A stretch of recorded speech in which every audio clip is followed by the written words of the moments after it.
Hello, hello. What's up? What's up? How you doing?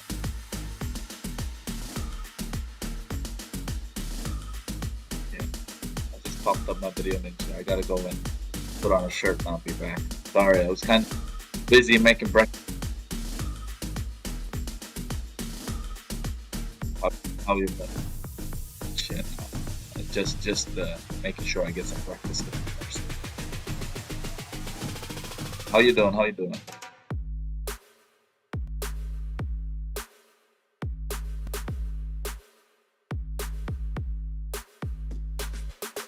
Yes, sir.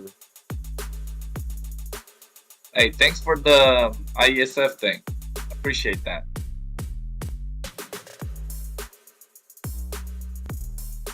Yeah. He said that he will forward my my portfolio and stuff, and he wants me to create a reel for him. So I'm still working on that, and he gave me like another day to make that reel. But yeah, he said that it will be most likely I'll probably get it. I told him like it's okay. I just don't want to lose out on the opportunity. He said he'll take care of it. So let's see how it goes.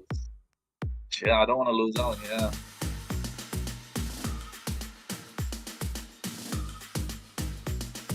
Yeah.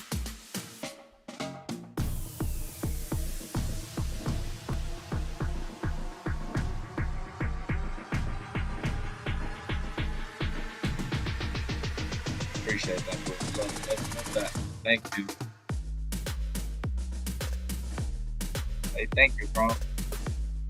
Thank you. Appreciate it. When I go far, I get like 1 million subscribers. I'll tell them to follow you. It's something. Yeah. But yeah. Oh, hey, thank you, sir. Oh, okay.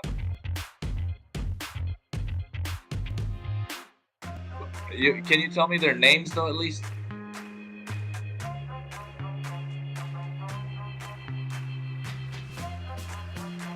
Oh, okay.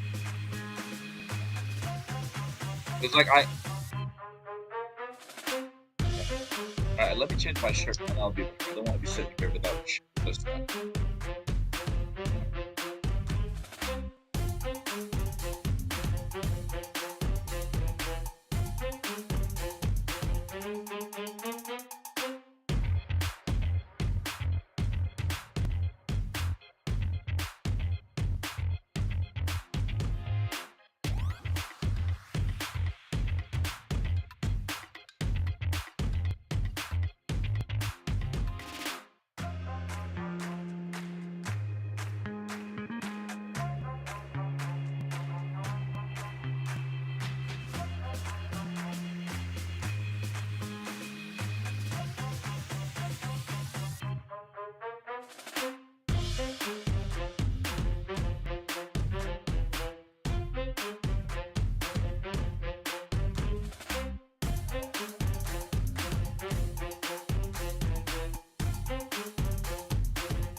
What up, everybody? G the Ico here. We're here with the Snapdragon Pro Series.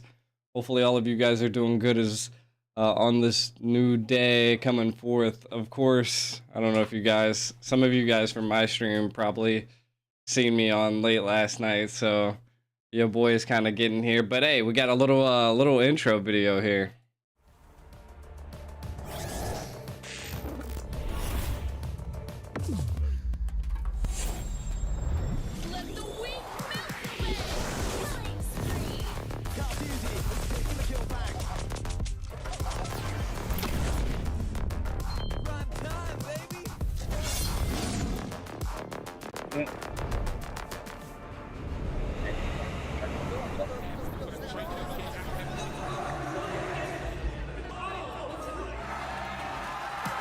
Oh, look at you. You got the white. I got the black.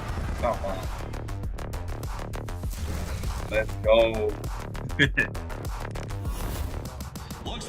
Oh, I wanted to say, I got a whole stage, bro. The evil M1 coach. You know the evil's M1 coach, Coach Zace.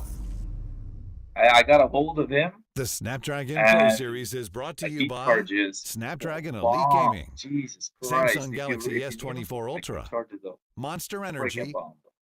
and DHL.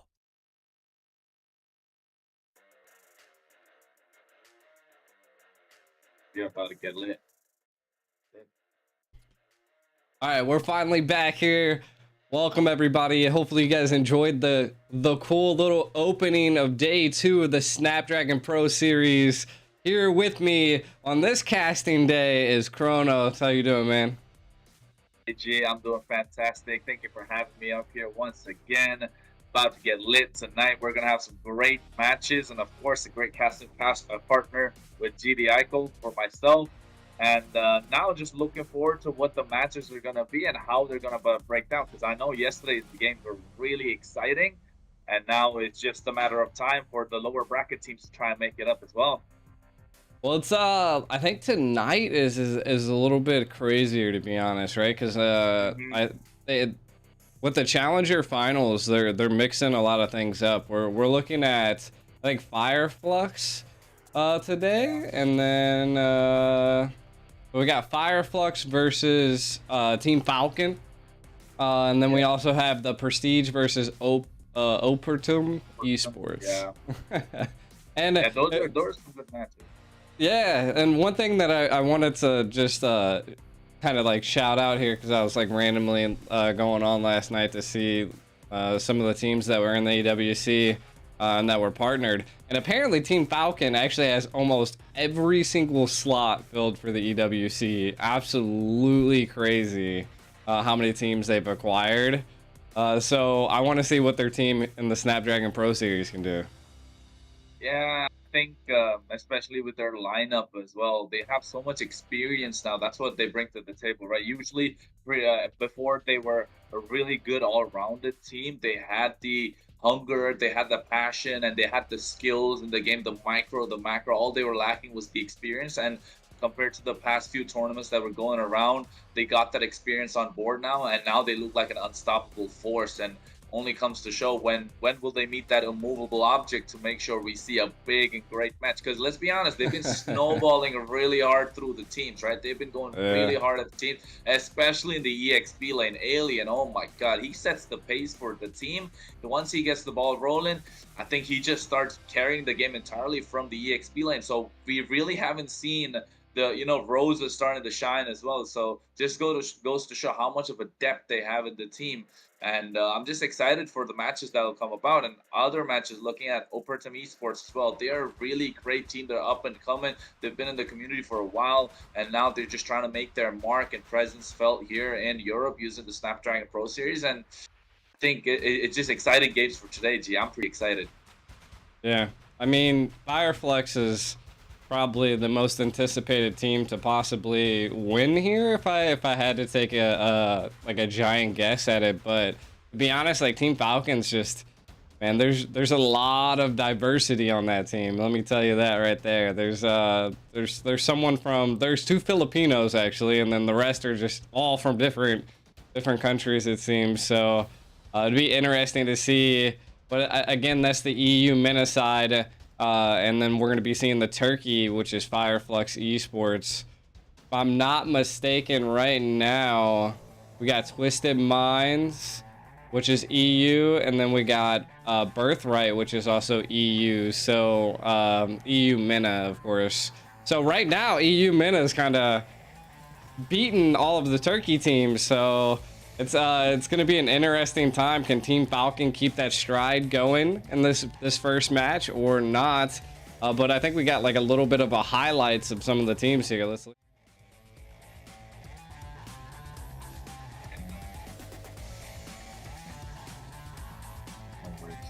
Okay. Just give me a second then. It's because breakfast, I left it halfway, and my girlfriend's like, what am I supposed to do?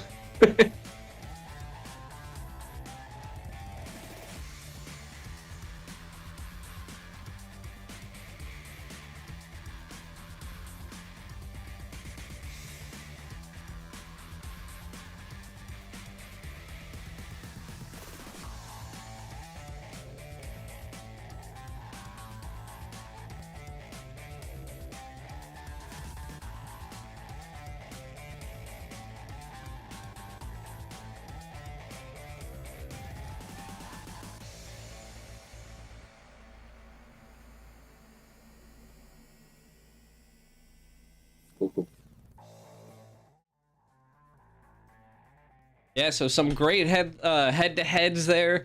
14 Falcons versus Flux coming up here, as well as some of those great highlights. Again, it's going to be overall an amazing day. I can't wait to see what these teams can to dash out.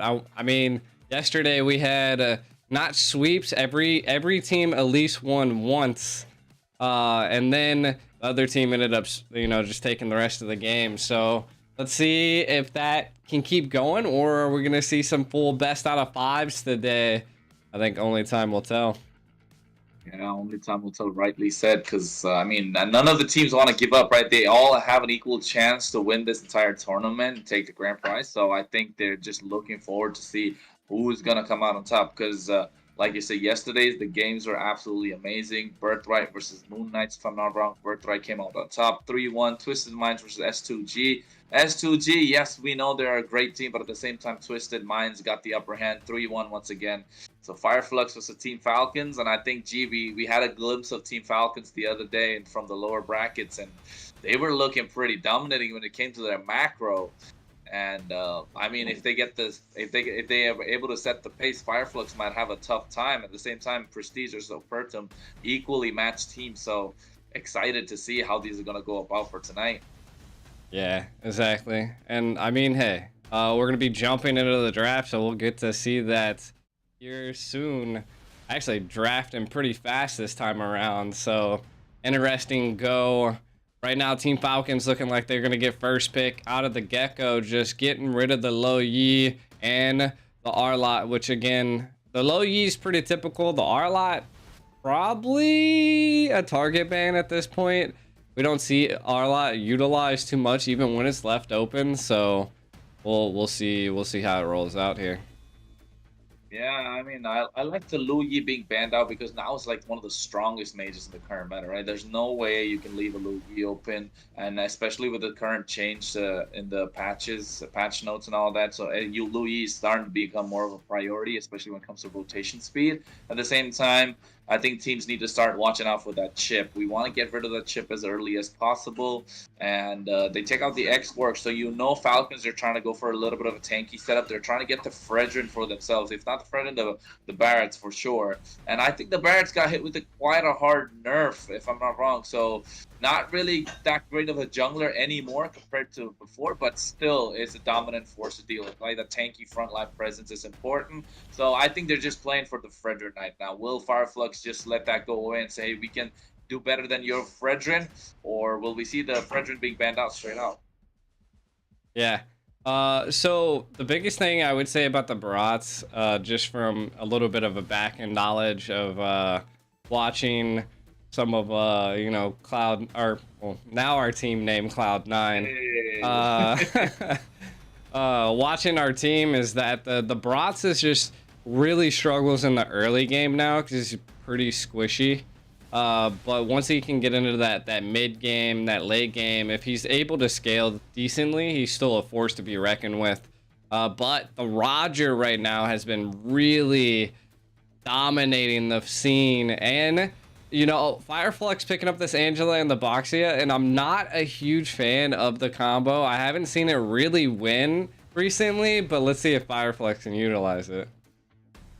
About to say, I love the Roger pick. I love the Angela pick. The Boxia, not so much, because we've discussed this like n number of times. We need the Boxia to snowball, and he needs a lot of support from his team. So especially going against the Roger kind of melts him with the human form, especially if he goes to the Trinity build as well. And now I think teams are starting to build that great Dragon Spear, and I don't think Boxia will be able to sustain. Yes, the hard guard helps out, but how much? And look at the other side. Just pick up Valentina and Chip at the same time. I don't know. So far, Falcons look really strong, especially with an IMU and the teleport shortcut. They got mobility. They got a global ultimate that they can steal. They got the execution that'll come in from the Roger.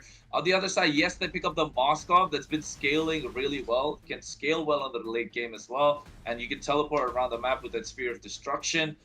But you're still lacking a lot of the early game. You're relying on this Boxia to start snowballing. So, I mean, it's looking tough. It could change in the second draft phase, right?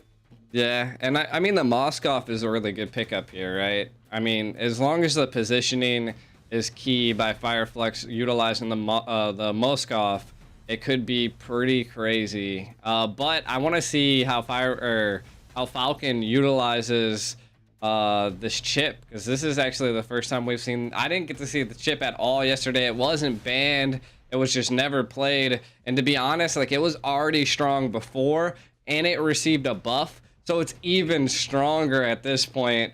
Man, we'll see. Both drafts right now are looking pretty key, targeting the fighters now. Yeah, take out the EXP laners, the Terizla, the Yuzhong. I think the Arlot's already taken off. Esports been taken off. That's like 4 bans towards the EXP lane already. I think they might be looking to take out the CC as well. Maybe the Lapu Lapu if they actually have that in their arsenal. I bet they do, but like, it's just a matter of time to see. But I think they're gonna start choking down a little bit of the jungle side for Fireflux. Maybe take out the Barats even still, or the Martis if I'm not wrong. So it's still a matter of time, but like, I want to highlight the chip a little bit that you mentioned, right? The buff that it received. So when he uses the crash course, the AoE CC that he gets an extra bit of shield now. And that shield, basically, he does a lot of damage in the early game. You get concussive blast, he does so much damage in the early game, and he's able to invade in the opposition. So with that extra bit of shield, he gets more survivability. I think it's just too much to deal with. But the finals bans being Edith, yeah, you can flex on the EXP lane again, and then the Vexana being taken out. So they're not trusting this Angela will probably be mid lane. They're still thinking it could be Rome. Take out the Vexana. I like the idea just to take out all that CC from the table. But now it's all Fireflux, right? This is where they gotta show that they mean business with this pick. Yeah, I mean, right now we see that they need some type of EXP. Possibly could flex the mid or the roam. Just all depends. We shall see what they go with here. The Minnow, I like it. I mean, Minnow. I like the Minnow, yeah. That's a lot of support though on the team.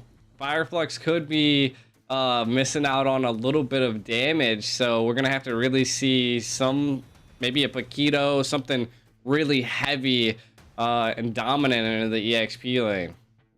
Yeah, I was about to say they're lacking so much damage that they're all eggs in one basket on this Moskov right now, and I mean, I don't know how it's gonna go, and I think they like to flex Alien's pick until the end just because they know he's basically about to win the lane, right? We've seen that happen so many. If he takes the late game hero, he gets first blood. Like, how is that even possible? Most of the time, so they trust their teammate in Alien, like, hey, we'll give you an EXP laner you want to have, and at the same time he says his teammates, hey guys, no problem, you get your picks, I'll get whatever I have to for the team, and we'll get going from there. They pick up the Martis and the glue on the other side. Wow. I like the glue. We haven't seen the glue forever, have we? Yeah, unorthodox. Yeah, it brings that extra bit of sustain. It brings that extra bit of peel for the team. And now against the Moskov, so the Moskov has to be very in every team fight, because every time it goes for the split, he's just trying to get on top of you, and then the Moskov might not have too much free reign. So I like the glue, but now we got to see what they're gonna give Alien. The CC. It makes sense. I mean, I like it. I was suspecting maybe a Benedetta or something a little bit more bursty, diveable. But there's nothing really in their team that they really need to dive into. So the CC, great, just normal, like, sustained damage that she can apply to a team. So, and she has the mobility to get away from the chip invade and the chip dive. So we'll have to see. Let's dive into the first game here of a best out of 5, by the way. So we are going to be in it for the long haul. In the long haul, indeed. I'm pretty excited. G, what do you think? Fireflux or Falcons? I like Falcons draft just because they got the glue all of a sudden as well. But then it's Fireflux. You know what I mean? I know in your head you're like, bro, it's Fireflux. Yeah. How are we gonna, how can we bet against them? But I think the draft wise, Falcons look really good. Yeah, to be honest, I'm gonna agree with you, right? Falcons, they had the first pick. They utilized the first pick really well. I've never been really a fan of the Boxia or the Angela combo, but it can scale really well with the Moskov. But getting into game 1, Team Falcons versus Fireflux Esports. Who can win? We're into the quarterfinals of the Snapdragon Pro Series. Right now, we're looking at a Martis on the side of Team Falcons, and a pause coming out already within the 30 seconds of the game. Switch back to us real quick. think they're having a little bit of trouble when it came to probably maybe a ping or the technical difficulties on their side. But like G mentioned, it's the quarterfinals and lots at stake right now. And Fireflux versus Team Falcons, one of the dominant teams from Turkey, one of the dominant teams from MENA. And like you mentioned, MENA teams have kind of beaten the Turkey team. So I mean, how is it going to go this game? The draft looks good for Falcon. I like the chip, and I think it comes down to the early game pressure in the EXP lane, the roam. If the chip is able to provide that early pressure and early dominance into the end opposition jungle and just be a nuisance, he can do a lot of damage. He can provide so much vision for the team. And if he gets that pressure going in the early game, it's just going to be, Fireflux need to find some sort of victory in other lanes. They'll be relying on someone else to win. But then the glue is just so tanky at the same time. So I don't know how the CC will fare against the glue because right? You just go first kill, walk into it, you get your health back. So how will it go? I don't know. I've never seen a glue versus CC matchup, I think. Yeah, I mean, normally we'd see it's kind of hard to go with it, right? I mean, if they rocked a fair miss, it would have been a direct counter to the glue, just being able to hit a lot of the split that he does utilize, but. Again, I mean, I feel like it's a hit or miss comp. It can be utilized very well, but it can also be punishable by just, you're already jumping on top of someone and then you get dragged into a tower and then you go a little bit too far. But it does seem like they want something that can scale and be tanky with the chip combo. So I think it's all going to come down to who just is better at their macro, to be honest. The chip is, I mean, the only thing that you can anticipate about the chip is just how fast he can rotate. So being aggressive is probably not what Fireflux wants to just out the bat utilize. And they're gonna have to be fully aware of the map at all times because the low E was banned. So that you don't have the mobility like the chip does. And once that portal comes down, I mean, your team might need to jump through that portal too. Yeah, that's what I'm saying. If they try and get Chip on the other side, Chip is going to basically play the long lane, right? He's going to be on the other side completely, and the 4 others are going to be together. And whenever Chip is in trouble, shortcut, everybody jumps in, and then now it's just a 5v1 on the other side when you're trying to get Chip, and that could be the game for them. That could be the difference maker. But at the same time, like you said, if you don't pay attention to the map, he's just going to be a problem, split pushing all the lanes, and you're not going to know how to deal with him. And Glue, though, Moscow with the attack speed, he can get a lot of heal from the glue, but at the same time, the glue is just going to be on top of him entirely. I didn't get to take a look at what spell the glue had. I'm thinking it's got to be the flicker or the sprint, if I'm not wrong. But if he popped the vengeance, then that would be a different story. So, I mean, I think it's still a flicker, though. In my opinion, it has to be a flicker. You got to have a way to get out, have a way to just dive into the backline and engage, but...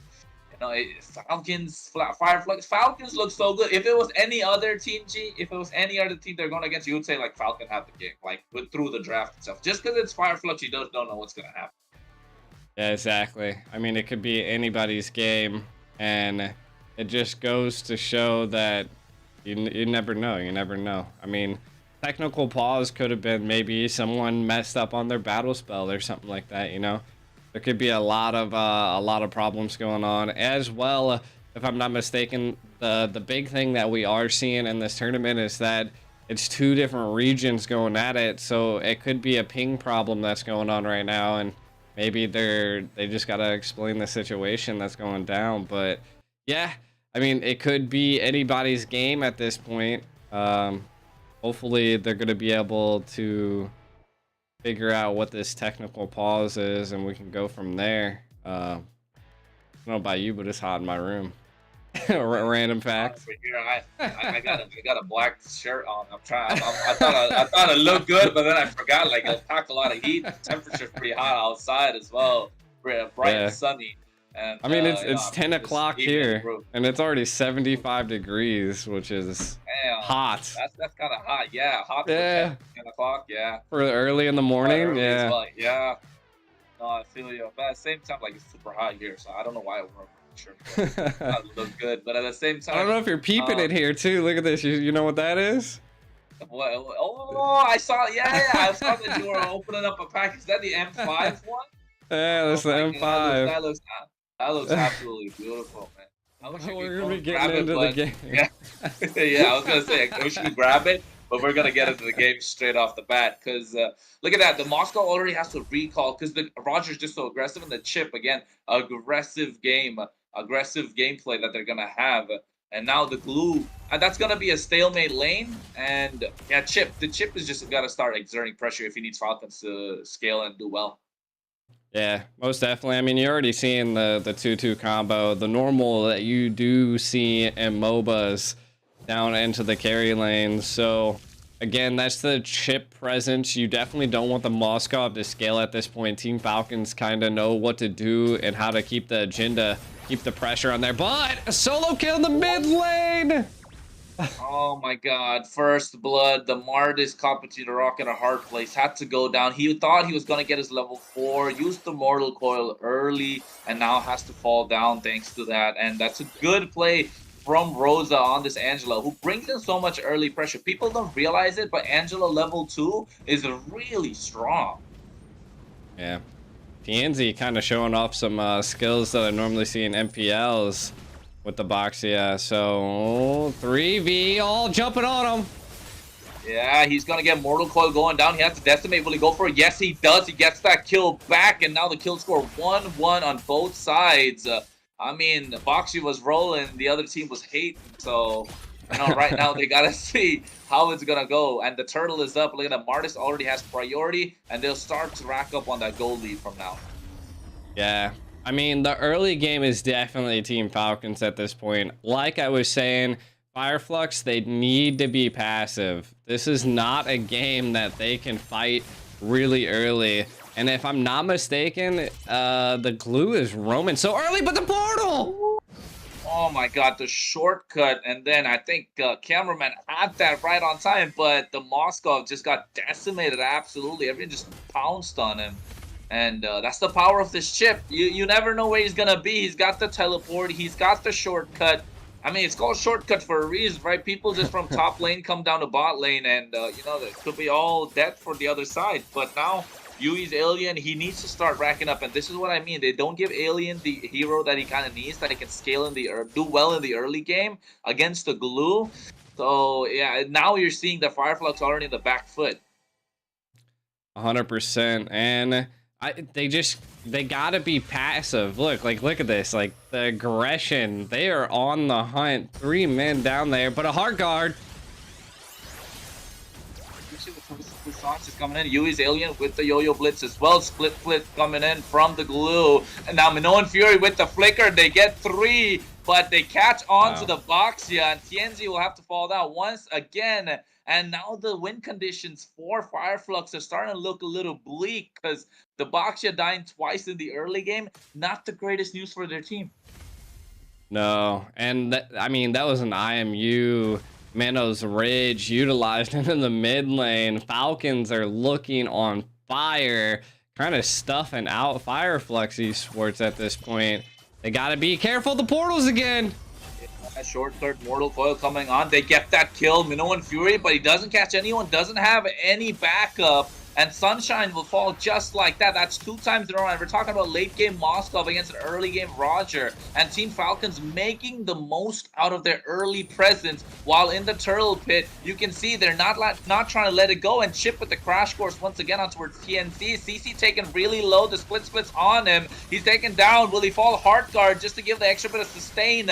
But I don't think he can survive for any longer, because Yo-Yo Bliss trying to get some health back, but they still not able to do much. And Ding, look at that, he's just peeling for the rest of the team. TNC can't really do much. He's trying to survive. No one guy gets taken down immediately. And that's the turtle once again going towards Team Falcons. If I'm not wrong, that's a 3,000 goal lead already, G. Yeah, this is a snowball you didn't want to see. Not paired with a Martis. That's 4. But look at this 3v1 jump. Oh my god, the decimation on point, and the Martis and the Roger scaling into the mid game. That's where they try to shine. And the Valentina that has the late game presence. Moskov, no early game, no mid game. Yeah, I think it's looking really good for the side of Falcons. And now Fireflux need to take a step back, and they need to find their key to victory. Because, I mean, if it goes this way, I mean, Fireflux could have a hard time in this best of 5. Yeah, and again, the chip is just amazing at this point, right? I mean, like, it's already, if I'm not mistaken, the top damage on the board. And to be honest, like, it's kind of like one of those aces up your sleeve. So pulling it out early kind of just gives you that first stepping stone to be able to just control the tides of the battle. So seeing this happening right now to Fireflux is crazy. Falcon, they need to keep this aggression up. They could, I mean, they've destroyed turtles so fast that I don't think they would be able to do the 8-minute Lord. But if they would do that, I mean, maybe we could see a quick game here. You can already see that they are just tearing towers apart and tearing Fireflux apart. Fireflux, they just, like you were saying, need to take a step back. Like recognize the position that you've put yourself in. You have to be aware of the map. You have to react quick to what this chip brings to the playing field for Team Falcons. Yeah, absolutely. They need to start respecting that chip, right? That's the main thing. You disrespect the chip and you're gonna get caught. And I think Fireflux realized that, and we can see the past minute they've been a little passive, trying to find their, position, trying to find what win conditions they have, and now TNG trying to go in once again, gets the shield unity onwards, but there it is. The Crash Course getting the CC. Hard guard baited out quite early, and now they got to go with the Tortoises Poissons, but they're just waiting for the turtle. Meanwhile, the mid lane, Alien just trying to zone for his team. They reset the turtle once again. There's just a tangle for this turtle. Discipline. It's just a matter of time who's gonna get it first. So yeah, really well played from Falcon. Look at that, they pick up the turtle just like that. Kenji just literally looked at Levoxia, TNZ, and just laughed at him. Like, he was like, good hard guard, good ultimates. GG's. Here's portals though. Yeah, look at that. They used the shortcut once again, trying to get something down, but the Fireflux immediately back off, and at the same time, we want to see how they're gonna respond now. And like you mentioned, Kenji was just saying that, hey, you've used everything up. Now the turtle is free for me. Crash Course on the Apex 47. They go for a little bit more. Grab. Trying to get that. This is the power of the glue. Look at how he's able to zone the rest of the team away. And TNZ can't even get into his own jungle. And we're talking about Boxia that needs to have his early presence. Yeah. The best part that we're seeing here is the Moskov's trying to get anything and everything that he can. He's possibly going to be going into a fight here. Oh my god, Roger trying to get, but the chip gets caught right now, and this is where Falcons are trying to battle more than they can chew. Ding just eating up so much damage with the split. At the same time, he grabs hold onto Yu's Alien, but now they want to collapse on towards Ding. He flickers out of their Spear of Misery as well. Minoan Fury connects on towards 2, but there's the IMU's Minoan Fury as well. Apex 47 should go down. There's the Decimate coming out. Ashura's Wrath should be getting another one. They get Rosa as well. And now Falcons saying that we don't want to give you any sort of an edge, because they know if they give an inch, and Fireflux will just take a mile. Yeah, I mean, Fireflux had a great aggression there. I mean, they were taking everything tactical. If they were not down by 7,000 gold, that engage would have been different. But in the situation, Split coming out. Look at the hard guard, but they get the turn in the top lane, the tier 2, and once again, the Boxer will fall. This time the hands of Chip. Rosa goes down again. Oh, Decimate right over the tower in the inhibitor, and Kenji picks up that kill. That's 3 for nothing, and they pop the passive of the top lane inhibitor as well. Free Lord. This is a big snowball, isn't it, G? Yeah, I mean, a 9,000 gold lead. They're going to be taking another tower here in the mid, clearing out this Lord at the 10-minute mark. And then if they can proc any more passives on these towers, it would be huge. And then they're looking to end it early. I mean, their comp is definitely very, very early. But we can't count Fireflux out just yet, because they did apply a lot of decent pressure. And if they can, just scale up a little bit longer, maybe last another like 3 to 4 minutes, and I think they could possibly last to that, but they have to keep as many of these tier 3 inhibitors as they can and not die. The key to victory not dying at this stage, because if one of them, especially the Moscow Sunshine, falls, then it'll be a little difficult for them to defend. And all comes down to Apex 47, how he can get this Minoan Fury going, because you know Team Falcon will want to dive.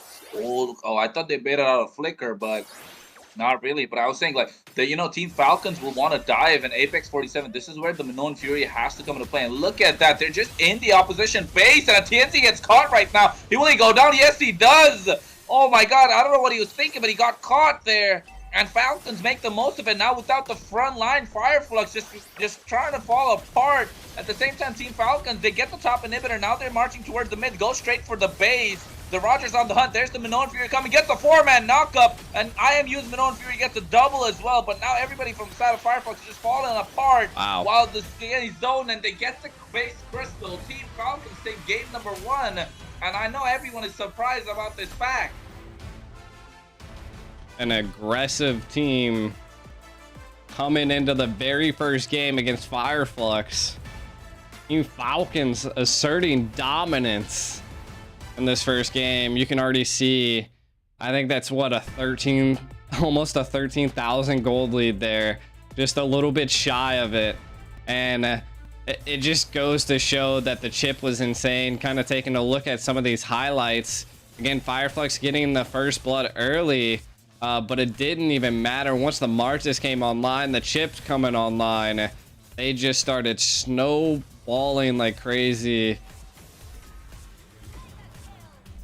You see every time the Moscow tried to get something, they just shut him down completely, and Sunshine didn't really have the best of games, and neither did Rosa, especially putting Alien on something so passive, the EXP lane. You can see he couldn't really do much, and most of the time Fireflux key to victory is to get Alien shot in the early game, so that it leaves a lot of breathing room for the rest of the team, and it did happen this one. And every time TNZ tried to go in, he got caught, and then it was just a snowball after that. Yeah, it was a huge snowball effect, and they just kept applying the pressure. And I mean, this is when they have this comp that's so based on early game snowballing, it just happened. I mean, Team Falcons utilized their comp very well. Again, I can't say it enough that the Baxia Angela combo just is not what it used to be, especially when you're diving into a Martis that just executed so well with the ganks from the left and right. I mean, they were just going crazy. They were going crazy. True, right? And I like that you keep mentioning about the Baxia and Angela, because everyone still thinks it's not like Baxia is a bad jungler. It's just there are too many counters right now in the current meta. And look at the MVP Kenji with his Martis, absolute monster, right? Diving into the turret. I think the first blood is the only time he died, and after that, an absolute monster. It picks up the Hunter Strike, Blade Armor to sustain the Moscow, Radiant Armor as well, Brute Force just to provide extra bit of defense and mobility to get an extra bit of movement speed, and true damage it does as well. So yeah, really well played from Kenji, but right now we want to see the Fireflux when they're backed against the wall. That's when they're the most dangerous, and with the experience the team has, I think they're ready to pounce back. Yeah. And again, I feel like the biggest aspect that we just don't know, and it's the unknown, is if that wasn't the EU server or if that was the Turkey server. So are we seeing a little bit of a ping diff? I feel like into this next game, maybe we'll see if that was the case or not. And I mean, what I could see from Fireflux's comp is that they tried to build that front line. They tried to... I mean, it seemed like they really wanted to 50-50 a lot of things, maybe, control and utilize quite a bit of the map, but just not too much there. We're looking at the heat map here for, looks like Kenji. Looks like he was applying a lot of pressure on the right side of the map, a decent bit on the left, but not as much as that he was putting on the right on the EXP, which is wild. They didn't even need to do it, and that's probably attributing to how many portals that were coming out, as again the shortcuts that chip utilizes for the team. To be honest, we're probably going to see a chip ban. I mean, they have to ban out Chip at this point, right? Because it's just too much to give away. You gotta respect the Chip, the mobility it brings to the table, the early game damage, and let's not forget that buff he got to the shield. It gives a little bit extra sustain as well. So they've got to respect that Chip. They ban out the Lu Yi, but you gotta ban out the Chip as well. And I think those are two bans that have to be on every team's agenda. That and then the Herald as well, right? Because the Herald is kind of broken. He did get a nerf. He's not bad, but he's still up there when it comes to like goal lane potential. And I just think people have got to let the box shit go. They just need to let the box shit go. They're relying too much on the early snowball. And gee, we've discussed this quite a lot. We both don't like the box shit. We just don't want to see the box. It's gonna get countered. It gets countered so much, and it's something that they have to find another tanky jungler. I mean, I don't know why they. Yes, I understand why they didn't want to go with the Barracks, but still, it's better. I feel like it has more potential than a box. Even when it comes to a snowball. Yeah, there's a lot of jungles that can be utilized right now, and to be honest, I feel like the box just isn't on the king of the jungles anymore. It used to be. It's fallen off on my end. Pretty much every team that I've seen utilize it so far has lost. I think there was only one team that I seen that actually was able to utilize it to its full potential. And again, it's just a specific comp that is needed to utilize it. And the Angela is just not it anymore. Of course, you have that support. They went double support. Like, in this current meta, you need a solid damage mage, someone that can output an insane amount of damage, or someone that has a lot of utility, just like the Valentina showed. They had that the Minnow's Rage every time a team fight happened. It was one Minnow Rage after the other, and that just goes to show that Valentina is still huge for the mage route. So being backed into the corner that you're forced to put an Angela in the mid just doesn't seem to be working with the combo that they tried here. And it seems like they're going back to the drawing board and maybe hopefully going to change their style up a little bit.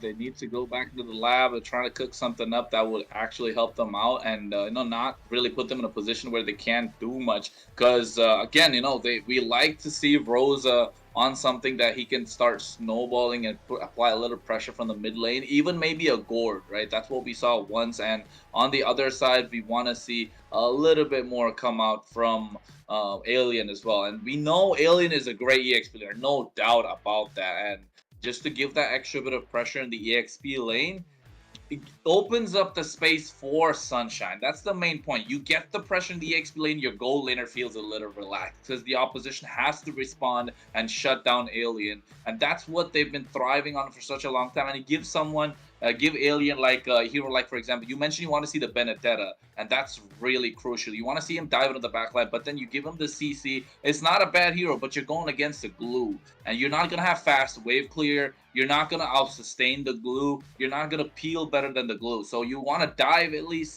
And he does really well on the Benedetta. So maybe it came down to the ping diff like you mentioned, but they got to give Aliens a winning lane. If not a winning lane, at least something that he's really good at that can dive into the backline, be a presence that has to be dealt with, right?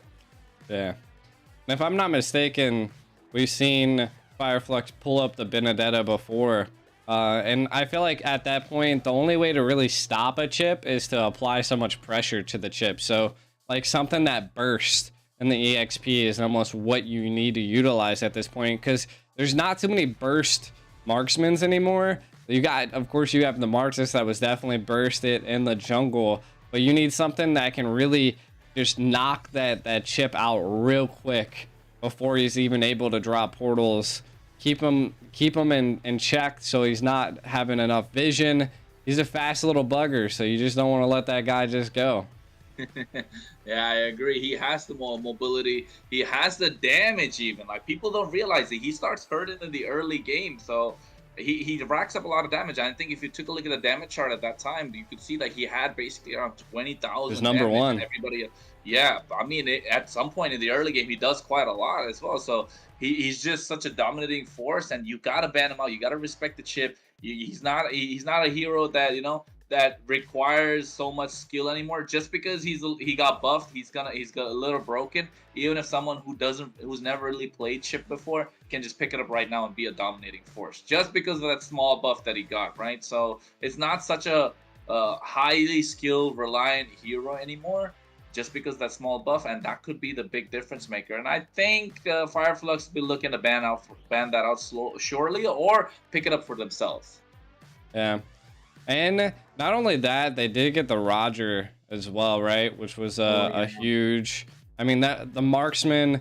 To be honest, Roger right now is probably the most sought after marksman. It used to be Harith, and we still see some Hariths played, but Roger right now has like a 66% win rate. I think Moskov's was a little bit higher, but overall was still a better pick. It's just the utility. It's almost like Lancelot used to be back in the day, and I mean we still see a couple Lances, but during his transformation he ignores everything. Like he vanishes from the map for like a split second, and that one split second can be like key factors on dodging like ultimates, dodging certain abilities, and even chasing someone down. So as we're looking going into the next phase here, into game number 2, those are some things that Fireflux is going to have to be watch out for. Do they get first pick this time around? Do they ban out the chip? Do they target the going for the Roger? Or are they going to, you know, maybe try a couple other avenues that they have up their sleeves?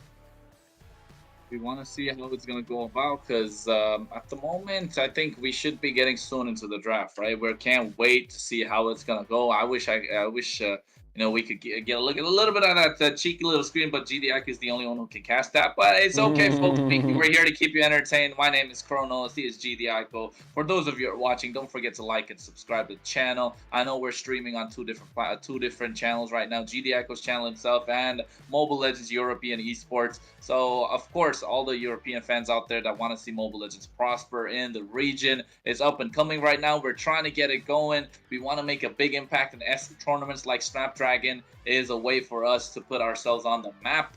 And for now, it's just the way the teams are going about the team. I've heard a lot of coaches tell me that, you know, Europe is actually doing well. They could do better than other regions. I heard they possibly can do better than NA as well. So hey, that's what I've heard.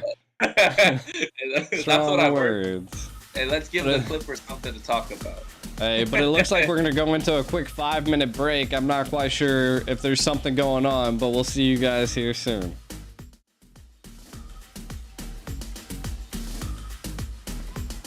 Let's do it. But I swear, I heard that from a coach. He said European teams could possibly do better than NA.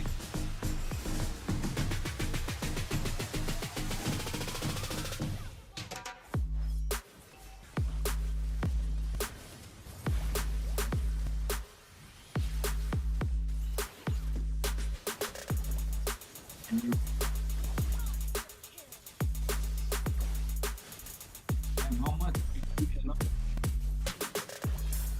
Oh, the rainfall team. Look at that.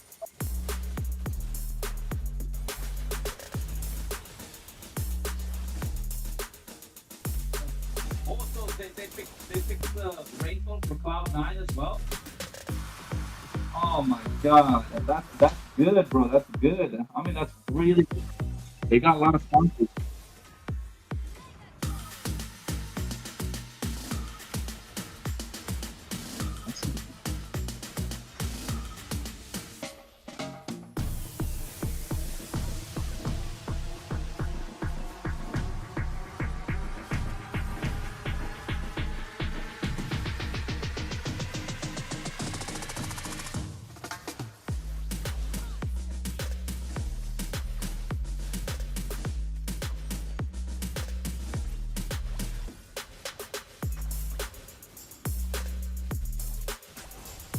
Really? Wow. They're expanding, huh?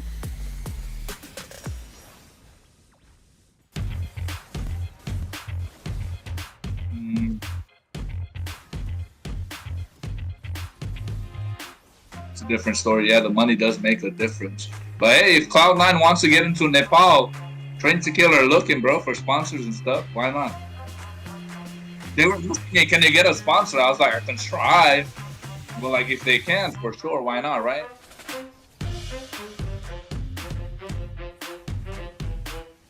Yeah, that's true. That's true. I mean, they got their hands full with 2 teams already at the moment. So,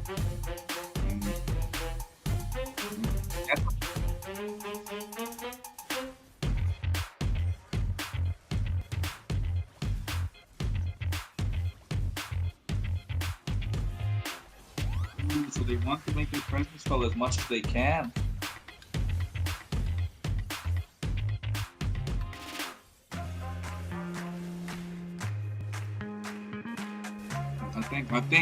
I think, G, if it works out all well, shit, you could be like a manager, like esports manager for Cloud9 itself, and not just like the team.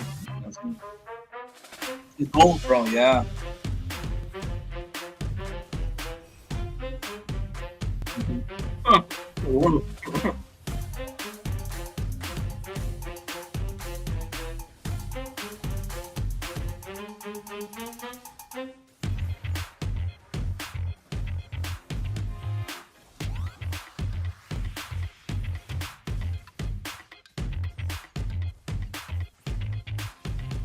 You gotta put it out.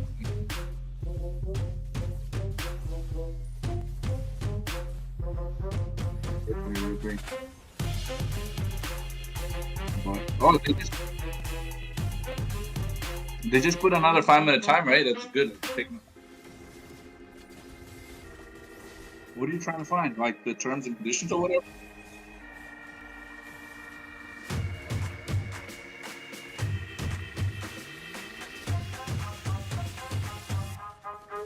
Oh, it's on Liquipedia. I just found it on Liquipedia.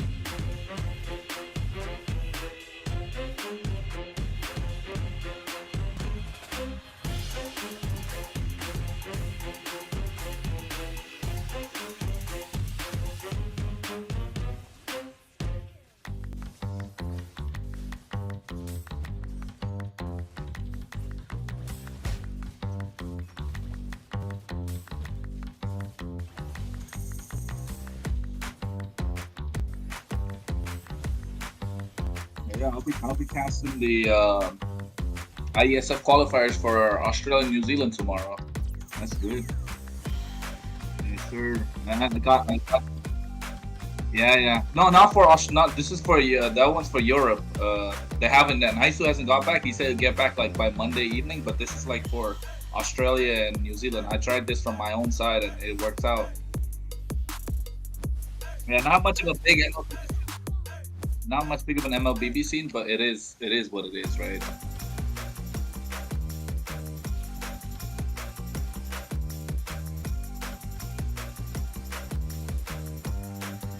Oh, no, who watched that game? Oh.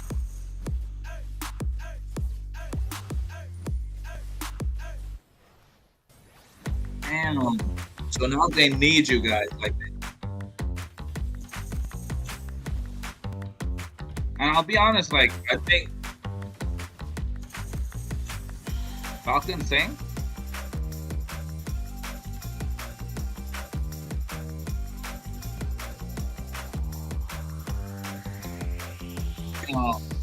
So,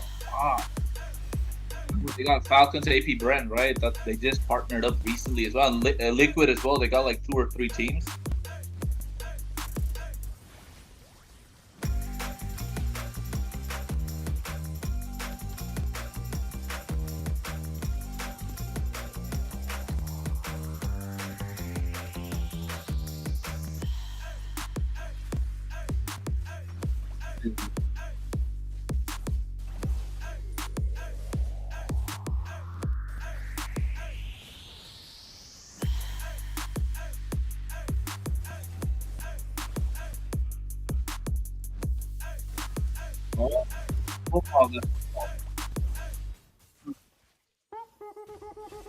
That's they got that. I mean, let's be honest. They got that oil money. I don't want to say it out loud, but they fucking got that oil money. A little. I don't want to be rude. Yeah, I mean, I don't want to be rude. You know what I'm talking about. They got the oil money. Yeah, so I mean, it's like,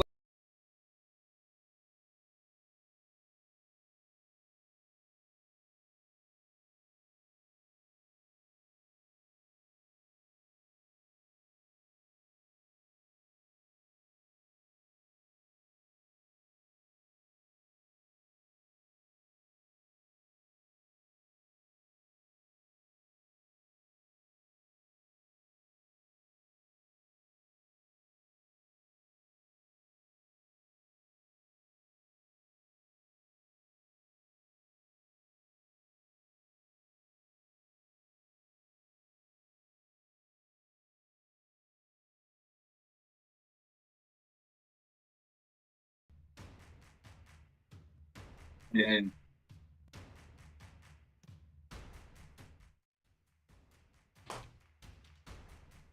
Ooh, we are back, chat, here. It looks like the draft phase is already diving in as well. So we're going to jump right into the draft. Crazy. yeah. I mean, right now, take a look and see how the draft is going to go about because I feel like Team Falcons have the upper hand right now. 1-0 in the best of 5 series apart from Fireflux. So Fireflux needs to find a way to make it back, but I think they will. They had some sort of technical issues that was kind of figured out already, but at the same time, let's see how it's going to go about for this game because you want to see the Louis get banned out, you want to see the Chip getting banned out, and so far the bans, I can see the Hereth. I don't know what's on the other side. G. Oh, I thought I missed out on something.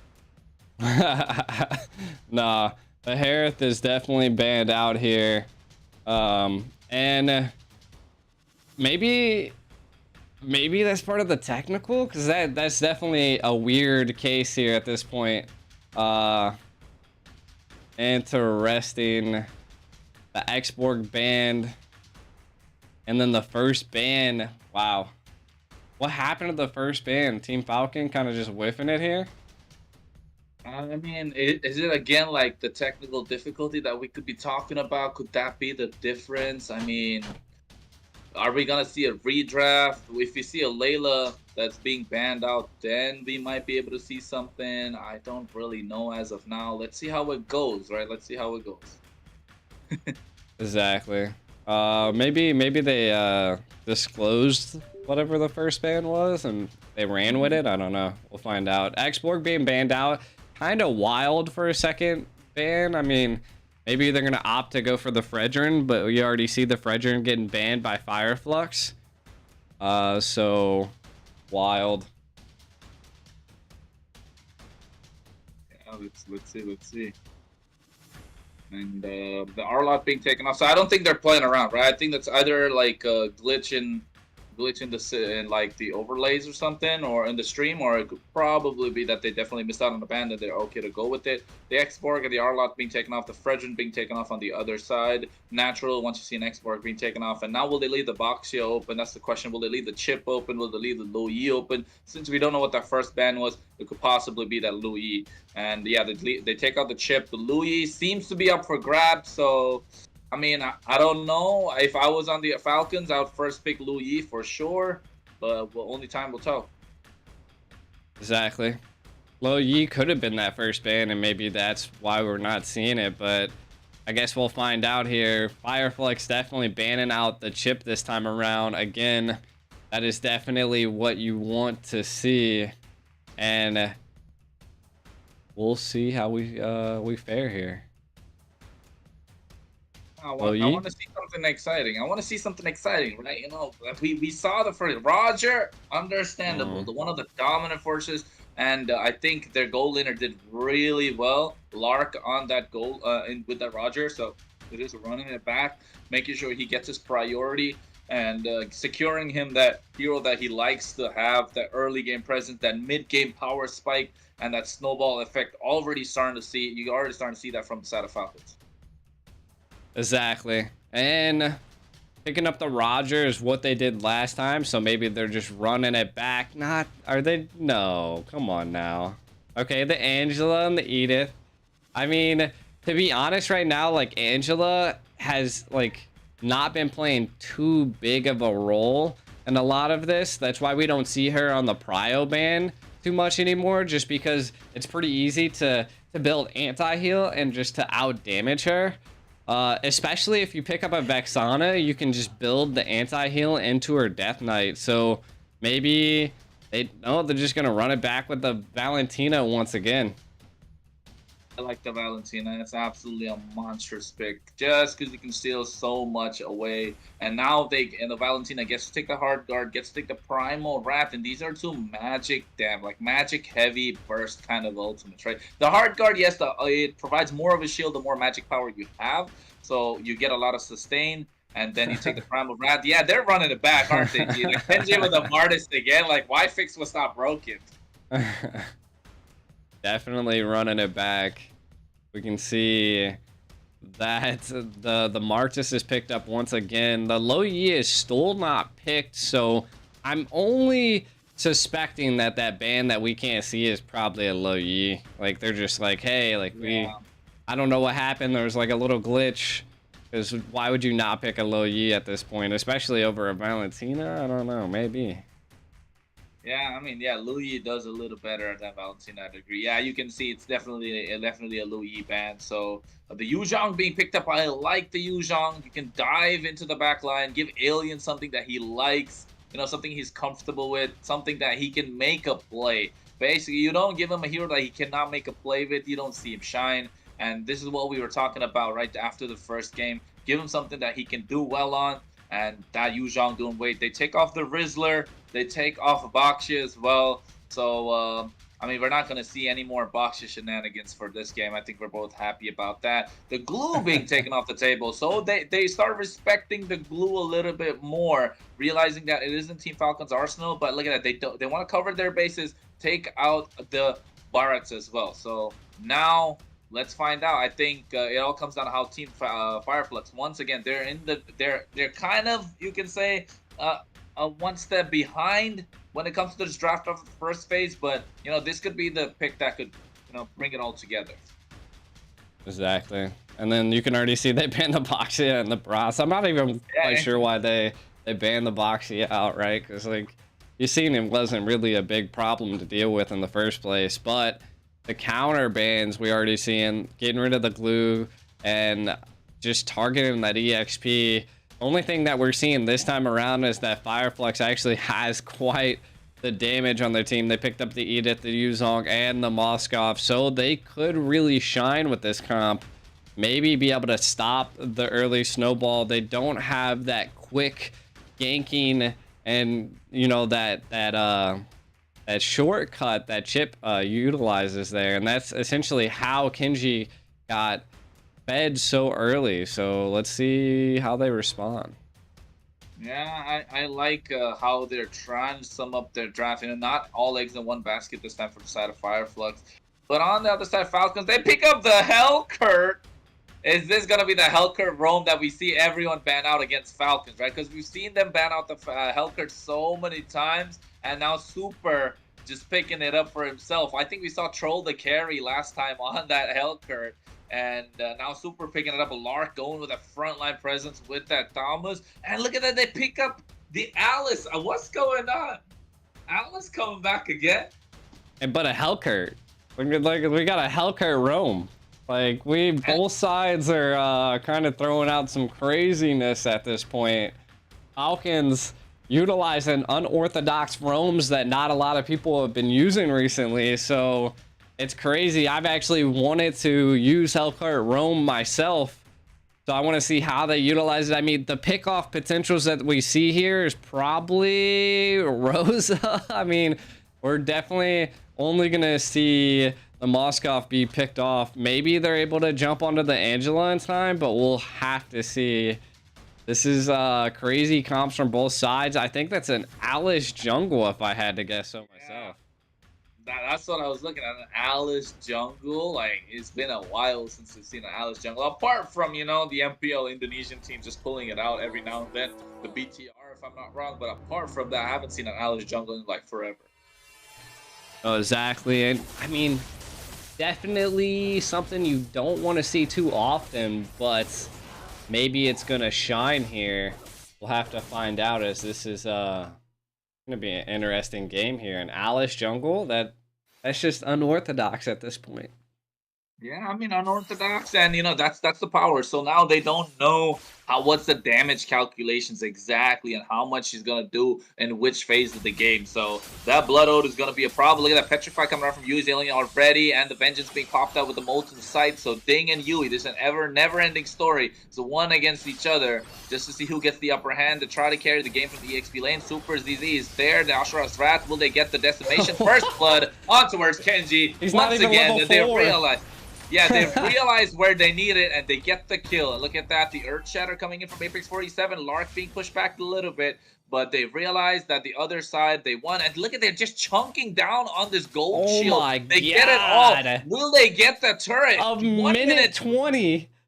Oh my god, this is the utter domination we're talking about. Look at that, flowing blood coming out, but this time on towards Lark. He's able to get out of there using the speedy boots that comes in with that Roger, and they're trying to respond the same way, but not able to get that. And now with the EXP lane already behind, I think Team Falcons are going to start building up the pressure once again. Yeah, I mean, what we're seeing here is that it is just a decimating team comp here from Falcons, being able to secure that early engage. A minute 20 on the bottom lane turret just goes to show the aggression they have. I mean, it didn't give them an insane gold lead, but for not having a turtle yet, they're already 1,000 up. If they're able to secure this turtle, it could be huge for Team Falcons to initiate a snowball once again. Looking at the invade by here, Bading. That thing, now the Thomas is just going to be a big frontline presence, right? Look at the Dark Knight Falls going in. Cameraman wants to show the turtle soup, but at the same time, they're backing off. Dark Knight Falls just to get them to back away to pick up the turtle. That's good utilization of the ultimate from Super right now. And slowly, the snowball is starting to come. Look at that. He's just going in, pouncing whenever possible to get the deadly stingers. And this is where, look at Martis. Look at where he is. Look at where Kenji is on the map. He's just waiting for Alien to come, and then he's definitely going to get the destruction going. And he has the Mortal Coil. Alien realizes he might be getting caught somewhere, so they don't want to go. The presence in the EXP side is quite a lot from Falcons. Exactly. And right now, Falcons, they haven't made a huge play just yet, other than being able to take that tower out really early. And now they're looking for maybe a play. Fireflux wanting to do something here. Yeah, flowing blood, Blood Ode coming out from TNZ, trying to get that blue buff, get the retribution. I don't know who got it, because right now Mortal Coil comes out. Seems like the Alice did. Black Dragon form. Alien wants to jump into the back line. They have the Heart Guard as well. Now they focus their attention on towards the Valentina. At the same time, look at that. They get the knockup with the Furious Dive, and now Roger comes in, trying to clean up shop and decimate. Gets the kill on towards Kenji once again, and that's something Fireflux do not want to see. Martis just get popping off into the mid game. Yeah, and I mean, this just goes to show that the discipline from Falcons, right? They kept them Fireflux at bay, and they just backed them up into the position they wanted them in. Yeah, Blood Ode coming in, but look at that Furious Dive. They're able to get out of there using the Mortal Coil. They get the blue buff. I think no, Alice still picks it up. The clutch retribution once again, or maybe a mistimed retribution from Kenji actually. So they're trying to fight for that blue buff, but Falcons definitely in the driving seat so far, because Alice is a late game monster, but now they don't have the presence, and Falcon just doing again, just running it back, providing that early game pressure. Dark Knight Falls. Let's see if he's gonna catch someone. No, they don't. They reset the turtle though. Yeah, reset the turtle, and still applying a lot of pressure here. Yenzi in trouble, maybe. Blood Ode picks up the retribution and the turtle, but they will get the jungler from the side. And they get 2, they get 3. That's a double kill. TNZ, Yui's Alien. And they want more. That's the 4. Get that. Oh, that's a triple kill on towards Kenji. I don't think it was worth it, because you get the shutdown on towards Sunshine, but clearly they are out for blood in this game. Yeah, I mean, looking at a little bit of a replay here, it was just the decimation left, right, up, down. Kenji just going crazy. A little greedy here on just taking out the Moskov because it did, like you say, give them the shutdown, which is something you don't want to do because that's a lot of gold in the gold lane's pocket at this point.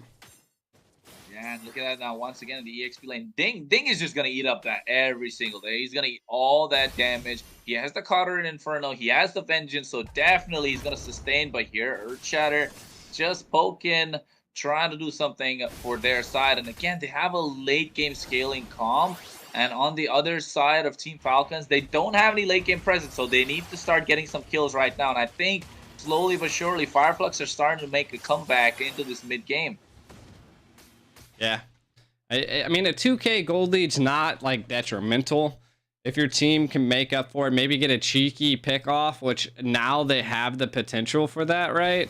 Because they're not having to deal with that great rotation from a chip, the pressure that is being exerted from it. We see in Hellcurt roam, which is the opposite of what a chip would be able to do. It's just more of taking away the vision and then applying heavy pressure. So see what they're gonna do in mid though. Yeah, Super, he has been caught out, and I think they're going to start pressing down the bot lane. No, they don't. They don't want to get the turret. They want to get the turtle instead, the neutral objective. And look at Ding. He's just providing so much vision for his team. Here, the Flicker Earthshatter coming in. Furious Dive. Vengeance is there. Cutter Inferno used as well. Ding is eating up all that damage. The turtle goes into the hands of Kenji, but here comes the Black Dragon. Here comes Lark as well as Kenji. They get the Decimate. That's the first. This has to be the second. Double kill going on to the side of Team Falcons, but at the same time, Ding will fall, but he did his job. But he peeled for the team. He took all that damage, and Kenji came up and picked up the pieces. So Team Falcons, again, in the driver's seat, while Hellcurt's just split pushing in the bot lane. Yeah, and this is looking at a little bit of the replay here. You see the Heart Guard and the Alice in the back line, but the back line from Kenji was too strong. Again, the Decimate just decimating Fireflux at this point. We're looking at a 3,000 gold lead, a concealed play, possibly trying to go in on... Oh, Lark, though, able to use Lycanthrop's get out of harm's way. Look at that, the single second that he's able to get out of there. Ding's still able to survive, and I think Lark tried to bite off more than he could chew. A good play coming in from Apex 47. Made sure Fireflux gets something back in return. Just take out the gold laner. And right now, you can see they're trying to split push in the bot lane, but Blood Ode coming in from TNZ on towards the Valentina. Oh, yeah. Oh, I thought they were going to get a blue buff once again. Did they, though? I think she did, right? Looks like it.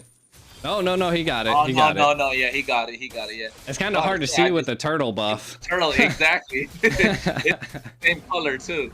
Yeah, the blues are all the same shade at this point, but... right now, we can see that Sunshine on the Moskov is still scaling decently. He's the same level, if not higher, than most of the team of Team Falcon. And that just goes to show that they're going to have to watch out for this Moskov this time around. The Hellcurt, again, has 3 assists, which was what you would think to see from a tank.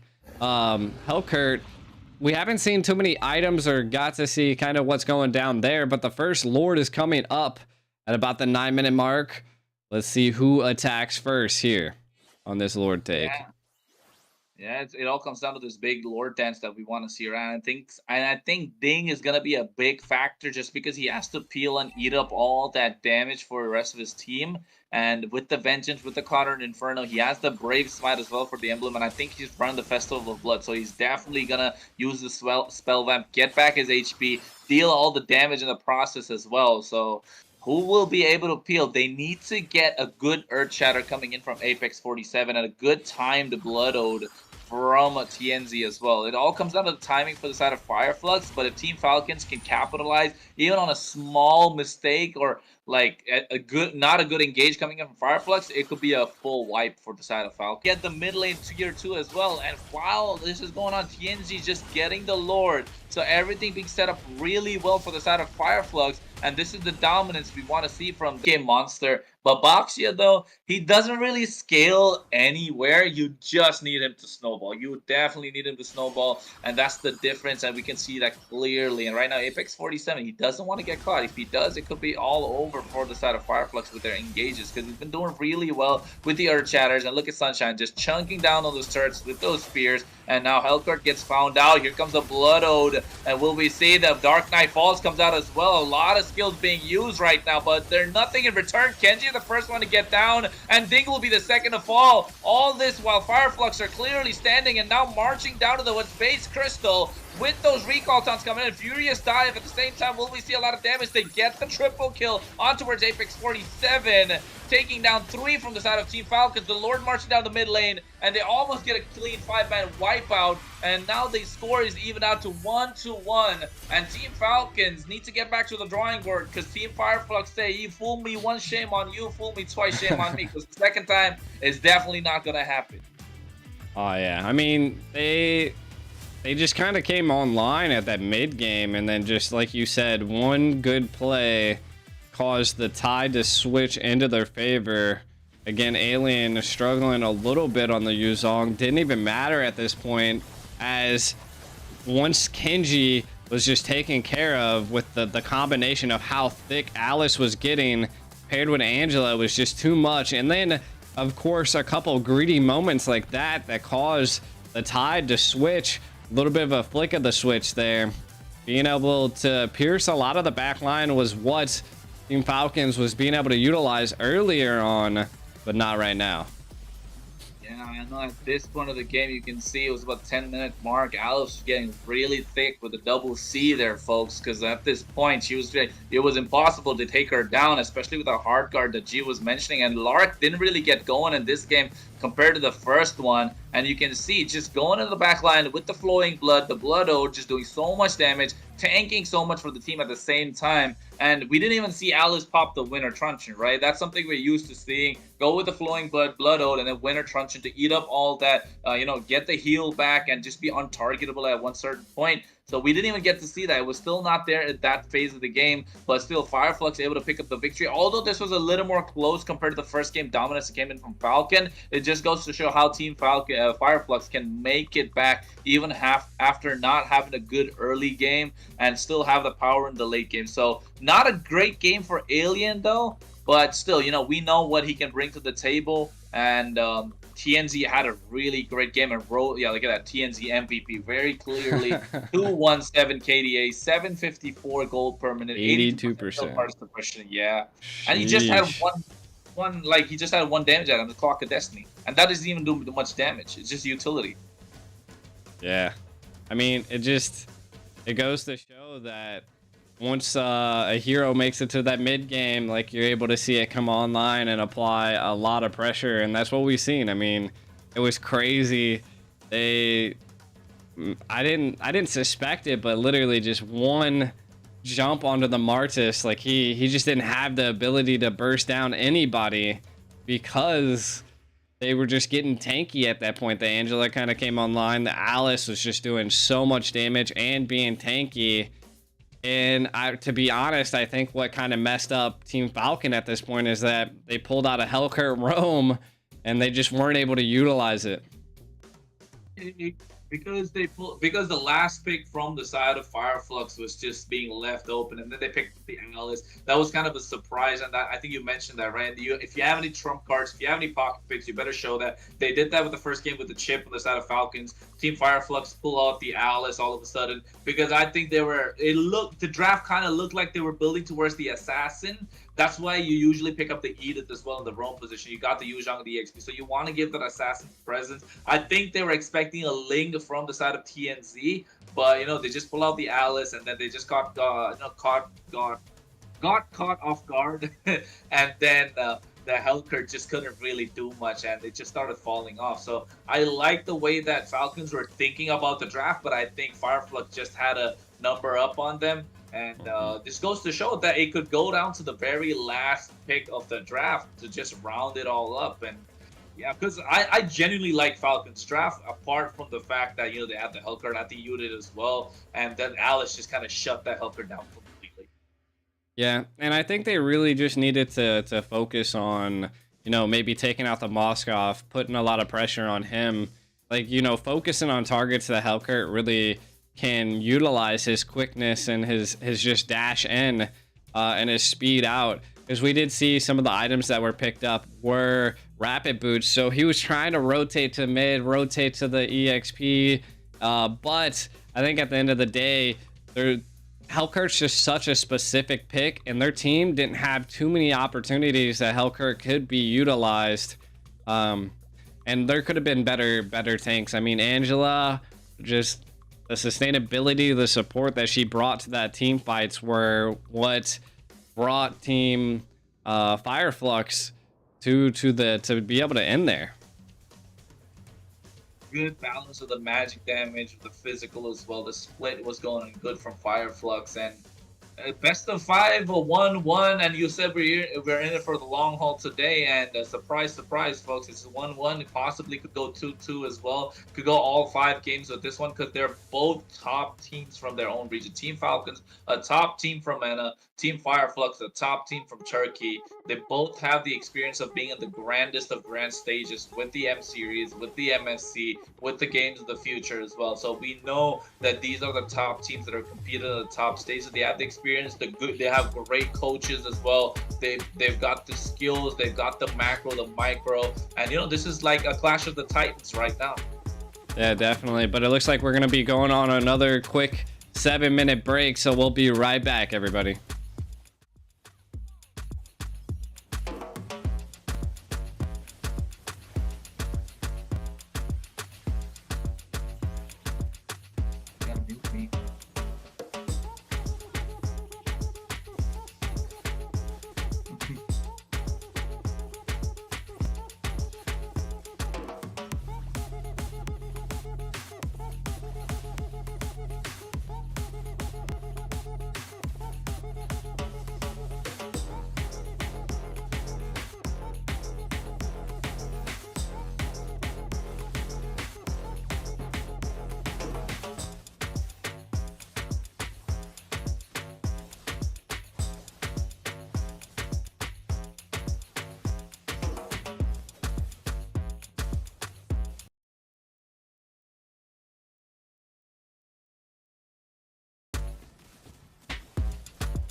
Snapdragon Pro Series is brought to you by Snapdragon Elite Gaming, Samsung Galaxy S24 Ultra, Monster Energy, and DHL. What's up, everybody? Sorry for the long break, but we are back. A little bit of a craziness happening behind the scenes, but looks like we're already jumping right into the draft. We had some technical difficulties. We're already like halfway through the draft, mind you. That's not what's going on. They jumped in pretty quick, and look at that. I think I'm not sure if they made any substitutions, but yeah, it doesn't seem like it. But at the same time, like the draft, the Barrett's being picked up, Matilda, the OG combination, along with the Yu Zhang, Alien not really having a great game the previous one, even though they won.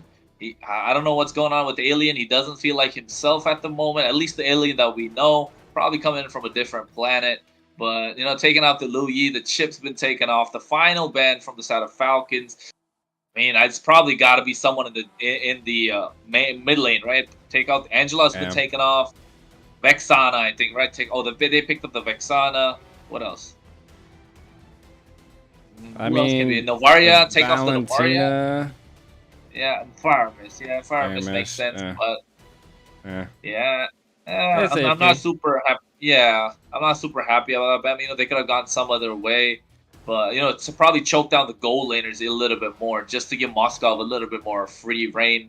But the Edith, I think, was it like a first pick Edith coming out from the other side? Or was it like a first pick Moskov? Because I genuinely want to know what they were thinking into this draft, because the draft's got to have its own strategy. Look at that, Rosa picks up the gourd, and I think Rosa's really comfortable. We've seen that, haven't we, G? Yeah, I mean, the Gore would be a good play here to be able to lock down that Moskov, be able to, just pierce the back line. So I like it. I mean, the Gorge there, it can still get to the Vexana. I guess it's just going to be pretty situational on if they can take care of the Vexana. There's a lot of knock up, so CC is going to be huge. But again, they do have the Matilda, the Panda being picked up though. Interesting. Yeah, I mean, usually whenever they pick up the Barretts, you see the Baksha come on the other side, but I think they've realized Baksha's not the way to go. Pick up the Akai, that's another counter, but I mean, it's just to stop the Yu Zhang, probably. And again, the Lord dance with the Lord, the heavy spin, a lot of things into play here. A lot of situations that they could get out of using the Akai, but I like this Arlot, so we still don't know Arlot roam or Arlot EXP or Edith roam, Edith EXP. That's a big flex, right? Straight going into the game as well. And they pick up the Clint, though, on the other side. Yeah, I mean, there's no one to dive onto the Clint, so that's something great going on for the side of Fireflux. But, I mean, it's a hard-winning lane as well, right? Gold lane Clint just wins basically almost everyone just because of the range that he has, the true damage that he brings into play. And I think this game comes down to the mid lane matchup, right? It goes to faster rotation. Who doesn't get caught? Will it be the Vexana or the Gourd? I think this is the power of Goodnight versus Rosa. Let's see who picks it up this time. What do you think, G? It is true. I mean, we'll have to see when it comes to this comp. The Clint's kind of crazy, but I feel like it's worth it because they got quite a bit of frontal, and being able to burst down the Panda is going to be pretty key. The Moskov also, like, you'll be able to, poke and prop at him as well. So, I mean, it's anybody's game at this point. The Yu Zhang being picked up by Fireflux was a little rough in the last game, but most of the team were able to keep up and pick the team back up. So, we'll see. I mean, a little bit of unorthodoxness coming from both sides. We're going to be getting it into Game 3 here. Team Falcons versus Fireflux Esports. Who can make it out on top here? Yeah, I mean, so far so good for Fireflux, but I think Alien needs to pull up his socks a little bit, get his mindset back into the game, because he didn't have the two greatest games. Let's be honest, we know Alien's a monster. He's a beast in the EXP lane. Or unless he's just being kept in check by Ding here, because we know Ding's doing really well as well. So he's not someone that to shy away from fights. He's not someone that can be walked over on. So I think, yeah, look at that. Alien, usually you see aliens go ham with this Yuzhong in the early levels as well. And this is where Ding kind of keeps it in check. And Apex 47 just being a menace on the opposition jungle. Again, it comes down to this fast rotation. Both the mages able to clear out really fast. Now who will try to get the upper hand? That's what it comes down to. Yeah. I think the Kai can be very situational here. If he's able to get the heavy spin out before the Dotan, I can't even say it. I'm tongue twisting at this point. Detna's welcome. Yeah. And I mean that would be the biggest case. Are they able to go in here? Yeah, that's a little bit of a risky situation there. Look at how much damage was done. Yeah, instantly we'll have to recall as well. Otherwise, someone will just come and pick up the kill. But no rotation of the gold laner in the early stages. Lark, he used the Purify to get away from the rocket, so he didn't have the Purify for the Ditness welcome. And I think Akai on top picking up a kill on towards Yui's Alien. Again, Alien, I don't know. Doesn't feel like the Alien that we know so far in the tournament, does it, G? No, I mean, that's like the biggest aspect that we are seeing at this point, is that it's just a little rough. And I mean, we'll have to see as this falls out here. First turtle take. Rots needs this. Full flicker, and there it is. The big onward going on. Final slash was used as well. The Gore to the Mystic Gush. The Akai picks up the turtle. Black Dragon comes in. Eternal Guard was already used up. He goes in with a Petrify and the Furious Dive combination. They pick up a kill on towards Ding. Although they did get the turtle, I think losing out on Ding might be hurting them a little bit because the EXP lane. Now you get Yui's Alien. Give a little bit more space, more comfort on the side of Fireflux. And maybe we could start to see the slow comeback from them. Yeah, I think it's going to come down to Rosa and Sunshine at this point. You can already see a perfect leash happening here. And a little bit of a go here. Oh my god. What a pin heavy spin. And Yui's Alien not having a great day. Gets taken out by the Arlot combination. With the Vengeance Eternal CC. And he's just dashing in and out. Just picking up the kill quite easily. And look at that. All this while Super ZZ is on the goal lane, protecting his marksman. Yeah, the Fireflux need to find some sort of an opportunity, because the way it's going about, I don't think it's the Fireflux that we know. Doesn't seem like, you know, the top team, the top tournament contender that we like to see. And here on the top lane, Detna's welcome already being used. Furious Dive, but here, yes, Ding will fall. Once again, good rotation coming out from the side of Fireflux, and they're just trying to get Alien the lead just by using the Mystic Gush to get the lane and just take down that gold shield in the top lane. I mean, feed your EXP, but watch out as they're attacking the gold lane now. Yeah, I mean, heavy spin coming out, just baiting out quite a lot of skills. Baited out a flicker from Sunshine. Didn't get really much in return. Meanwhile, on the top side, they do get the tier 1 turret for Fireflux Esports. And they want to press their advantage slowly, and Sunshine clearly will outpoke this Moskov in the lane as the turtle spawns. Yeah, exactly. Again, ooh, watch out for the bouncing ball there. Alien's TP in here at this point. Good zonage on this turtle, though. Yeah, finally we get to see Alien online a little bit. You know, now we can see Alien's getting a little more comfortable. He has the lead. He needs the confidence. His team's able to bring Earth Shatter. Misses. Ding. Oh, I thought he was going to go with the final slash. Retribution on point from TNZ. Ding just able to dash out of there. And yes, Falcons still looking like they have a chance, but gold lead on the side of Fireflux, G. Yeah, I think that just attributes to just the overall control that TNZ is displaying. The blue buff being stolen by Rosa.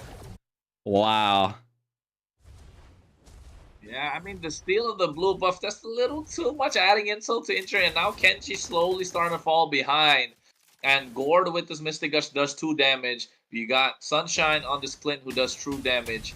So if they start stacking that up, there's no way Zakai is looking to survive. He has to use Retribution just to take away the Lethal Wanderer as well. Now look at that. Barrett's trying to dive in with the Matilda. Circling Eagle. Detna's welcome being used as well. And I think Dingle about to fall. No, heavy spin just to make sure he survives. Earthshatter coming in. And the Primal Rat being used. But here comes Alien with the Black Dragon form. He picks up 2. And now they're looking to pick up a little bit more. But the damage is too much for them to deal with. And that should be the third triple kill. Finally, Alien able to pick up the pieces. And Kenji should be the next one to fall. Spear of Misery from Sunshine. No, the knockup coming in. Sunshine will be... Wow.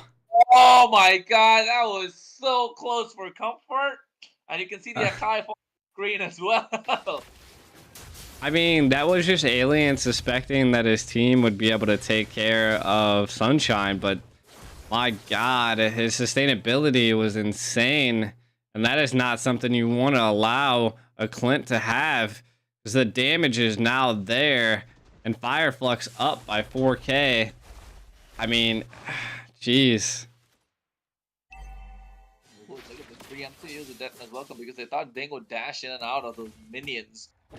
Really smart, trying to outplay them. Oh, the big Earthshatter get the knock-up, Spear of Destruction, but they don't want to dive in because they know that Fireflux have about 4,000 gold lead, if I'm not wrong. And Team Falcons starting to fall behind, and I think it might be too little too late for them if it keeps going this way. Yeah, I mean, they're already leaning into the next hurdle.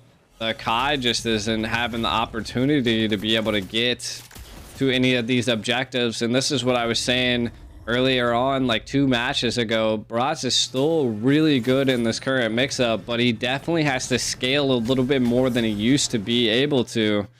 So as long as that happens, which is what we're seeing here, he can definitely be a force to be reckoned with. So, I mean, right now, the rotations are definitely leading towards Fireflux.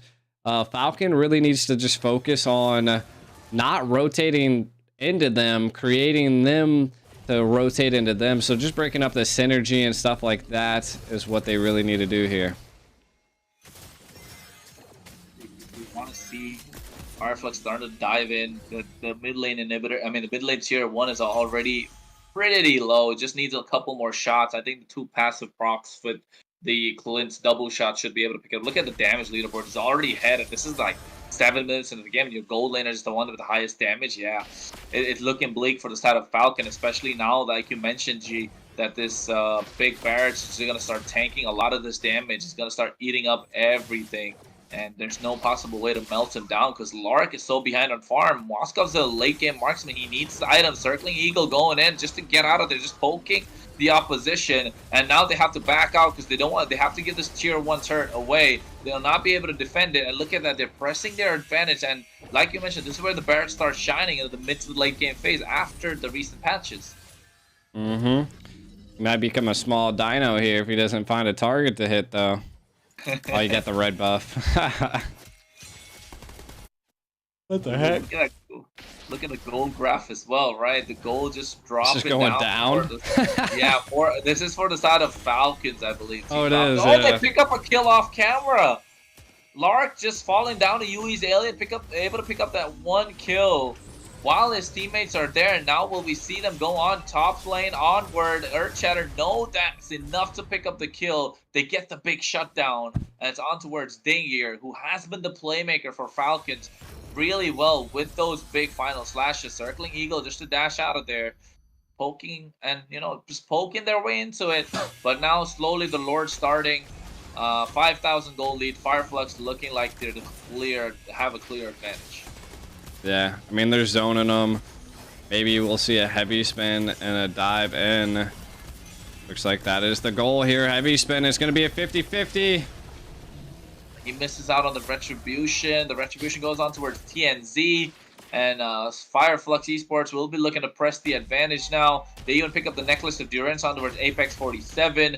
You have Yui's Alien, who has been scaling pretty well. Got his items. Rosa's going to start hurting. Sunshine's is going to be a monster because there's nobody else to reach him in the back line. And TNZ, he'll be tanking on eating up all that damage for the rest of his team. And Kenji really needs to start not getting poked down quite early to be able to sustain for his team. And Super ZZ should get the right engage going. But will we see the right engage, though? That's the big question. Exactly. I mean, right now we could just see that Sunshine is the winning factor alongside TNZ's just tankiness by the Brats. And this first siege, they might be able to break in. We'll see. Moskov is really good at clearing lanes, but he's kind of underfed at this point. Look at the damage. Oh, you use the Purify, but here comes Alien with the Black Dragon form. Will we see the back line? Heavy Spin being used, pins the barracks to the wall, but doesn't have the damage follow-up. Primal Wrath not doing much. Mystic Gush comes out, but the rest of the team backs off, so the Lord has been cleared, but nobody falls from the side of Team Falcons nor Fireflux, and now slowly they're trying to make sure that they're able to save their inhibitors, live to see another day. Oh, look at Sunshine. He's just Boy just put on his rollerblades. Flew on in there. Again, this is what the Matilda does. They haven't been able to take out Apex, and maybe they need to focus on a single target during some of these team fights. I feel like it's going to be what Falcon needs to do here. Yeah, look at that defense welcome being used already. Just gets the knockback on the Final wall. slash. Final slash, just to get him out. Right, save his teammate. Yeah, just the same as save his teammate at that point. And it has a low cooldown, but you need to use that to make the big play. But who's he gonna get though? That's the big question, because Clint's gonna be way in the back line. The Gord's gonna be way in the back line. You get Barretts and you get TNC, and then it will be just really hard for them to burst it down. By then, everybody else just gets burst down your own team. So yeah, they really just need to freeze lanes at this point, right? Just to be able to apply and force them out of the base, because they're just kind of turtling up at this point. And Team Falcons, I feel like what they really need to do is focus on farming up the Moskov as much as possible, because in the long run, it could definitely be the make it or break it for a team. But you can already see that maybe if they can get a shutdown on Sunshine, that could be one of the biggest things that we see as well. But the EXP difference right now and levels is just too much. I mean, look, Sunshine's level 14. He's 2 levels higher than anybody on the team, and the TNZ's 3 levels higher. Some people 5 levels higher, which just is detrimental when you're put into a team fight like that. Will be the difference maker indeed. The cameraman, I don't know what he is pinning at, but Heavy Spin comes out. Will we get there? He picks up the Retribution, gets the Lord and the Circling Eagle, but the Petrify onwards super ZZ, but he's able to get out of the using the Flicker. Meanwhile, Moscow on the top lane just taking down the tier 2s and just capitalizing on all the opportunity. And this is the opening Team Falcon needed, and this is what the Akai brings to the table. So there's really good play coming in from Team Falcons, buying them more time. And I think this could be the difference maker, and this could come back to bite Fireflux right where they don't want to. Detna's welcome being used on towards Ding. He's just pushed onto a wall. He just gets burst down instantly, and Fireflux now once again back and have the advantage. Oh yeah, they're gonna press it even more. Team fights are happening left and right. The Lord not gonna be really too much. Moskov definitely trying to push this bottom turret. He's definitely gonna succeed with it. So the split bush capabilities by Team Falcon is one of their utilities at this point. Oh no! Heavy Spin. He gets away on the wall, and oh my god, that's the big knockup coming into the Earth Shatter. But here comes Moskov Lark with the Spirit Destruction using a lot, and you see how he melts on TNZ, but now the rest of the team has to back off. What a play coming in from Kenji. We thought he could play the Martyrs, but oh my god, his Akai has been so on point. It's just unlucky that they haven't been able to pick up the kills. Look at that, he deserves the highlight. Oh my god, what a heavy Stingy. He pinned 3, if not 4, to the wall. Yeah, I mean, if there was a follow-up on that, that would have been detrimental to Fireflux. All they needed was the Moskov there to just apply even more pressure and damage. But now the breathing room is what they needed here. They have super minions lined up and ready to go. Black Dragon to kind of zone them out. They want to keep this mid tower as long as possible. I feel like they're trying to do that split push capability, which is just, it's good, you know, like that's how Lark is going to get farmed up at this point. Applying the left and the right lane and then just switching it up is forcing Fireflux to decide if they want to, you know, respond to that, which if they do respond to it could be a big problem. Because then they're splitting up the team, right? So not only is the Kenji was able to hit that retry and then give them a lot of breathing room, 4,000 gold breathing room, mind you, but also you're seeing Lark make some really good plays here. He has the Spear of Destruction to reposition himself as if he's able to hit a target. So that's why he's able to quickly rotate. Is that a conceal play I just seen? I think we did, but At this point, Ding, I think Ding is. Yeah, I know we mentioned we highlight Lark a lot. He's the one that has to dish out the damage, but at the same, Deathless Welcome being used and the target being Ding once again.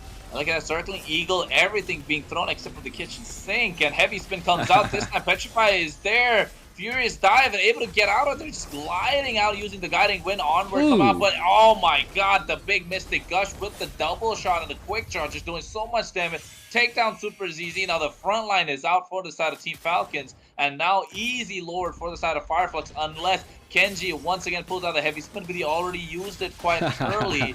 So this is where Fireflux will start to shine. Yeah, and you can already see they're zoning them a lot harder this time around, just focused on keeping them back, but the damage... Yeah, they're going all in, circling eagle, alien flew in as well. So wow.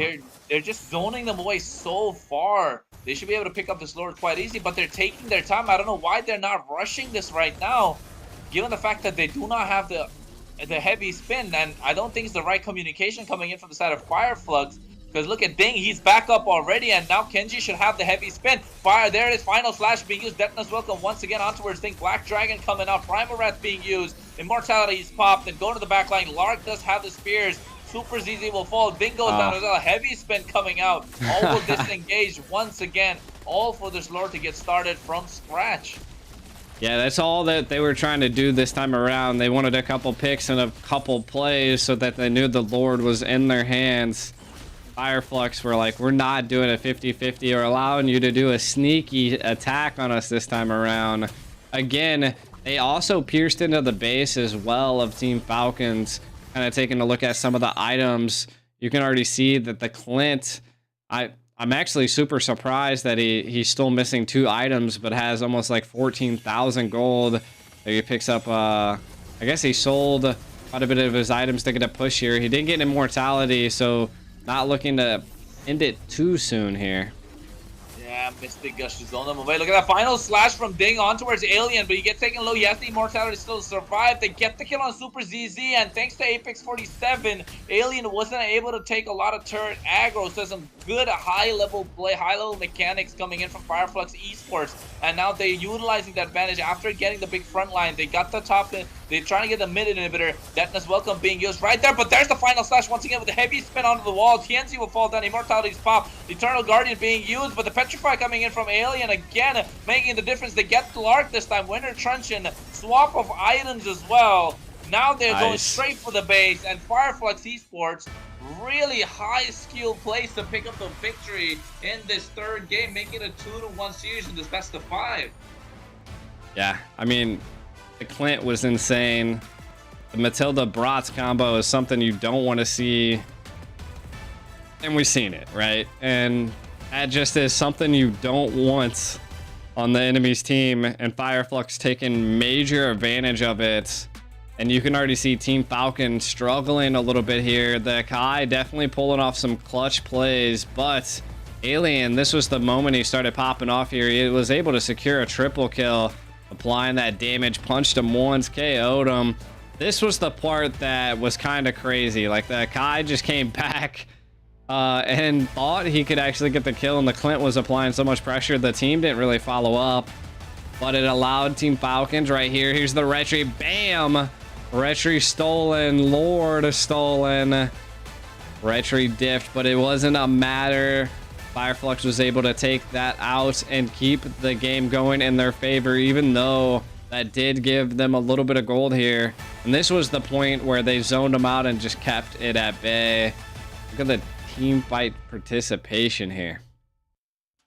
TNZ Apex 47, 79, 84%, quite a lot. That's the Matilda Barracks combination that we were talking about all this while. And look at the damage that they deal together. Just able to take so much damage as well. And at this point, Kenji did have a great game, but I think overall their draft just lacked a little bit. They were looking to get the damage from certain areas, but that the Lark, especially and in the goal lane, he wasn't allowed to shine as much as we like to see on the Moscow, just because he went against the Clint, right? And look at that Clint. Just when you mentioned the Clint, Sunshine MVP, 504 KDA, 806 gold per minute, 64% kill participation on a gold lane without the boots. Man didn't even want the socks on. He just got the burst damage going with that, with the crit along with the Sea Halberd as well, just to add a little bit more insult to injury. And the way that he played was really good. And I think Sunshine, if you give him something he's really comfortable on, he's able to carry the game from the gold lane as well. Just not Yui, not Alien from the side of EXP. So Fireflux, a very well overall rounded team. And Falcons need to find an answer because it's match point. Exactly. Match point now into Fireflux's hand. And again, like you said, there wasn't anything too unorthodox besides the panda was a little crazy. Maybe they were backed into a corner, didn't want to pop out the box yet, decided to go with the panda instead. And Fireflux just had the more aggressive comp. They utilized it, they snowballed, and they kept Falcon just pressed against a wall. Not too much breathing room, not too many mistakes. They actually definitely came out on top on a lot of the engages that we've seen. The only thing I seen in that game Team Falcon was able to do was steal that Lord, and it was something that kind of kept them having a little bit more breathing room into the next Lord. Yeah, and you're right. They just get a little bit of breathing room, and I think they weren't able to capitalize on that just because as soon as the Lord was there, when the Lord started marching, Deathness Welcome just picked somebody up, and then after that, there was no possible way for the side of Falcons to capitalize on the Lord whatsoever. Just making sure they're choking down that goal lead that Fireflux had, pressing their advantage, and in the end, it all worked out for them. And like you mentioned, right, they're able to let the Barrett scale from the mid to the late game, given that early space that was needed.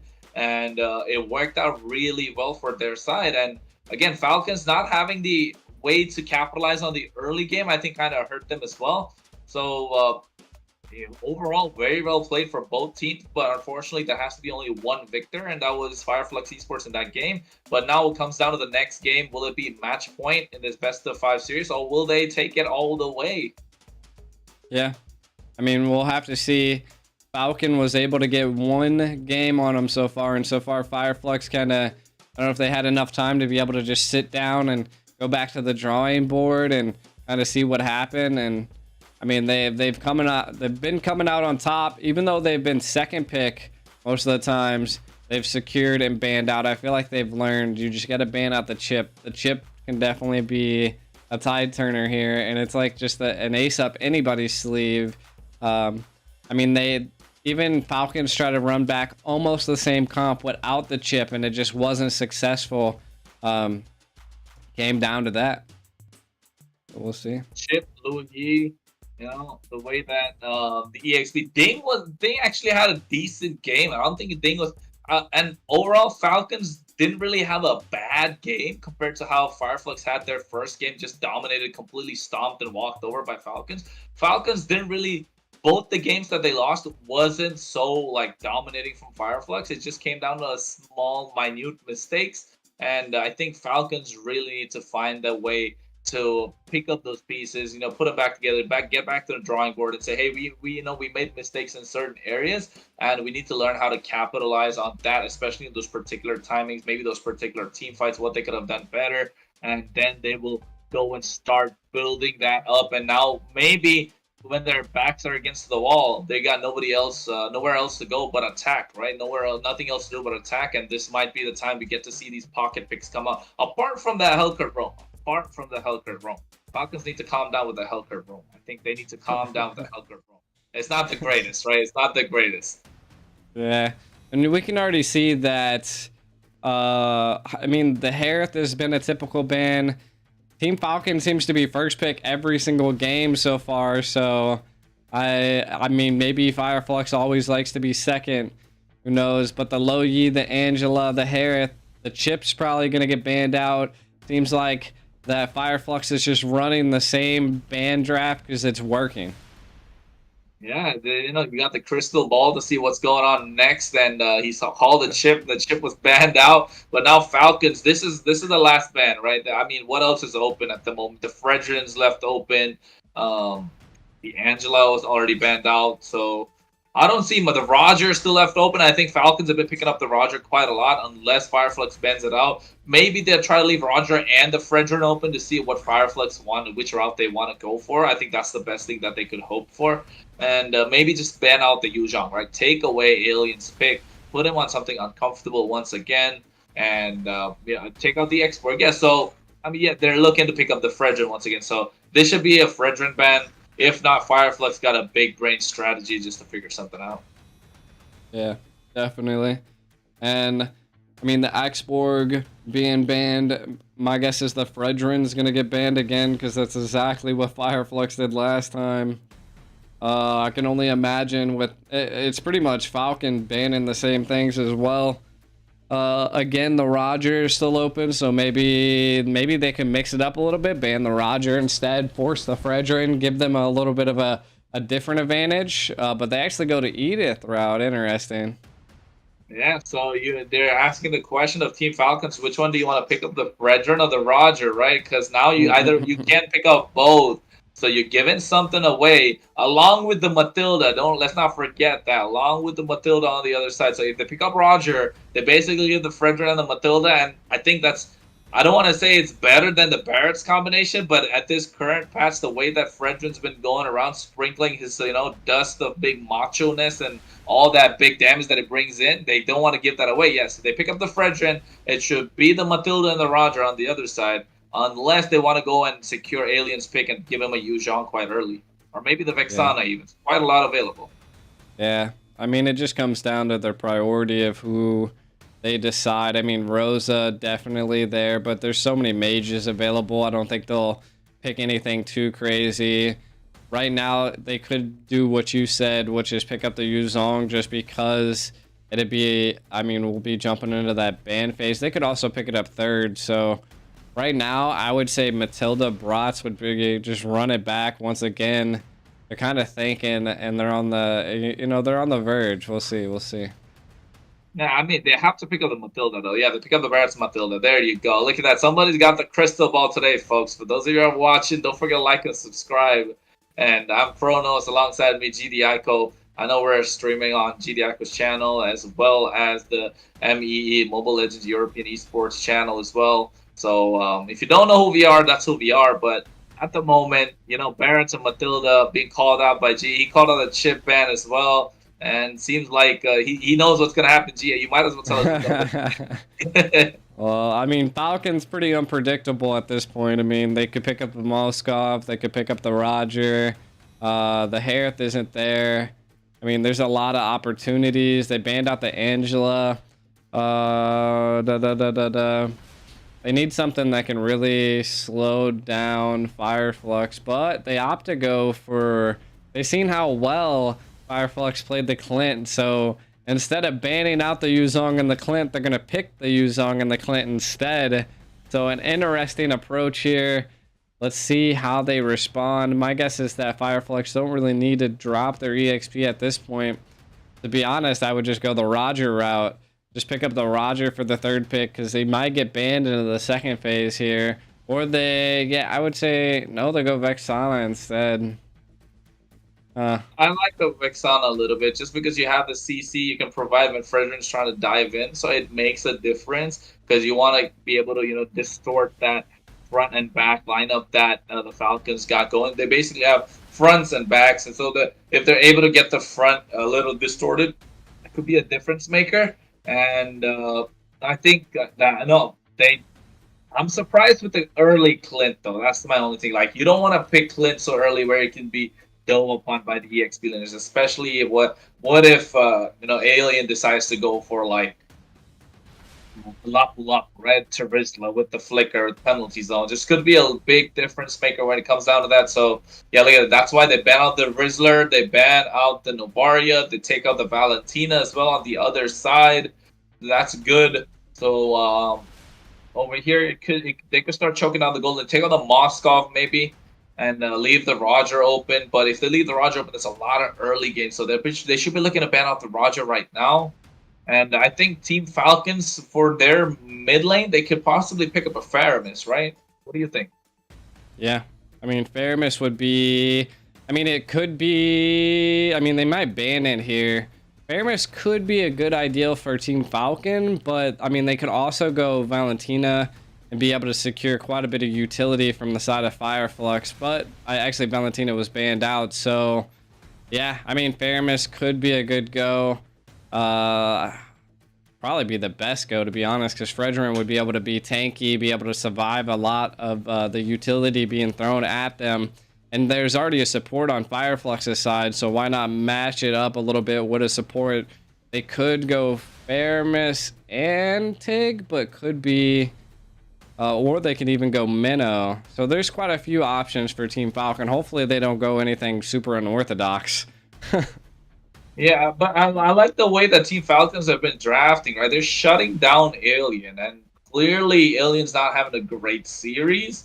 And they pick up the Yuzhong, they ban out the Export, they ban out the Charizla, they ban out the CC as well. So now the EXP lane looks kind of lax, but look at that, they pick up the carry on the other side. Sunshine will be shining with this carry pick from this mid to late game phase. They got the Barretts and the Matilda to try and carry them in the early game a little bit, although he's not going to be that dominant. And then the mid game should be filled up by Rosa on this Vexana, ideally.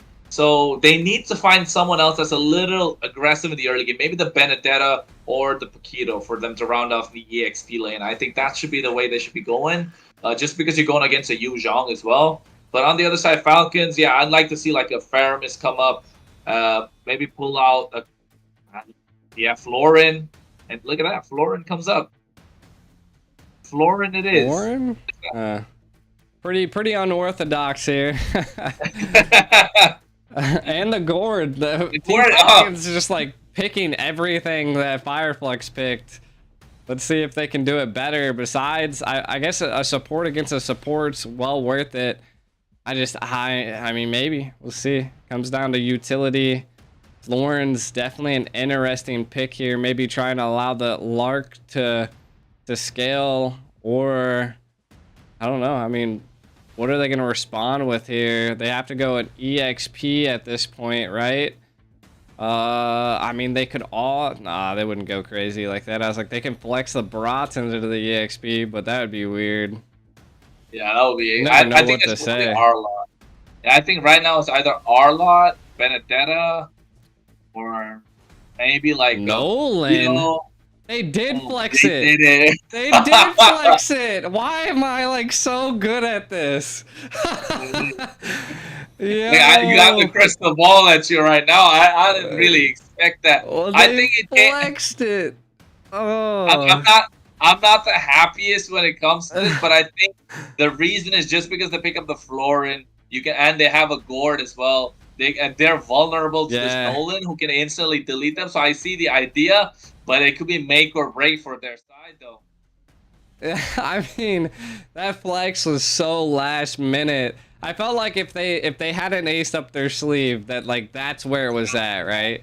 You know, you might as well attempt to do something crazy when you're at match point, and picking up a Nolan, like you were stating, there are so many squishies on their team.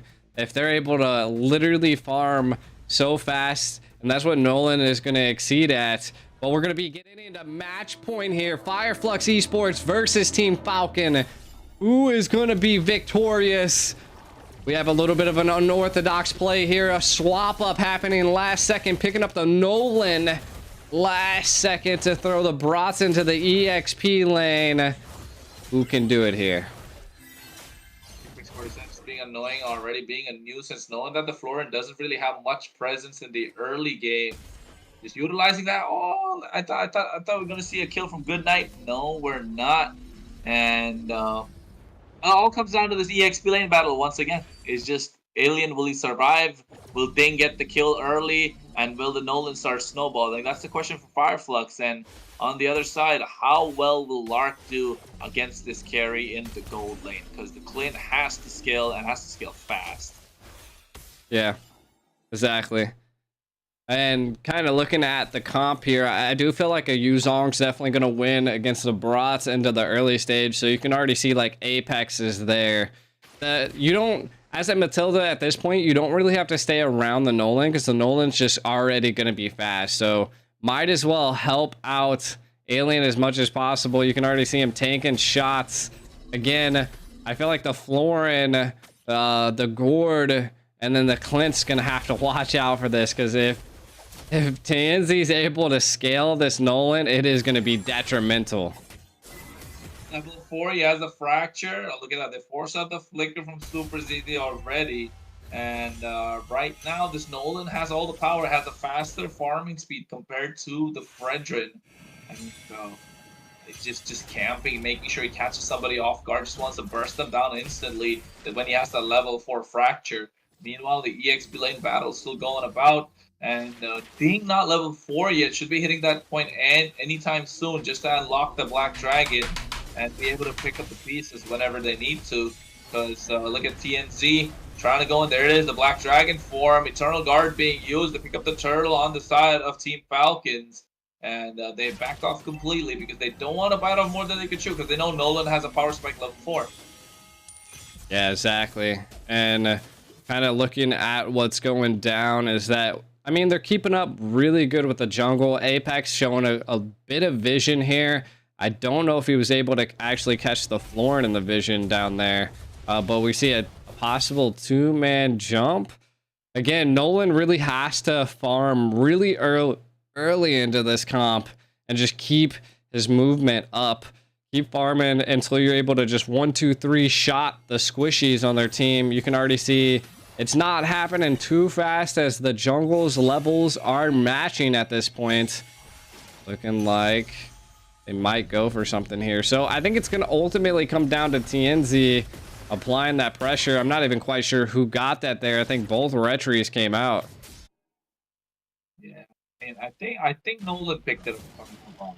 I did see the gold coin flying on towards his side, unless I'm possibly blind. But at the moment, the way that they're playing, yeah, I think the Nolan needs to really start picking up the speed, pick up the pace, press the advantage. And because, like, when it gets to the mid to late game, I think this Fredrin's going to be hard to burst down. Everyone else is going to have able to look at the presence around the map. And look at it, they already started to chunk down this gold sheet of the gold lane. And Kenji having a great series so far. Unfortunate that his team's not up in the series. Just zoning the rest of the team. By the way, here's the Nolan. Look at that. They're trying to spot him out. The Gord doesn't catch him, but here comes the fracture expansion. But the Bloom on point. Will he pick up the pieces? First, the blood going in towards TNZ. But here comes the Black Dragon getting the backline. Petrify. Shaw S and Shaw arrested. Will he be able to pick up the kill? Yes, he does. He picks up one. Meanwhile, Kenji wants to get a little bit more, but they will be zoned away by this fake Lord, this Eternal Guardian. And right now, let's see how Team Falcons can use this advantage to turn it into a snowball to stop this Nolan from actually getting ahead as they pick up the turtle.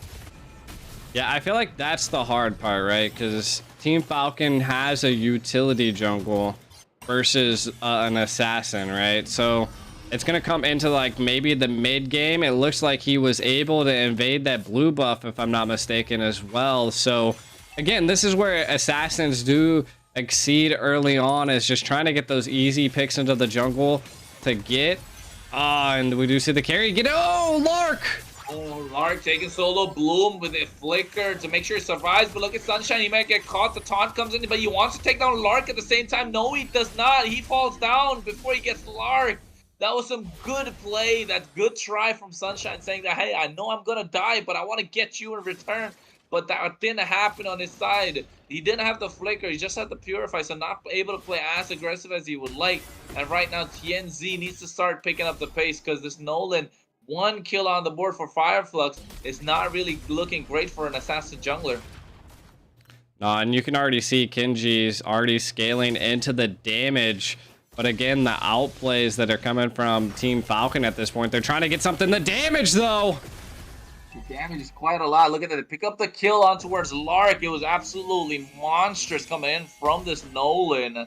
And right now, Apex 47 once again on the aggressive, getting that river control as she should. And, you know, he's a Matilda. Got to get that power going.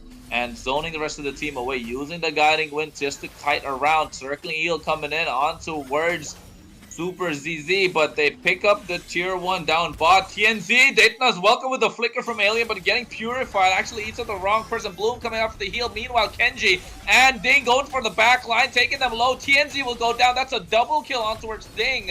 And right now, they want to pick up the third. Yes, they do. Matilda falls. Here's the fourth. The big appraiser trap drops. And seems like Fireflux bit off more than they could chew, and they got, they got destroyed for that. 4 kills in the process for Team Falcons, and again, another turtle up for free. Yeah, and again, this is just Team Falcons' utility is a lot more than Fireflux at this point. Nolan really has to scale. I'm actually surprised they didn't keep that tower. The passive on Clint proc to be able to take it down. They're going to have to wait to that late game, but even when it's getting into the late game, it's going to be a little bit harder for Nolan to catch and kill anybody. But look at Sunshine! Oh my god, Sunshine taken so low. Everybody wants a piece of that. That's a killing spree on towards Ding. Although he's doing a lot of turret damage, he's able to survive. But Gord gets taken down in the mid lane. And seems like Sunshine is being avenged by TNC. Now 3-1-0. This is where we want to see the Nolan start racking up those kills, get that goal lead, and create be the nuisance, create havoc for Team Falcons that he should be, as Team Falcons sieging in the top lane tier 1 turret at the same time. Yeah, 100%. Kind of looking at what's going down here at this point. Fireflux not too far behind, definitely losing all of their first tier towers, which is going to be a little bit of a tough result. They're not going to be able to overextend as much as possible. They're trying to maybe get a cheeky pick off here as he's going in here. I don't know if TNZ has enough damage to be able to take down a Fredrin, though. You can kind of see the pressure being applied at top. Matilda, not too much of a play. Again, this was a pulling out a Nolan last second.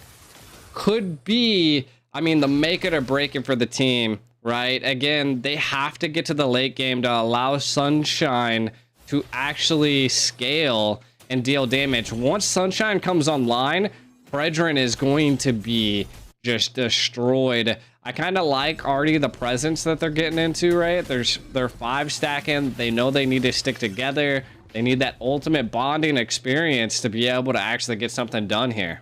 Uh-oh. Uh-oh. Dino getting small. Looks like they're trying to go into something. I thought the Dino got a little small there, but not really. Still able to stay big and strong. There it is. Sunshine picks up the golden staff, and this is where, like what you mentioned, G, this carry, Sunshine's going to start hurting, and this Fredrin's going to start feeling like a minion to the Sunshine.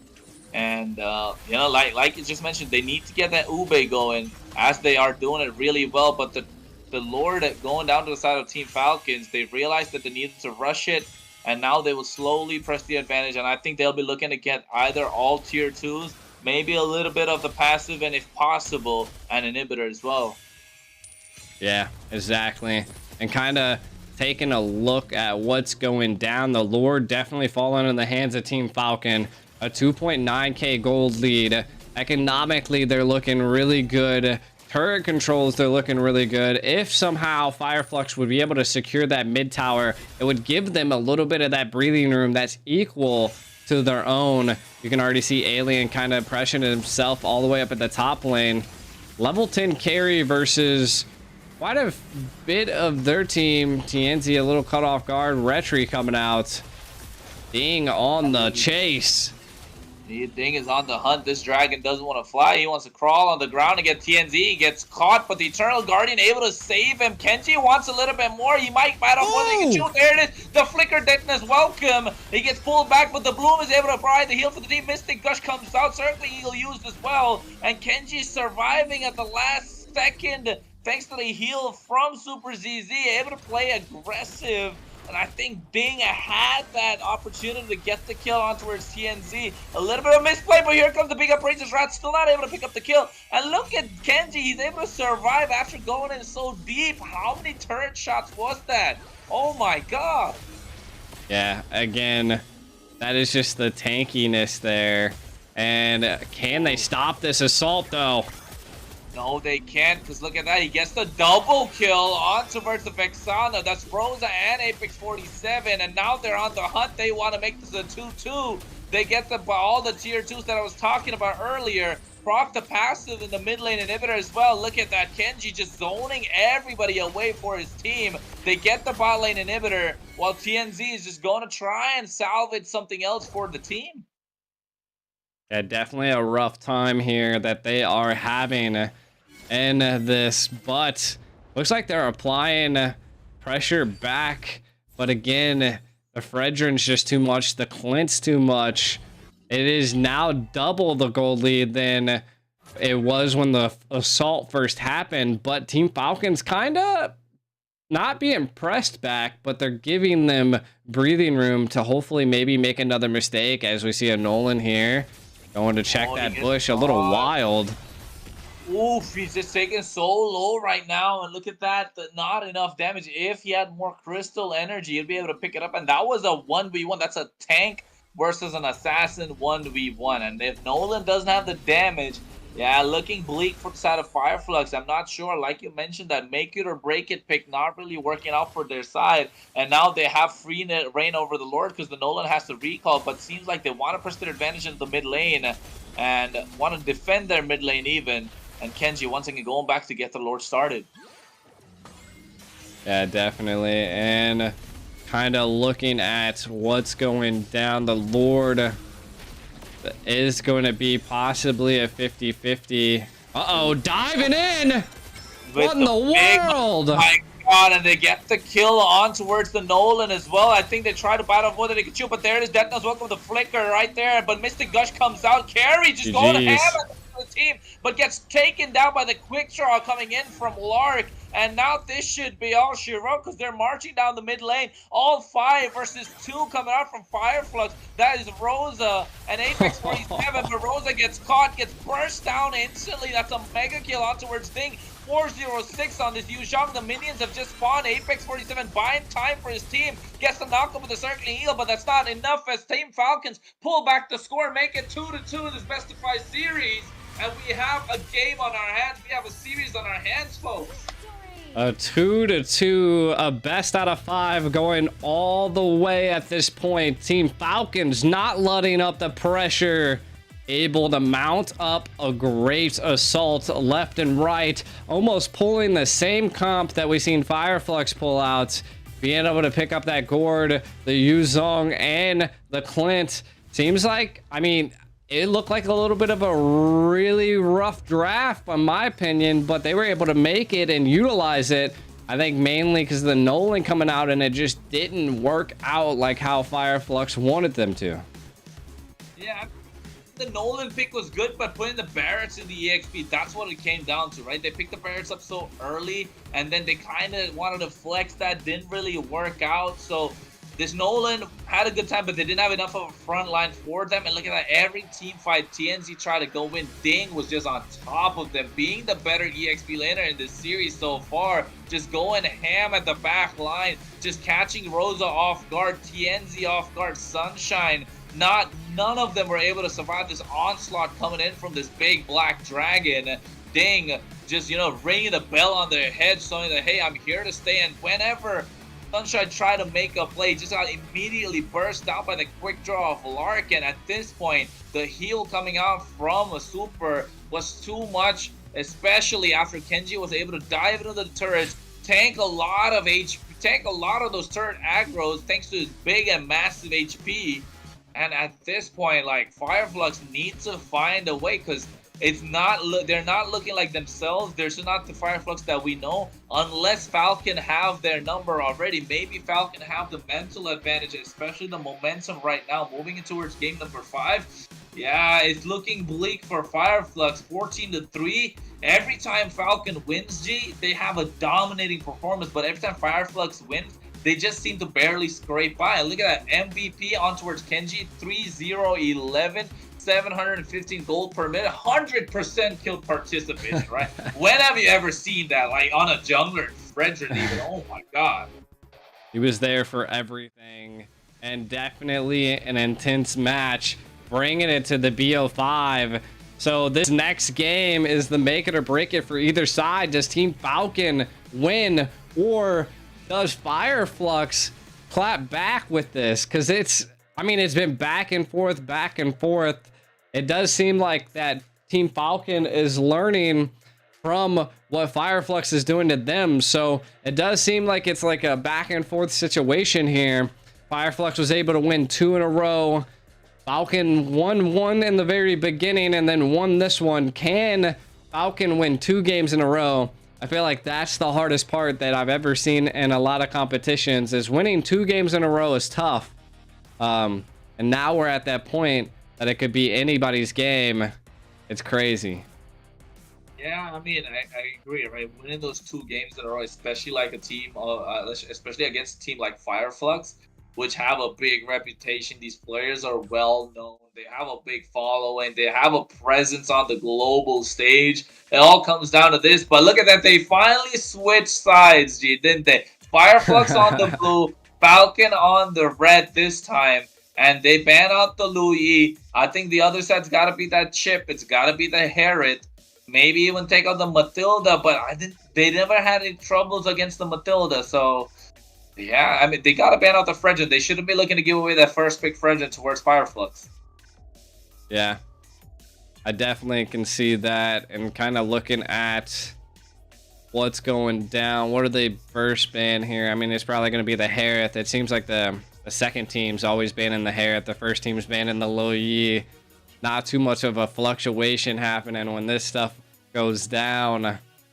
And again, Fireflux always banning the Chip second. My guess is that they're going to run it back. Maybe they try to pull out the Chip themselves. Nope.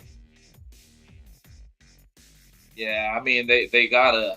I mean, I don't think they would, right? The Herod being banned out. Is that the Chip? Yes, that's the Chip. So, yeah, they ban out both the teleportation heroes. They don't want to give them mobility. I think we've discussed it before, right, Jay? I mean, it's either I cannot move or I can move too much. So you cannot move too much right now. So we'll see who's the one who can't move at this stage. As Angela being taken out. These are all the power picks that we usually see being banned out. The Fredrin, absolutely really good to come. But I think they could have picked up the Fredrin for themselves, though. But yeah, I guess they have a different game plan for the side of Fireflux. Maybe they're just respecting Kenji's, tank jungle. He's been a monster on the Fredrin. It was the Akai, Martis. He's not showing any sign of weakness so far. That I would say Kenji absolutely great in the jungle. And right now, I think the final ban, maybe the Roger, not wanting to give the Roger away. It could be an option that they go with here. I mean, right now, I'm not quite sure what Fireflux wants to go for. Again, they probably will first pick the Roger if I had to guess, but they could also first pick the Barats as well. I mean, there's a lot of opportunities and a lot of options. They normally want to seem to secure the jungle. I think the Nolan pick was a little wild there at the end. I mean, I called it, but I still feel like they just didn't utilize it to the fullest of its ability. So maybe they'll run back the Barats once again and go from there. I've seen a lot of teams overseas actually rocking the Alpha, but we haven't seen any teams in these tournaments pick up anything unorthodox in the jungle. They've had Martis, we've seen Nolan, we've seen Bratz, we've seen Fredrin.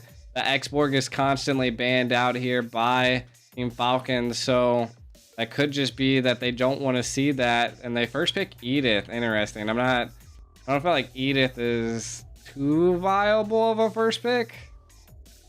I think it comes down to the flexibility of the Edith, right? You can put her in the roam, you can put her in the EXP, and that's what the first pick kind of brings to the table. And they still don't know which direction they want to go towards. They just know they want to pick up the Edith because of the CC it provides, because of the utility it provides, and you also have the damage. And I dare say you can even flex into the gold lane, right? But at this point, let's see what the side of Team Falcons want to respond with. They can pick up the Matilda for themselves, pick up the Matilda and the Roger, maybe the Matilda and the Barretts as well, and just show Fireflux that they can play that composition better than them. Because let's not forget, guys, this is the quarterfinals, best of 5. Hey, guess what? They're sticking to their guns. They don't want to give Alien what he needs. They pick up the Yuzhong and they pick up the Barretts. Oh my god. They better prioritize Alien right now. I feel like they got to prioritize Alien for Fireflux, right? I mean, we kind of seen it. The Bratz wasn't too good of a pick in the side of Alien, so I guess I could see where you're going. Maybe provide that, but the Edith definitely could still be flexed into the roam position. So it could be either or. I guess that adjustment of the hero is where it's at. The Moskov being picked up early. I mean, ultimately good. Team Falcons could pick up the Roger. I guess it all depends on the ping, if they'd be able to handle such a mechanically heavy hero as Roger. But the Valentina as well, interesting. I mean, great utility from the side of Fireflux at this point. Yeah, Fireflux, I like the big ultimate steals, and they got the mobility a little bit. They got the IMU. They're able to take the Black Dragon. They got the Primal Rat. The flexibility is there, but again, they pick up the Florin. First phase coming in from Falcon, so they have big, chunky, beefy boys. They got the little girls to give them the heal as well. So now gold comes down. Now they're going to start choking on this DXP lane, right? Because I feel like they know this Edith can be flexed, but Alien, you don't want to give him that big Rizzler. You don't want to give him the, well, what else? The R-Lot. You don't want to give him the Lapu Lapu. So he still plays a lot. He's got a lot in his arsenal. But again, like you mentioned, it comes down to those ping differences a little bit. So not sure which server they're playing in. But folks, we want to see Baksha being taken off the table. Yeah, Baksha being taken off the table. Again, a good hero to pit against the Barats. But still have the Kai open. Still have the Carmilla open, which could still be utilized. That would be a good hero to actually combo with the Moskov and the Edith. So you could see a little bit of an unorthodox jungle being pulled out. Still that supporting that utility route could definitely go there. They ban out the Clint just because they don't want to see that once again. Could force them into maybe something we haven't seen today, which is a Natan. I mean, the Natan could actually synergize pretty well with the Florin, being able to keep them alive, keep them at bay. And I mean, we are seeing a pretty front-heavy team, so unless they have a response to being able to take them out the Natan or be able to get into that back line, it could be a little bit of an upside for the side of Team Falcon.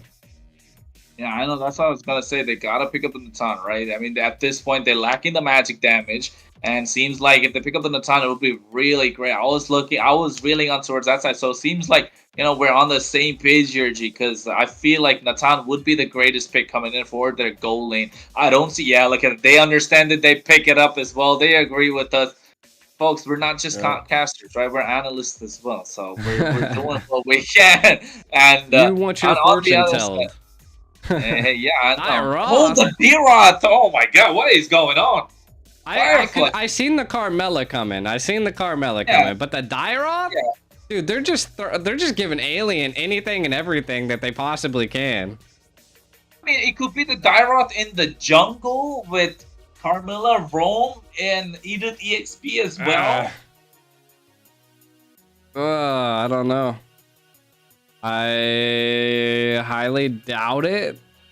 Yeah, ideally, I would like to see the Dyrod and Yu Zhang matchup because Dyrod probably definitely wins that, right? Yeah, it's going to be Dyrod EXP. Yeah. Well, that's the last pick, though. Novaria. That's good. I like that. I like Falcons draft more again. I mean, it's interesting. I do feel like the Carmilla is going to synergize with Apex and Sunshine, so it's going to come down to that. Again, Novaria is a good pick to also synergize with the Natan, so overall, I mean, both sides are decent. We do see Team Falcon going to be relying more on the Natan. I got the hiccups randomly for some weird reason. Someone must be talking about me. Yeah, it's definitely those people saying, this guy saw who's going to win anyway. The crystal ball, he's got it. He knows who's going to win. We don't want him to know, but, like, it's all right, folks. It's all right. The drafts are easy to read. Yeah, we got to make sure we stay hydrated at the same time. But for now, I think we like both the teams' drafts just because where they've placed the certain heroes, the Carmilla in the jungle, the Dyrod and the EXP, the Edith and the Rome. So they're giving Alien a little bit more playmaking ability in the early game, trying to get him to win in the early game because they realize if he wins the early game, he kind of takes the game into the late phase and he could be a dominating factor. But at the same time, Team Falcons, though, Ding has just been a difference maker, right? This whole series, every team fight, he is there. His presence is felt, and he's always on top of Rosa. And I think that mental pressure might add on in the long run, even though they're an experienced team. Always being there, you know, I'll always have to watch over your shoulder, look up in the air for the dragon. You never know what's going on. So I think that can be a difference maker. And Falcons might be able to come out on that on top because folks, we're getting straight into the game for game number 5, best of 5 series quarterfinal for the first game for today. My name is Cronus. Alongside me I have G the Ico, Fireflux Esports and Team Falcons. Who's gonna make it out alive, G? I mean, both drafts are pretty particular and synergized with the heroes that they have decided. I think it's going to come down to the tactical positioning. This Dairoth is definitely the first time we've seen it into the, or not the jungle, but into the tournament. So, I mean, it could come down to how unorthodox that Dairoth pick is. Can it, you know, stir up Falcon? Can it be played really well here is what it's going to come down to. Yeah, and you can see clearly already starting to get the advantage. Yeah, I think he was going to get the first blood. The shot has been enough to keep him alive. Both the EXP are just sustaining as much as they can.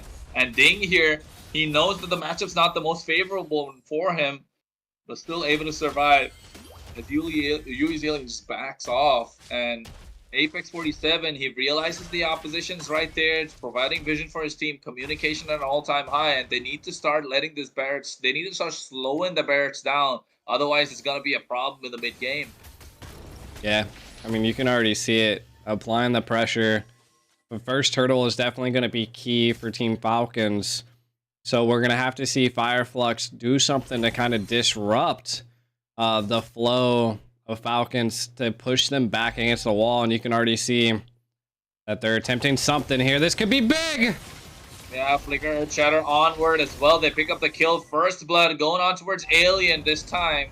And right before the turtle as well. So this should be priority for the side of Team Fireflux Esports, as they will be able to pick up the turtle. Just not enough communication coming in from their EX planner because he didn't have the vision to provide for the rest of his team. And it just turned out to be the right play. And Apex 47 to get that one started as he gets onward once again. Primal Rat forcing out the flicker from Super as the team Fireflux picks up the turtle at the same time. Yeah, I mean, a good play by Team Fireflux. Definitely capitalizing on Kenji. Look at Apex getting that vision. Maybe you're going to be forcing him here. Maybe hit a retry. I know he knows that he doesn't have the retry. Not able to get it. Rosa almost. Oof. He was playing with fire there, wasn't he, Kenji? He was playing with fire. He doesn't have the retry. He was trying to get that in the buff. It just came down to like minute HP differences. But meanwhile, the EXP, like, I mean, towards the blue buff side, they're trying. I think he picks up the blue buff. Kenji's not able to get the blue buff. He uses the retribution and misses it this time and asks his team for the support. But with the Florin in the roam position, they realize that they don't really have that big advantage. Yeah, I mean, this is good pressure by the side of Fireflux. Slowing down the Broth as much as possible is definitely key. And it looks like there's a little bit of a conflict happening in the top lane. Maybe a 3v2 situation. They're going in. Yeah, look at that. They get on toward the Natan dealing the damage though, but the Spirit Destruction able to get that Sunshine. Will he be able to melt him down? But Lark though gets kiting from his team, and they pick up the kill on towards Sunshine. TNT copying Rock in our plane. So is Super. Super is the first one to fall. But they pick up 1-for-1. But that's a goal laner for a roamer. So I could say Team Falcons having the upper hand in that fight. But at the same time, they lost out on quite a lot of gold from the side of the Team Falcons. Yeah, I feel like the only thing right now that Fireflux has up their sleeve is that they are just pressuring Team Falcons jungle. So utilizing, like what you said earlier, the Florin, just not being that vision, that tankiness that you absolutely need. But they are trying to allow. Oh, look at the flicker going in.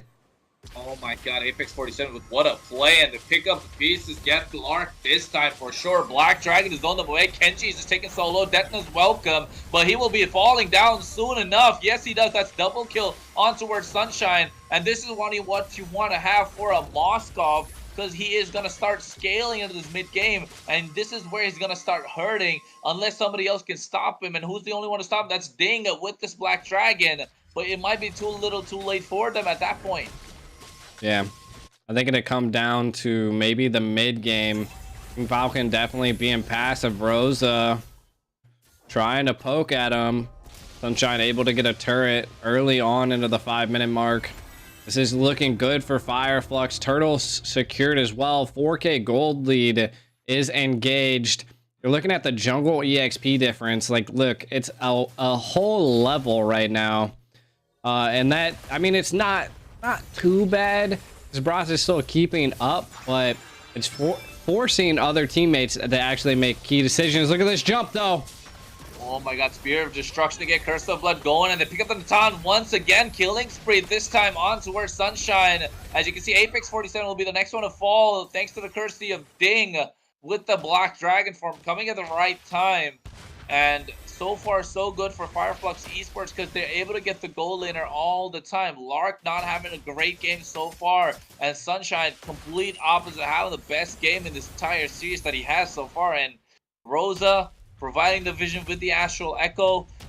Kenji really needs to start picking up, he needs to start picking up the pace with this barracks and providing the vision and be the front line that his team needs to be. Needs him to be.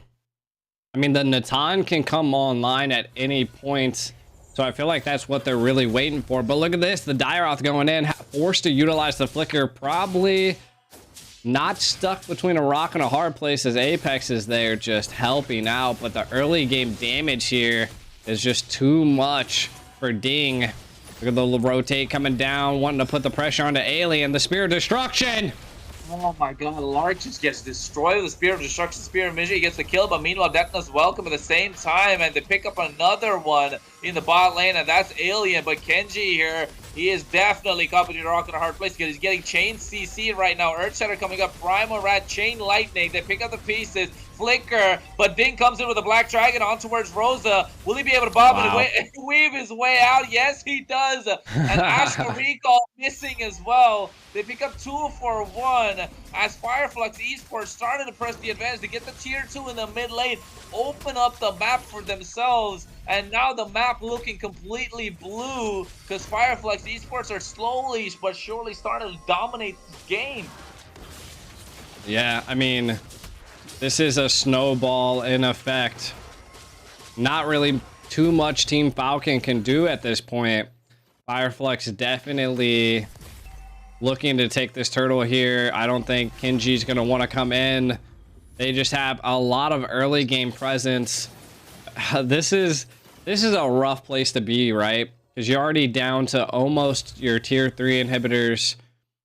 Tier 2s are standing on the left and right, but your middle is gone, which is, normally your scapegoat of being able to rotate around the map. But the pressure here. Curse of Blood being used, Entropy to get on the back line, Spear of Destruction misses, Astral Echo coming out, but the Alien taken so low, Furious Dive, they're able to pick up 1 kill, and Falcon now want to start pressing the advantage, but meanwhile Moskov is able to get the tier 2 down bot, and Lark picks up the Starlium site quite late right now, but this is the power spike that we want to see from him, and this Natan should start shining right now, but Sunshine might just be a little too ahead because if you take a level difference, that's level 9 towards a level 12. He just hit level 10 even, so especially now, take a look at the items. Yeah, I mean, taking a look at some of the items, the Natan's the one that is holding the flower here from Florin. So again, with that, the axe being picked up there, that's huge. Already have the feather, a lot of penetration here from Natan. I think all it's going to take is one really good, well-placed team fight, and it could be make it or break it for them.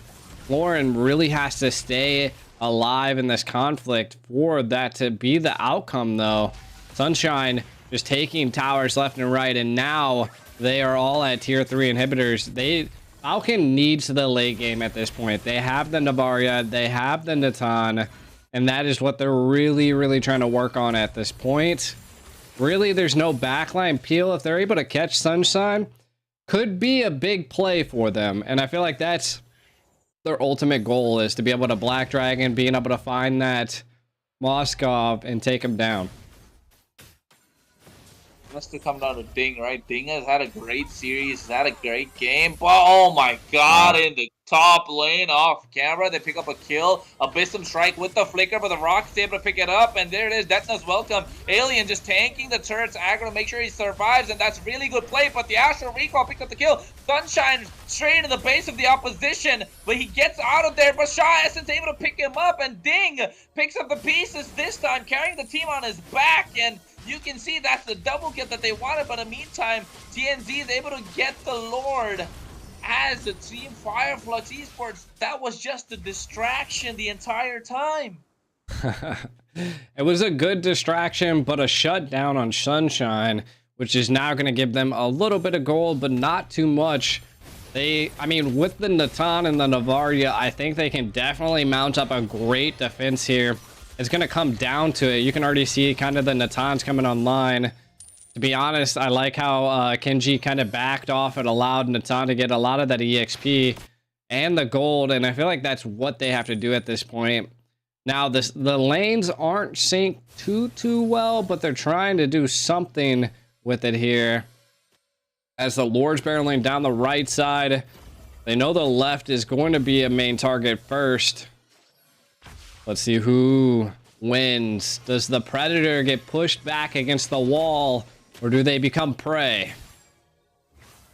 The biggest question right now, right? Because we know the Predators are about to pounce. That's the Lord marches down the bot lane. Not a Luminous Lord, but they've been looking to get the inhibitor. Entropy being used, and Natan is melting it down. Black Dragon has zoned them away. Really well played by the side of Team Falcons. But here comes the next wave of super minions. Will they be able to defend? The tower in the bot lane's about half HP. Curse of Blood being used, but here comes Detna's welcome just to get out of there, as the Moscow wanted to start melting them down slowly, and no Black Dragon means no form of engage. So Team Falcons allowed to play passive once again, as Team Fireflux Esports seem to be happy with what they got with that one single non-luminous Lord.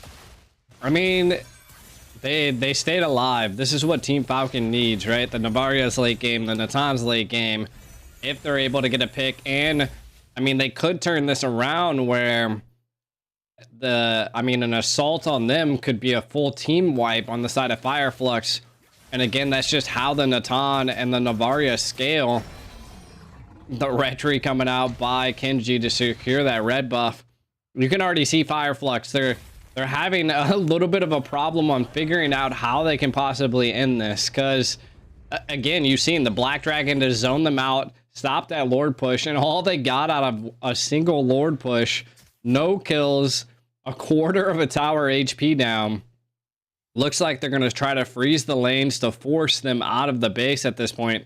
31 seconds to the next Lord. Man, I think the right play coming out from Fireflux right now, just freeze the lanes. Don't give Kenji the stacks that he needs to become the big dino that the side of Falcons need him to be. Spear of Destruction misses out on every single person, but Ding gets caught by the Flicker or Shatter, petrified to make sure he survives onward. Curse of Blood comes in, but here comes Moskov and the Black Dragon for him to retreat, but he's able to. Yes, he is. Rock is pulling back. Really well played by the side of Team Falcons once again, just to survive and baited out all these important spells from the side of Fireflux Esports. But at the same time, no Black Dragon means they will not be able to engage for the Lord, as the Luminous Lord has just spawned and Fireflux Esports are on it already. Yeah, and you can already see that they're attempting to try to zone these lanes. They have good control in the bottom lane. They could assault this. All they need is the Natan at this point. Do they opt to go in? If they're able to get an easy, cheeky pick here, maybe on Rosa, they're displacing, maybe going to reset the Lord. Good play from both sides. Astro Echo coming out to displace them. TNZ kind of being brought at bay. Do they do anything? They need to attack. Ding on the hunt. Yeah, Alien, though, he gets knocked up by the Furious Dive, not really waiting for the opportunity, just wants to go dive in and get that kill. Seems like a revenge match for him at this point, but still Falcons are able to cause a stalemate and make sure they utilize the opportunity to get the Lord, and they're ready to pick a fight, just waiting for the right time because they have the bloom. And here it comes. The Black Dragon is unlocked. They're trying to find the opportunity, trying to find the target. The target is Sunshine and Rosa. That was just to zone them away. And now finally, Curse of Blood coming in once again. Astral Echo, Detna's welcome. There's the knockup. They burst down the floor in. But here it is. The Moskov dealing all the damage. They get 2 for 1.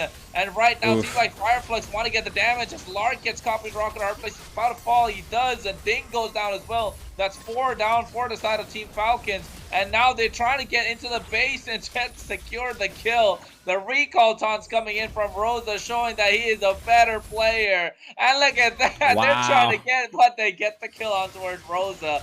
And they should be able to get the base because they don't have enough time for them to survive unless Astral Echo, Astral Recall, the minions is being blocked. Alien, Boom comes out, Curse of Blood, but no, Moskov goes straight for the base. GG, well played for the side of Fireflux Esports as they advance to the semifinals of the Snapdragon Pro Series, ladies and gentlemen.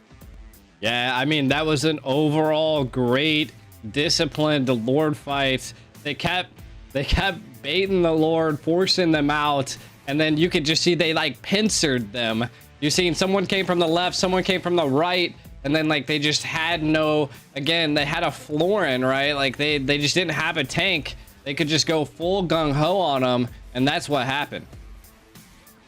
Yeah, and you can see how they try to dominate the early game, and every time they did, Ding was there to pick up pieces for the side of Team Falcons, able to make some sort of a play, but Kenji always getting caught out. And because the separation was created between the front and the back line, having a really squishy back line kind of cost Team Falcons at this one, going for the early pickup of the Florin. And every time Ding tried to dive into the back line, the Fireflux Esports just made the separation that they needed, and Natan didn't have the space to get any sort of kills or even dish out the damage.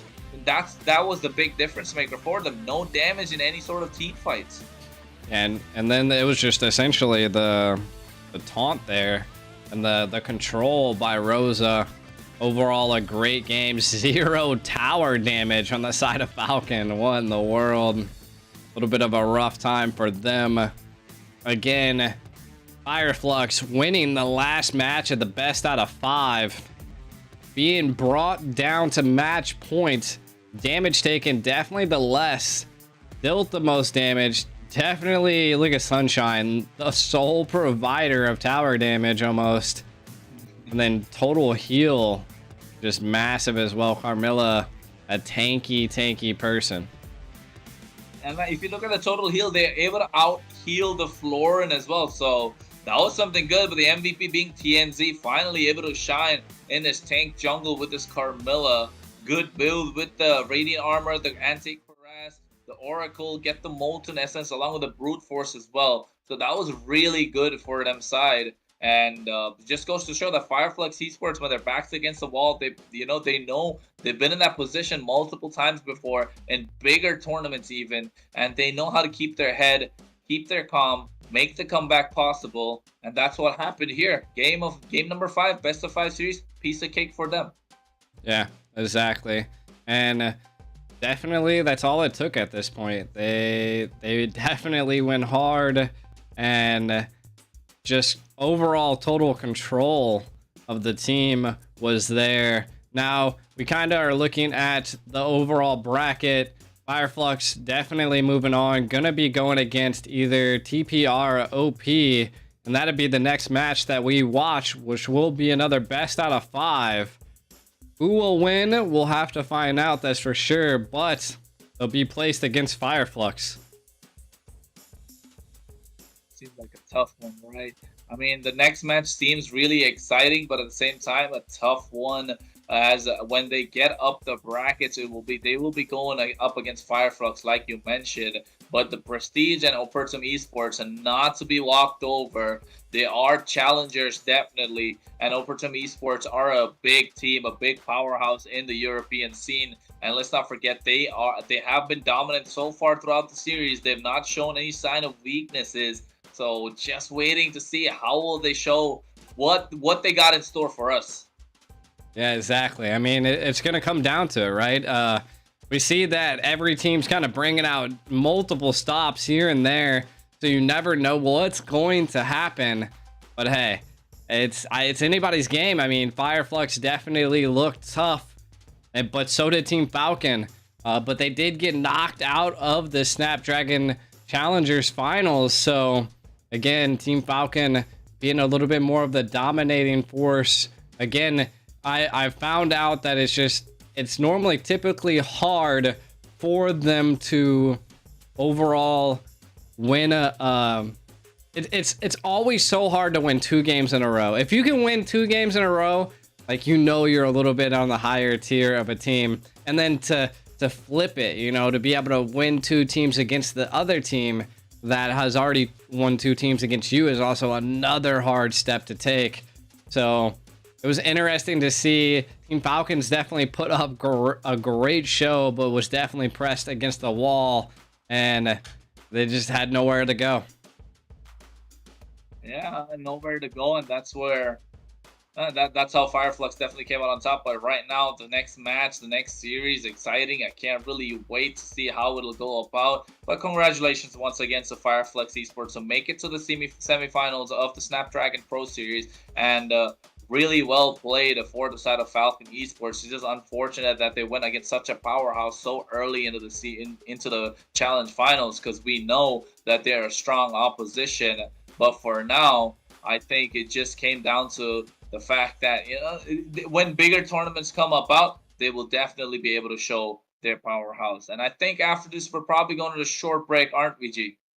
At some point, I think we are going to a short break right now. See you guys here soon.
just kidding.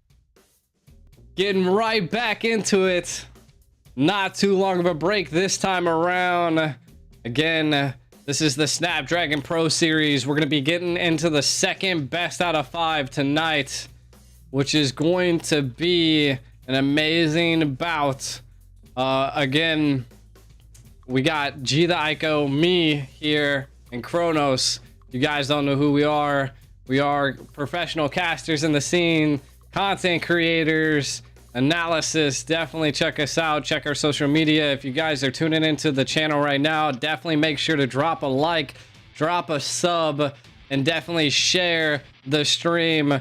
But let's take a look at the two teams that we're going to be seeing here in this quarterfinals. Number 4, the Prestige versus Opertum Esports. Yeah, Prestige versus Opertum Esports, two strong teams going up against each other, and both from the EU MENA side as well, if I'm not wrong. We got for Prestige Moji, Faraway, After Dark, Xiao, Asmo, and Kutsi, who might be coming in from the sub position as well. But at the same time, on the other side, for Opertum Esports, I believe we should have Vlados, Jan, Laito, Paguski, Sensei, Sombra, and these guys are just great players, absolutely both. One from Turkey, one from EU side. So just making the confirmation, and they've been playing really well. And look at their highlights from their previous games. You know, Opertum just given the chance to pick up the Herod, and they were a dominating force. And Prestige, when they have this Roger in the goal lane, they're able to snowball to make their big comeback. So you know both the teams love their goal laners. They love to prioritize their goal laners. Once their goal laners get going, it's really hard for them to stop. And it all comes down to how will they go about in this entire series, because we know goal lane is the carry. That's why we call him the ADC, the all damage carry, right, G? So it comes down to how will they be able to prioritize that particular position, and of course the EXP laners making the right plays at the right time. 100%, and it's just going to come down to that Prestige showing definitely good domination in their tournament, as well as Opertum Esports. As you can kind of see, it looks like Opertum Esports is a little bit ahead compared to the Prestige, and you can definitely see it's just coming down to the gold per minute and then the damage per minute. So we're probably going to see a little bit more of a team fight and more an aggressive approach taken by OP versus Prestige. So we'll have to see once it comes into the game on what they like to play, and you can kind of see their most picks and their most bans here on screen. Yeah, I mean, I like that Fredrin, the Charizla most pick on the Opertum side of the Prestige. We'll be looking to counteract that and see not to give away those big power picks for the other side, because we know for a fact that the Rizzler has been a dominating factor, right? You call him the Rizzler for a reason, because you never know. All of a sudden, he just dives on towards you with that big hammer, and he likes swinging. But at the same time, the Fredrin, again, have been a dominating factor in the jungle. So it just goes to show how important it is for their front line to make the difference for the side of Opertum Esports. And at the same time, for the other side, the Prestige, they love their goal lane picks. They like giving the Roger. They like the Roger to scale, and of course the EXP laner will be looking to make the difference in this series as well. So it just goes to show who's gonna come out on top. Is it gonna be Opertum Esports? Will it be the Prestige? I know one thing for sure, G, one or the other. We definitely have a great series on our hands, and yeah, it's gonna be one cracker of a series for sure. Exactly, and we're gonna be diving into the draft as quick as we possibly can. Production's like, go, go, go, go, go. And we can already see the bans coming out are looking pretty similar to what we've seen in the last game. They were definitely doing their homework. They do not want to see a chip being pulled out in this tournament again.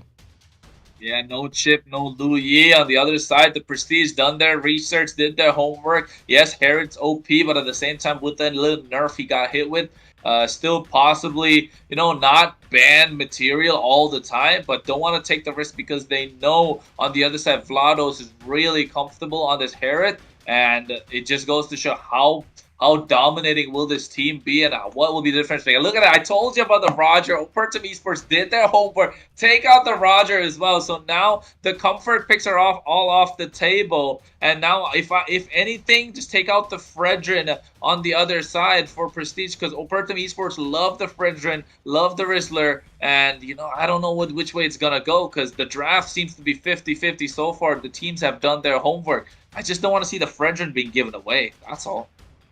Yeah.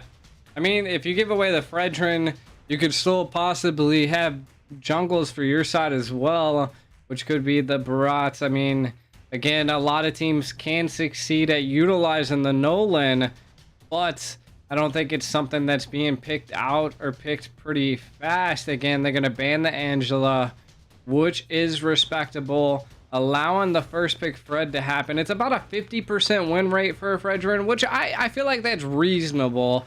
It used to be a little bit better in the jungle, but they've kind of nerfed him back a little bit. That caused him to kind of not hit as hard, which kind of allows him to be a little bit more 50-50 when it comes to a lot of these team fights.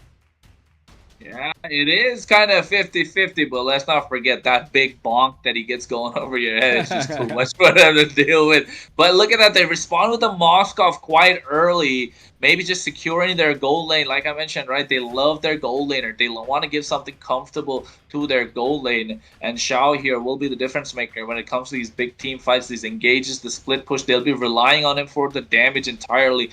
Picking up the Moskov, the close range effort. And they go for the Valentina for After Dark. And this could be, once again, a really flexibility, the utility that comes into picking up a Valentina early into the draft. To be able to steal so many ultimates away, that kind of puts a spanner in the works of Opertum Esports. We will find out. Let's see, how will they respond to this, right? Because, we both love the Valentina. We both love the Valentina just because of so much utility that it provides. Yeah, I mean, Valentina is just an overall, like, it forces the team to, like, really make decisions on what they want to give that Valentina, right? Do they opt to go the Vexana? Do they opt to go the Navaria route, right? There's a lot of options that could be utilized here, and then they opt to go for the Minnow and the Arlot, which, to be honest, I think are still good picks. We can definitely see the Minnow with a 60% win rate, the Arlot with a 43. I think the Arlot's mainly at the 43 because we don't see him picked up too much.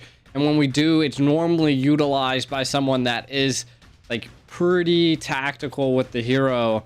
And we might see some final slashes that are being able to displace the Moskov or displace the Valentina to keep them at bay. But we're going to be going into the last pick of... wow, they're going to pick the Carmilla out of here for the third pick right out of the get-go. I think that's a little bit early because, I mean, OP could have banned it, but I don't think I've ever seen Carmilla bans come out. Yeah, I mean, you don't really see Carmilla bans that often, right? Unless you're able to read in the opposition's strategy. But I think I like the Wombo combo that's going on for the Prestige, just because they have the Curse of Blood from the Carmilla. Then you're able to steal the Minoan Fury from from the Minotaur, from the side of Opertum Esports itself. Use that big IMU's ultimate. You can always steal the final slash away at the same time. So I like what I'm seeing, the Wombo combo from Prestige, but at the same time the Clint being banned out just to not get shut down in lane, like what we saw earlier between Falcons and Fireflux. You pick up a Clint, shut down the Moskov entirely. The Moskov's not able to respond, so they don't want that to happen. Want to make sure Shao has a good laning phase and able to transition that into the mid game and the late game. So taking out the Clint, the Xborg being taken off the table just because you don't want to shut down this Fredrin. So yeah, that's why I understand, like, why would you go for the Carmilla so early? Xborg was still kind of available, but I mean, the Wombo combo, they're trying good to be nice. I'm trying to stay positive. You're definitely teetering over there. You're definitely teetering. Hey, it's all right though. You never know. I mean, right now, the biggest thing that I can say is the Carmilla really synergizes with heroes like the Moskov, right? Not only that, they haven't banned the Edith yet, which is another good synergy with Carmilla. And of course, if Lo Yi was there, it would just be utter domination at that point.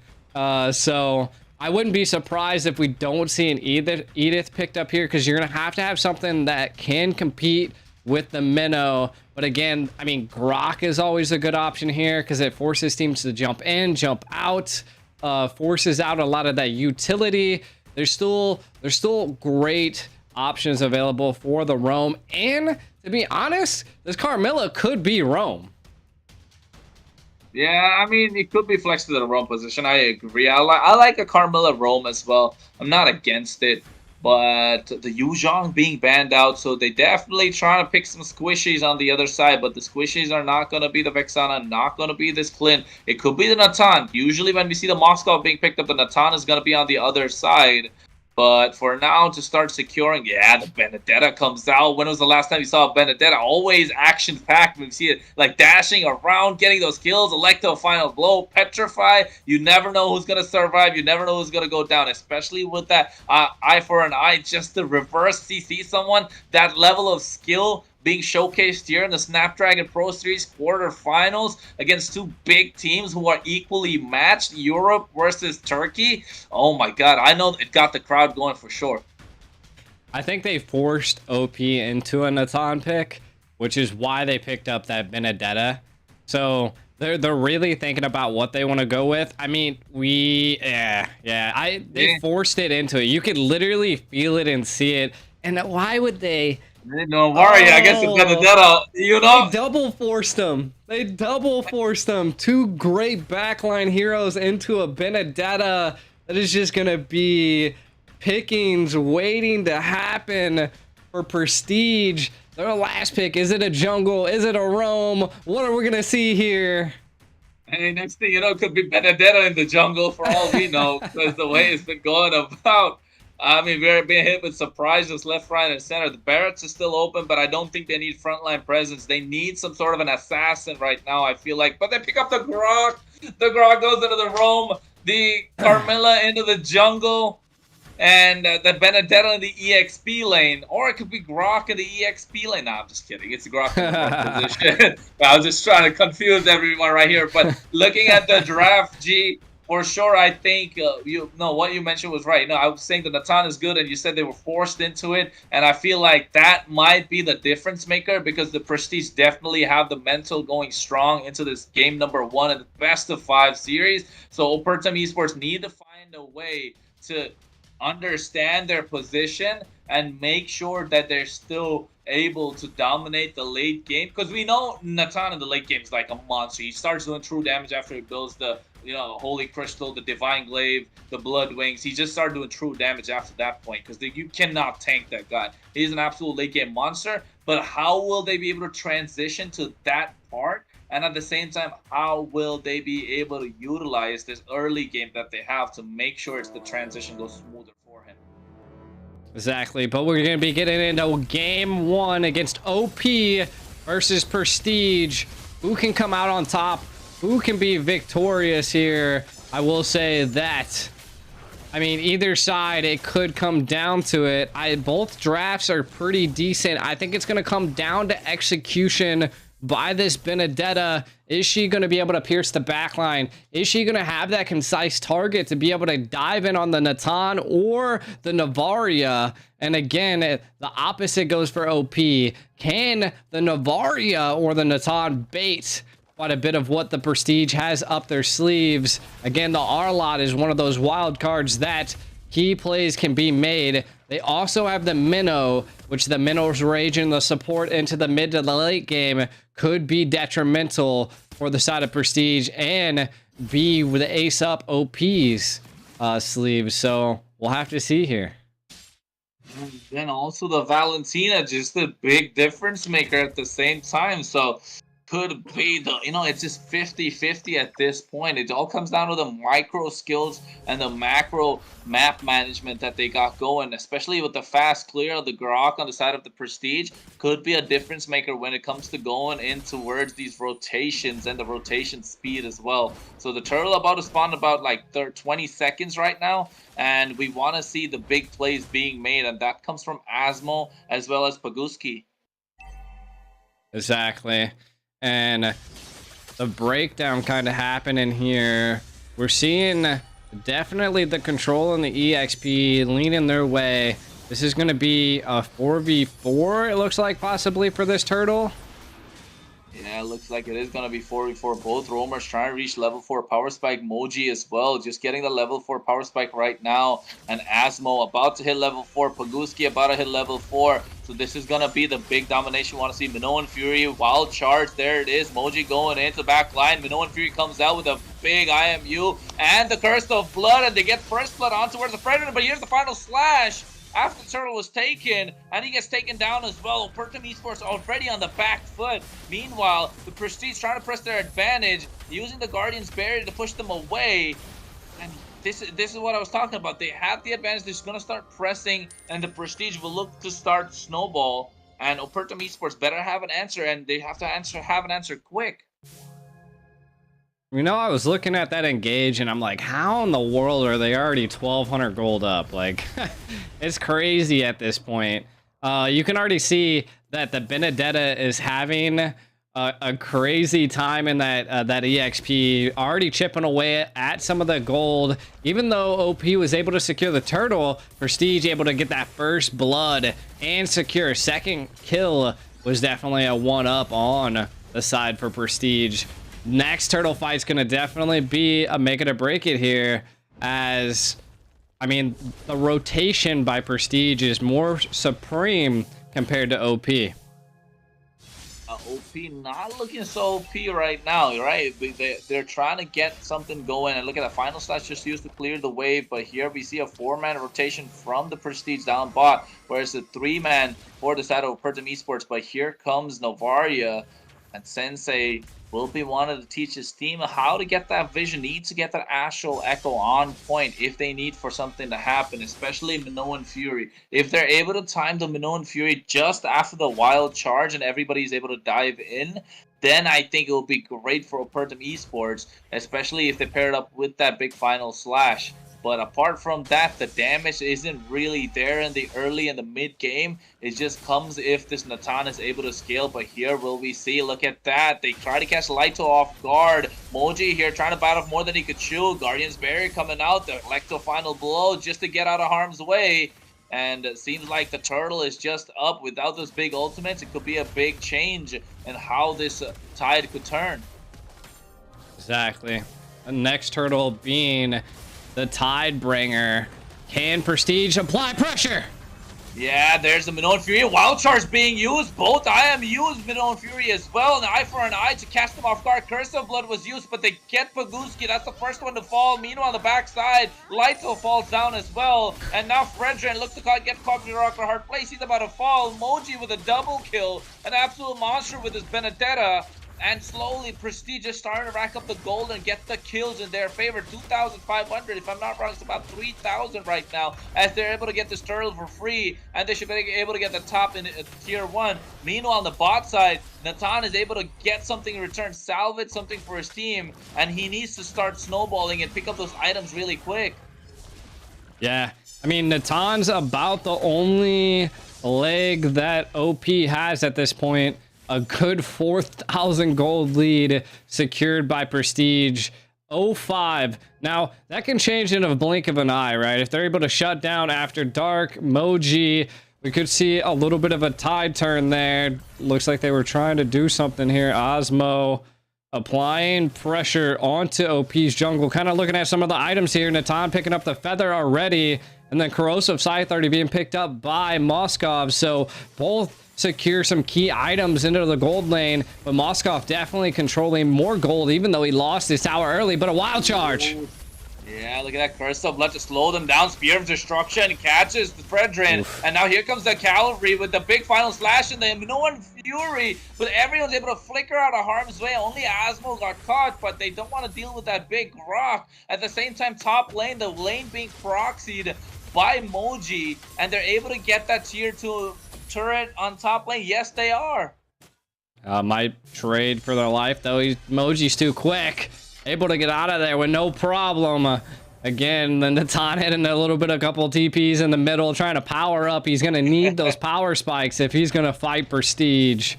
Again, Looks like a little bit of a cheeky plays are happening here. The little, what I like to call Oreos happening on the bottom lane. Didn't really need to Oreo anybody, though, besides the tower. OP attempting to gain position here.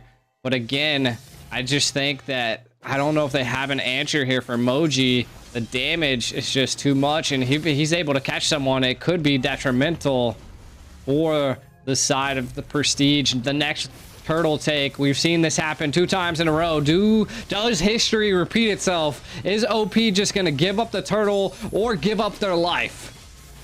Yeah, that's been the story so far. Look at how Asmo's just zoning them away and providing so much damage. Moji as well, going in quite deep. He has the eye for an eye, just misses it this time. He gets caught, and they get the turtle once again, but don't give their life up for it, unlike last time. And the Prestige kind of looking prestigious right now with the way that the map is going. I can see most of the side is just red. Yeah, they're not making many mistakes on the side of Prestige, but OP is trying to wait for that one moment that a mistake does happen. Again, the overall team count for Prestige is looking great. Right now, you got to keep your eyes on After Dark and Moji. Osmo as well. Those 3 are definitely key. Look at them. They're all stuck together. Their synergy is on a whole nother level. OP is going to have to watch out for that. I feel like they need to break the synergy in order to get something here. Might be able to get a final slash to displace them. Kind of putting them into the place they don't want to be. Minnow's Rage! Oh, that's 2 Minnow's Rage coming up, but nobody gets knocked up. There's just been stomping the ground, but for nothing. And here comes Carmilla, has the Curse of Blood. Will we see it used? Final slash be used. There it is, the Curse of Blood. And right now, the damage coming in. The Moskov is just there melting everybody as they're linked together. And After Dark eats that big Appraiser's Wrath, gets half HP taken, but shrugs it off like it was nothing. Yeah, I mean, when you're After Dark, you're not after anything but a kill, so you survive everything that's thrown at you. Kind of looking at OP. You got 37 seconds to the Lord, the first Lord into this game right now. You can already kind of look at the gold leaderboard. Moji and Moskov securing a lot of the gold. Again, the sole survivor of OP at this point is going to be that Natan. They have good control over the map. The vision's there, but I just don't know if they have the burst ability. Osmos wall charge just goes wide. A little bit of a cheeky conceal play. They were looking for the Natan, zoning them out of the Lord pit at this point. That top lane's being controlled by minions. What are they gonna do? I feel like this is gonna be a decent fight. To be a good one. Asmo's not afraid to just get a single target with a wild charge even, right? We saw that he committed that onto Wertian, and I don't think he's afraid to commit that once again. And look at how he's zoning Asmo, just so much map pressure with this Grok. Guardian's very to block Paguski away. The Lord is getting started, and Shao just melting it down as fast as possible. And now we want to see this big Minoan Fury plays coming in, as well as After Dark taking that away using the IMU. The Lord is about 12,000 HP. The taunt coming in. There's the Minoan Fury. Doesn't catch anyone. And here comes Paguski's Minoan Fury. It should catch about 3. And there's the wild charge at the same time. Curse of Blood being used. Natan with the entropy, but gets melted down. That's double kill going on towards Moji. Triple kill. But he gets shut down. And there it is. Moskov coming into the back, able to dish out the damage, but does not get the kill. And right now, look at that. They kind of pincered them off. Sensei will fall. And Natan is the last one standing. They just stood there and took it. Oh my god. Yeah, at this point, it's a full 5-man wipeout for the side of Opertum Esports. And the Prestige looking loud and proud and quite strong so far. 11 minutes in the game, 10-1 kill score. Ooh, what do you see that Opertum Esports got to do, G? Yeah, I mean, right now, they just got to defend their towers. A lot of the passives are going to be procced as the lanes are pretty much synced up. The Lord barreling down the top. A big fight possibly could break out here. They're trying to get as many minions as they possibly can. A conceal play. Let's see. Osmo does not have the wild charge, but he wants to see something come out. And Moji's been the difference maker. Goes for the taunt. The Despair Stomp coming in from Paguski as well. Just picks up the Dominance Ice. And the mid lane inhibitor just barely standing. Just needs a one sword of damage. There it is. The final slash. Oh, I thought he was gonna splash with that big stomp coming in, but just not committing so far. That's because that's the Benedetta, and they need that shutdown as well. Yeah, it does seem like Prestige was a little discombobulated there, if I'd have to use a word for that, right? Like, they were able to crack into the base, which I still feel to be a good go. A triple kill on the Lord, but Moji did get shut down by the Natan. Again, the sole provider, the one leg that OP has to keep them standing at this point. Again, it's really, he's the only person that's going to be able to mount up a great defense, and that's probably why they were able to keep, I mean, 2 out of 3 of their inhibitors at their tier 3, which, I mean, it was a good go. As long as they cracked into the base on the first Lord, I feel like that's a win for Prestige. Yeah, that was a really good one indeed. And that was not even Luminous Lord, right? So they made the most out of it. And Lito, I think, has been kind of underwhelming on this Arlot 0-3-0, if I'm not wrong. And going against Moji, the difference has just been quite a lot because of the way that the Moji is able to dive into the back line. If you haven't seen any special, flicker final slashes come out yet, and let's not forget, Paguski has been missing on this Minoan Fury quite a lot. And that's been the difference maker, because Asmo is just waiting for the Minoan Fury to go up, and once it goes up and the rest of Opertum Esports are ready to dive in, that's when the wild charge comes out and everybody's just caught off guard. And then the Curse of Blood, and the rest is to follow, and everyone just starts getting melted one after the other. Exactly. And right now it looks like they're gonna be able to secure the red buff, and they give it to the Natan. Like I said, really the only person on the team right now that can keep OP standing. Might as well give it to him. They looks like they might be able to get the blue buff as well. They're zoning really well for this Lord pit. I don't think there could be too much of a play here by OP. They might just have to mount up another defense. I'm actually super surprised they reset the Lord there. I mean, they had pretty much good control here. They're filling it out. The Moskov kind of being poked and probbed. Look at the 3-man pincher control. Again, this could have been a little bit of a tactical play, because if I'm not mistaken, they delayed the Lord. They let the minion lane come out so the Lord wasn't as fast, forcing them to be able to build up enough minions to be able to see the Lord come a little bit later. Being able to sync these lanes is what their overall goal is, and you can already see the lanes are being synced. Their next objective, take these 2 towers out, maybe get a team wipe, and be able to end this game here. You're right, they delayed it so that the Lord can spawn about in 14 minutes and 40 seconds. And look at that Lord marching down the mid lane, and Valentina After Dark picks up the final slash as well. So now they'll be looking at displacing them completely, as the Lord is about to have a crack at the base. Here comes Moji, Entropy being used. There's the final slash I was talking about, the wild charge being used, and the big electro final blow along with the Petrify. Paguski gets taken down, and Lito trying to do something for his team, but not enough damage. There's no follow-up, and the Natan being taken so low. Lito falls down, Natan will fall next, and now that's a double kill going on towards After Dark, where the 5 of Prestige are standing. So Prestige is meanwhile Petrify once again, take down the Novaria, and that's a full 5-man wipeout, while Opertum Esports will fall in this first game, and Prestige have the upper hand in this best-of-5 series. That was crazy, right? One kill to 14 is all we've seen in this game 1. Victorious coming out by Prestige. Definitely well done here, as we see in the Snapdragon Pro Series. Kind of taking a look at what went down here. What a gold lead secured by the team. Kind of taking a look at some of the highlights. They said the numbers aren't important. Here, take a look at what happened. I mean, it was absolutely monstrous, right? Especially Moji. It definitely has to be the MVP for me. It's from the early game, the mid game, the late game, the emojis, the emotes diving to the back line, everything.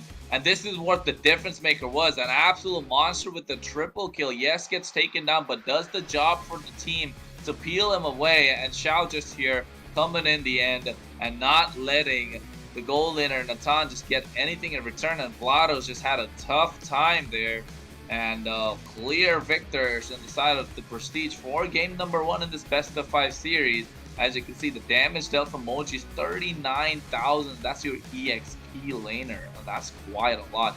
Vlados never really started to get going, and that's what you want when you have a Natan. You want him to get going early, but at the same time, when we take a step back and look at how the draft went, I think we were right? They forced them under this Natan, and that's why they picked this Benedetta up, just to make sure that the Natan does not have a great time.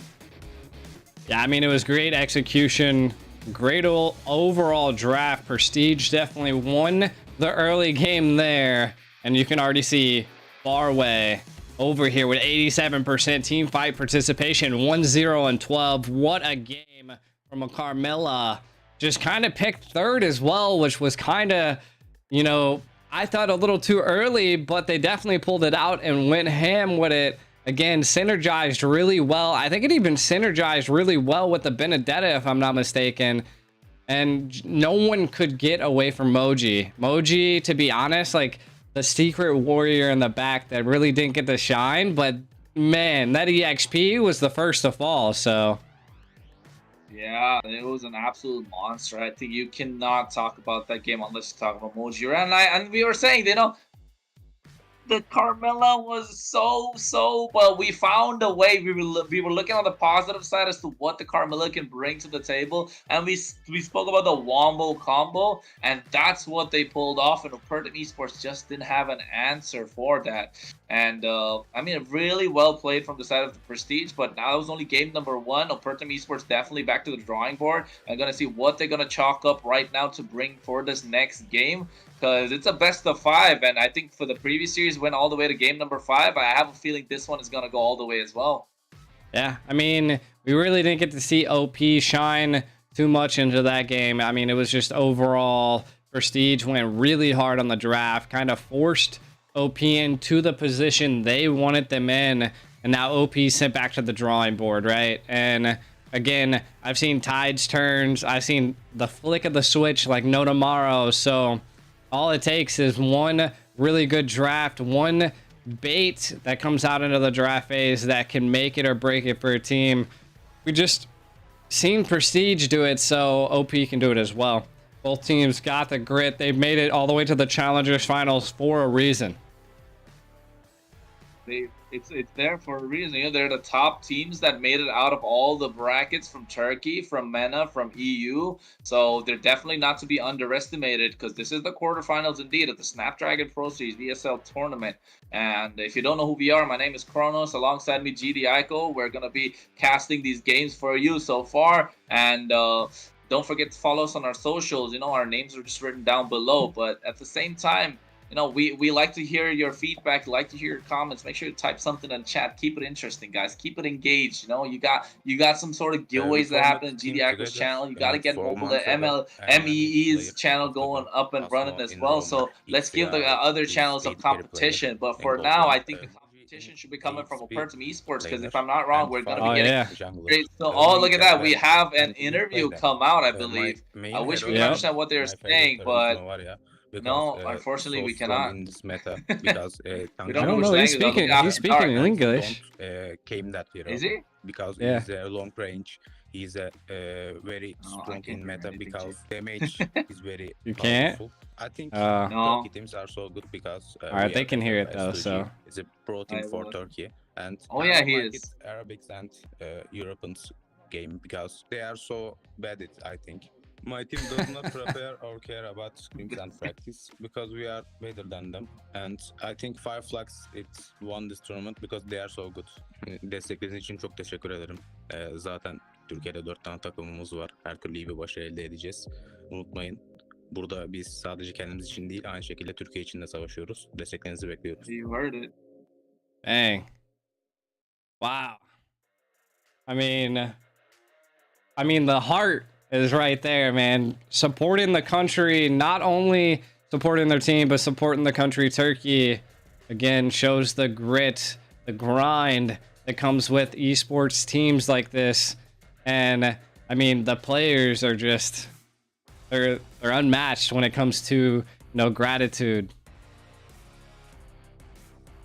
Yeah, and it all goes to show that how much they put into the community and how they like to give back at the same time. That keeps the community growing, and that's what we like to see for every single region. And we do our best to give back at the same time.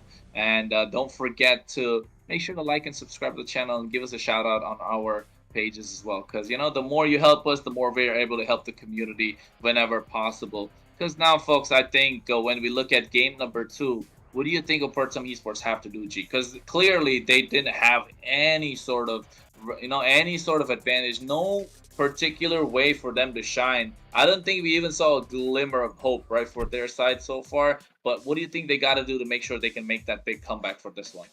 Well, right into the drafting phase here, we can already tell that they banned the Benedetta, so I feel like in their drawing board on the whiteboard they were like, yep, not gonna see this one here. Yeah. But they got to remember that they can't just ban stuff because they're scared of it. They have to remember that there's still key heroes that are available, right? Like, do we see the chip slide through? Do we see the Angela? I mean, the Fredrin, there's still a lot of major opportunities that I don't know if it be a panic pick or just, I don't want to see this anymore pick or ban. It's just, you got to watch out for it, because if you get drawn into that, you can be forced into another position that you don't want to be, which I kind of think that they forced Prestige into. Does OP have what it takes to chip, or does Prestige take the chance? That right, they ban out the Frederick. Now we have the Angela open, the Matilda's open, the Rogers available, the Barretts is available, the chip is available. What if they just decide just leave everything open, let the chip run for free, and then pick up whatever comes in with that on the other side? So really sure, but I think they should be looking to ban out the chip right here, because he's just too much just to give away. There's too much mobility, too much team fight presence, a lot of split push capability. The map pressure is insane. The aggressive early game can be capitalized on. But they ban out the Rogers and let the chip slide through. Yeah, I mean, could come down to it that OP just doesn't have what it takes to chip, and it's kind of, they can see that at this point. Now they go the Angela route. There's quite a few options. Man, oh, jeez. The speed with which they just locked, they were just pressing the button like, yeah, I want that. Oh my god. They just like the chip and the Moscow. They just set the trap. They set the trap, and then they just pulled the shade right over them. Chip with the Moscow. They don't care who you pick at this point. They're not scared. Yeah, I think, yes, I understand the Angela as the first pick is really strong. You want to make sure you pick it up, but at this point, at this phase, the chip is the one we like to see, and you can see GDI already shaking his head because the Baxia is being pulled up, and we've said this multiple times before. The Baxia-Angela combination is not what it used to be, folks, just because there are so many counters to the Baxia. One of them being the Moscow that's already picked up on the other side. Yes, the Edith makes sense, but again, you're losing out on so much damage potential that could be there, whereas the Moscow out damages all three that are already there and on the side of Opertum Esports. Yeah, and I kind of looked up a little bit of the team members on Prestige, right? After Dark has been in a lot of major tournaments and even in M3, so again, their mage is something you don't want to mess with, and they're not even targeting the mage a lot. So again, that's why we've seen such a well execution by the team in that Valentina last game, and now you're going to be dealing with a Faramis. You thought your Baxia could do anything? Not at this point when there's 3 health bars that could be possibly put onto the field. Along with the fact that chip with a shortcut is just going to come through just when people are about to die. The Faramis pops the big nether realm. Yeah, I thought this looking bleak already, isn't it, G? After the trap was set, it's like a mouse trap. There's the cheese. Go pick it up. Yes, they did. And next thing you know, they got caught, and the other side just picks up the chip. Yeah, and the Claw being taken off the table just because it kind of counters the nether realm can be a good late game presence. But then again, I don't see a way. Again, they're trapping them to that big Natan pick on the gold lane because the Claude is being taken off, the Yu Zhong's being taken off the table, and now what are they going to ban off from this side? Maybe the Barretts, just to make sure the frontline presence doesn't exist anymore, or maybe the Martis even at this stage, right? But or even the Carmilla maybe, just because you can see it happen, but. Yeah, the Mart is being taken off, but now they're forcing them onto a Natan again, and that's stacking up a lot on this magic damage. The Rizzler. How can you let the Rizzler go? He's just gonna dive. Big flicker penalty zone. Yeah. And not only that, they have last pick, which is going to be the jungle, which means that they might not have a proper counter for whatever jungle they attempt to roll with. Irithel, second time, 2 times have been picked up in the tournament. I actually don't remember seeing one at all. So interesting to see it being picked up here. I could see how it could be a major play, but we'll have to see. I think Prestige kind of still locked them in. Moskov definitely gaps Irithel. What is the last thing? Lapu. 7 times picked and a 58% win rate. Not too bad, not too shabby. But again, I think they're really lacking damage unless like Sensei actually focuses a little bit more on hybrid versus full defense. So we'll have to see how things roll out here. Literally, as Boxia is going to be in the battlefield. I don't know. Last pick here. Carmella? I can only imagine. Fanny? Oh, geez. You think Prestige got what it takes to play a Fanny? I mean, I'm just saying, because they're both European teams. The ping shouldn't be making much of a difference. I don't see any sort of CC to stop it apart from the Edith. Yes, the chain CC is there, but this could be a Fanny game. An assassin could be coming out from their side, but they go with the Barretts just to be safe, right? Don't want to risk anything. They won the first game. Just let's take a clean 3-0 and move on to the semifinals without a lot of stress. But at the other side, you know, I like the Angela Irithel combination. It was almost unstoppable about 2 seasons ago, but that was 2 seasons ago, and now we want to see how will they get the damage. Yes, the Irithel and Moskov kind of debatable in lane, but you know, it all comes down to how these micro skills will translate into the game. And looking at the draft, G, what do you think? Who's gonna come out on top? Oh, well, you already know my take on an Angela Boxia, so I'm not even going to go with OP at this point. I think I'm going to just keep my vote on Prestige. They're looking really good. I ultimately know their players are a little bit more seasoned compared to OP, so that's where my vote lies in this. But, I mean, this would be game 2.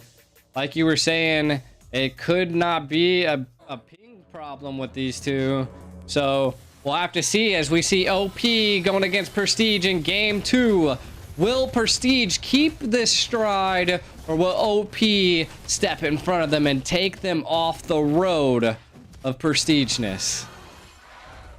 We want to see how they'll make the comeback, but at this point, it's looking a little bleak. Look at that. The Rizzler already there, making his presence felt in the opposition jungle, and Opertum Esports definitely going to feel that pain when it comes to this, because the Lapu Lapu can't really do much at this point, apart from steal that creep away, and he's going to be stealing it away from his own jungler. So look at that.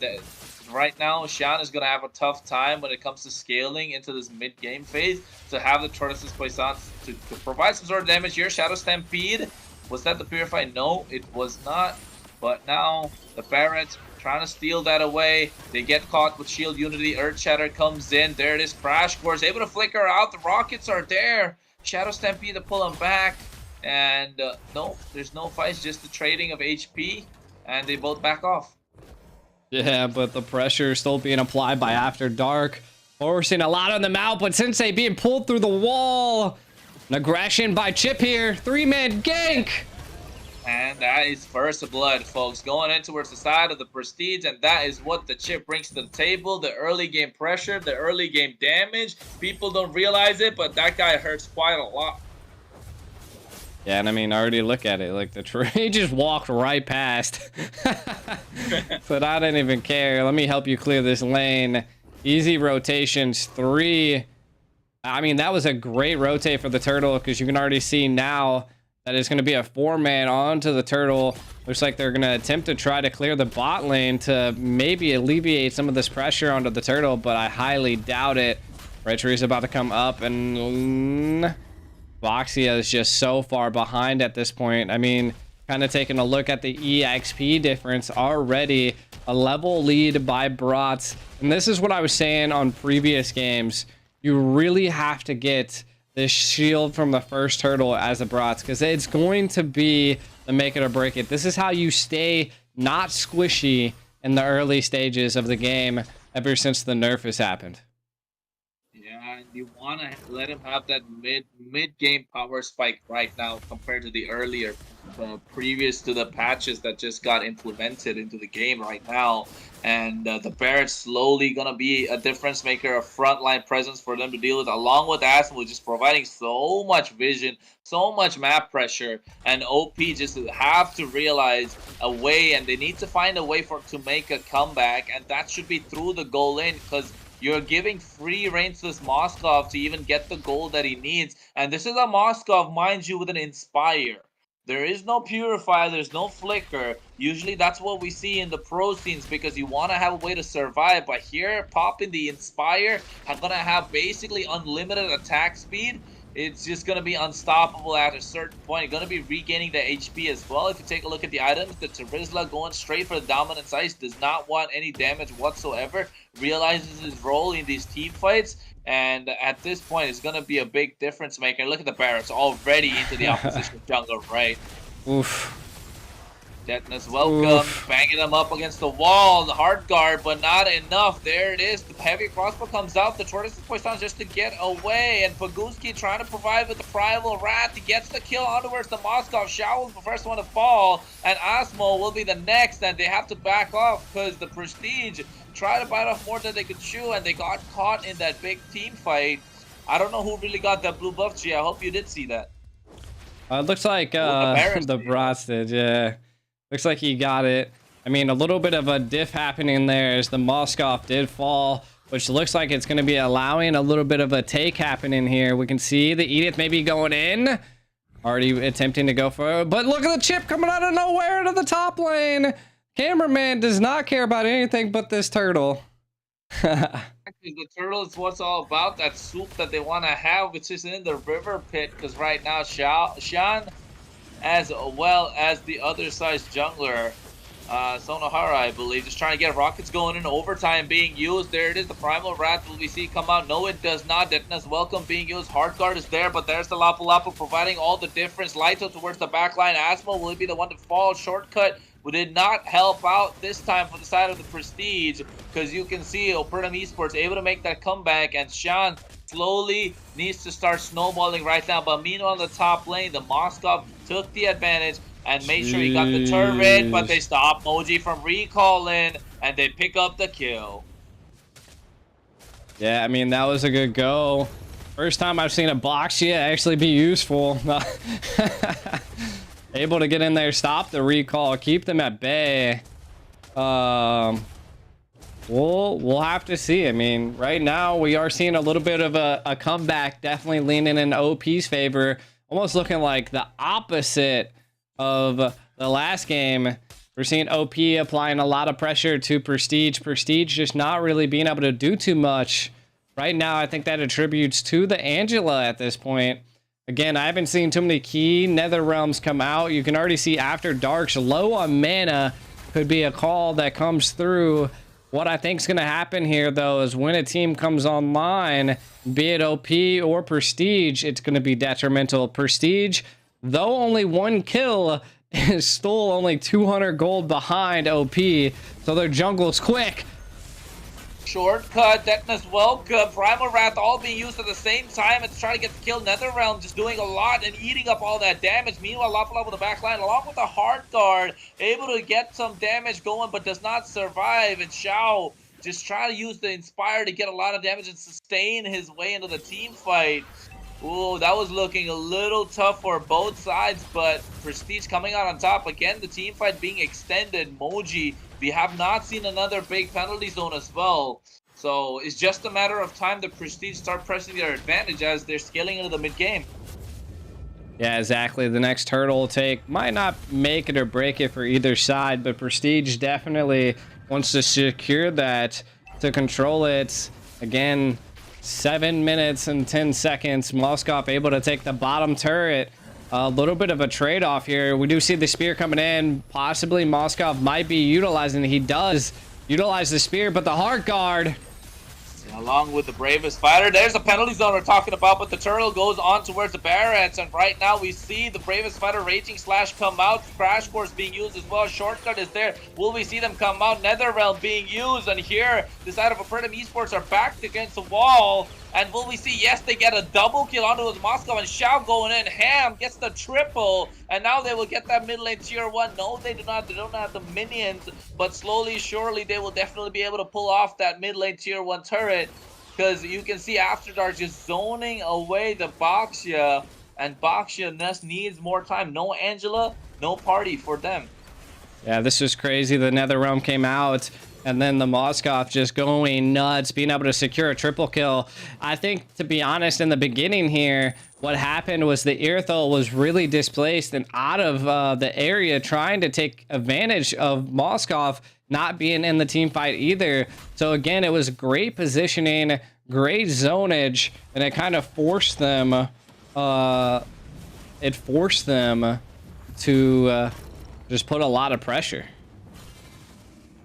Pressure is mounting for the side of Opertum Esports, because it seems like the Prestige are trying to run away with it. Onward, here we go. Rockets coming up. Primal Wrath, Hard Guard, and the penalty zone along with the Netherrealm with the back line. Meanwhile, Lito goes in with the bravest fighter as well. So this team fight is being split apart. Both the marksmen doing the respective damage. 1-for-1 here. They get 2. And that is the big spear of destruction. Will we see? Yes, we do. Shao gets the 3rd. That's 3 for 1. And here onward, once again, they get the big shutdown, however. That's 3 for 2. So the Prestige still coming out on top in this team fights. Yes, they gave a shutdown, but oh my god, the way that they played it, the separation that happened at the same time, it was a lot to cover, but the Prestige still coming out on top. Osmo being able to take that blue buff there. I don't know if that was an accident or on purpose. Who knows? Again, his teammate. I can only imagine. But this first Lord take, if Prestige is able to secure it, could be the fall of OP at this point. They don't have too much availability to be able to stop a massive Lord push or mount up insane defenses. So kind of seeing what's going down here. My god, look at the Moskov's damage. Boy, that guy, he's starting to hurt me now. Level 12, and what, the Irthos, he level 10? Oh my god. The difference is just surreal at this point, and look at that. They're trying to get the Shadow Stampedes at the Earth Shatter along with Onward. Darkness Welcome, Penalty Zone, Netherrealm, all being popped at the same time. Bravest Fighter in the back line, Lito being zoning Zhao away, but they get the 2 in return at Asmo, and they get Lito as well. That is 3 for nothing on the side of the Prestige, as now they're trying to get the Lord, and there's nobody there to stop them. And that's the separation I was talking about. Every time Lito goes into the fight, tries to zone Shao away, but at the same time, the rest of the members are just able to dish out the damage on towards Opertum Esports front line. And after that, they focus their attention on towards the Lapu Lapu if he's still alive, but in this case, he just wasn't. And Prestige coming out on top. Yeah. And the biggest thing that we're also seeing here is that both of the passives were already procced on the mid and the bottom turrets on OP side. Again, the Moskov just coming online. The chips, you know, shortcuts haven't been playing a major factor into anything just yet because they're already stacking on one another. But when a split play is happening, kind of just like how we see Emoji in the bottom lane, this could be where the shortcuts come into play as the Lord's barreling down, the lanes being synced. Who is going to win this next clash? The Lord is marching down the mid lane, and right now Shao just getting the fight on towards the Lapu, who you already used the bravest fighter, Landshaker coming up, but meanwhile on the mid lane, that side of the big fight is about to break down. We saw to see the Shadow Stampede shortcut being used, but to no avail, as everybody is there right at the base, and look at that, they're already piercing on towards Shan's armor. And they get the mid lane inhibitor with the non-luminous lord. So I think if I was the Prestige, I would be really happy at this point. Earthshaker just coming out just to provide some CC, some sort of play possibility. But seems like they're starting to press their advantage. There's the flicker, along with that penalty zone, Netherrealm, all being used at the same time. The CC has been real for them, and Shao just going ham at this time. He pops the Inspire as well.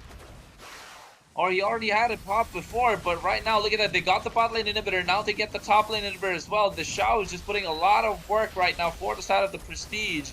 And this Moskov has been working to fruition for their side, as there's no inhibitor left standing. The crystal has been left exposed. And I think after the next Lord, if Opertum Esports don't have an answer, it should be all she wrote. Yeah, I mean, you already see all of the towers are gone. They are left wide open at this point. And also, they've only been able to secure one tower against Prestige. So OP is definitely pressed against a hard place right now. Kind of looking at where the Fairness is at. Kind of looking like maybe a pincer play might happen to collapse on them. There's a lot of them at the red buff at this point. Or maybe the Fairness gets caught off guard. The patience is there. Is it wavering though? As it looks like they were trying to make a play. You can kind of see Chip staying pretty far away as well. They don't know what to do at this point. 27 seconds till the next Lord. OP really have to focus on something here. But what do they have? I mean, the only thing they can rely on is the Airthil, which hasn't been doing too much. The Lapu Lapu, as well as 1-3-3. And then again, Baxia, of course, is a very supportive jungle, but is not really a killer. He's not the one that you want to have the kills, and he's not going to secure... I mean, he could secure them, but he's not going to get the kills for you either.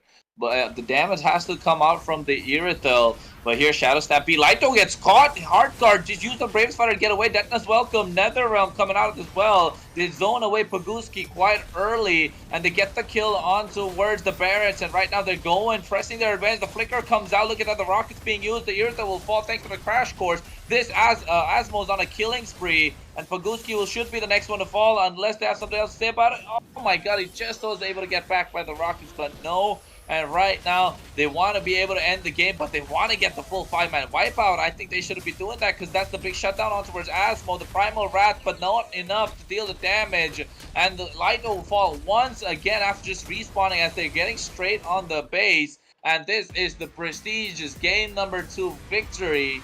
As in this best of 5 series, they're at match point, and Opertum Esports definitely need to look at getting a game up for them. Otherwise, it's going to be over in the blink of an eye. Yeah, right now, Prestige is on a hot streak. They're 2-0 against OP. Again, the gold lead being 11K, massive. I'm thinking the MVP is probably going to the Moscow at this point. Look at the 10-2-5. Just the overall control we've seen was monster. Again, this is why I say that the Boxia just is not the right call here with an Angela. Yeah, I mean, it's not what it used to be, right? That's the thing that people don't realize yet. They've gotten so comfortable, so accustomed to it that they don't realize it's the different right now. And I think you use the right words, the control that this Moskov had, right? Absolute control throughout the game, different lanes, making sure to push to get that turrets going. The objectives are there, and look at this Spear of Destruction play just to get the kill. You know, just want to rack up on the goal. Yes, you give, and you almost outplayed the Edith as well, almost, but still at the same time, you know, it's all right. Just give the shutdown towards the tank. That's not gonna make much of a difference. And every single team fight, they just racked ultimates upon ultimates. Yes, Lelito was diving in with the bravest fighter, but what can he do against that big Netherrealm? Can't really do anything. That extra HP bars is just going to eat it all up. And that was the story for the side of Opertum Esports and the Prestige. Just a one-sided story so far. Yeah, just a lot of damage being dealt there by Prestige compared to OP. And not only that, just overall tower pressure and push was there as well. Again, total healing also still there. And definitely because of the nether realm that was deserted by the Faramis. Again, there you go. There's the MVP. Definitely stated before, the Moskov just had complete control, utter domination, and took control of that game. I mean, I couldn't ask for a better game at that point. They definitely went pretty hard. Yeah, they did go pretty hard. It was pretty clean as well from their side, and you know, it was just very well controlled. Overall, good control. They forced the ban of the Benedetta, but guess what? That was not the only thing that was in their arsenal, because Moji was again really good on that Rizzler. And you know, the Moskov just, you know, if one lane's not able to shine, the other is, and I think you spoke well about the experience that these players had being exposed to, like the M Series, the MSC, and the different tournaments that they've taken part in. It could be the difference maker. And now it all comes down to the mentality factor as well. Will they be able to bounce back from the side of Opertum Esports, or will Prestige just run through them like, you know, a freight train? And at this point, it could. It looks like a one-sided story, though. Yeah, I mean, they're definitely on a hot streak. They're controlling quite a bit of the tides, and OP is just, I mean, OP was doing really well into the early game, but it was literally the moment that Moskov came online, the damage that was exceeding from him just was like, ooh-wee. It just put them down. The Edith literally took like 2 spears and half their HP was gone. I mean, there was just not much they could do. So if they keep this up, if they keep giving the Moskov, I mean, again, the chip slipped through the lines, and this is what I was saying. Like, yeah, you banned the Benedetta, but now you're just banning because you've seen how well it did, and you think you don't have a counter to it, right?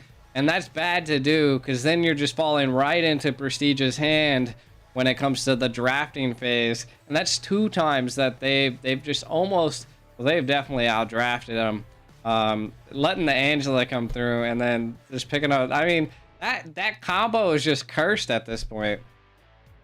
Look at, he's not even holding back, right? He's just straight up saying they got outdrafted, the cursed combo. And I think you're not wrong when it comes to the Angela Boxer combo, because that's something we don't really want to see most of the time. Because right now I feel like we're getting straight into the draft phase, as we can see how the Harriet being taken off the table, the Lu Yi being taken off the table, and I'm not sure what that first one is. That's the Moskov. They fell into the trap once again. I'll try and rub my eyes and see if I'm missing out on something, but guess what?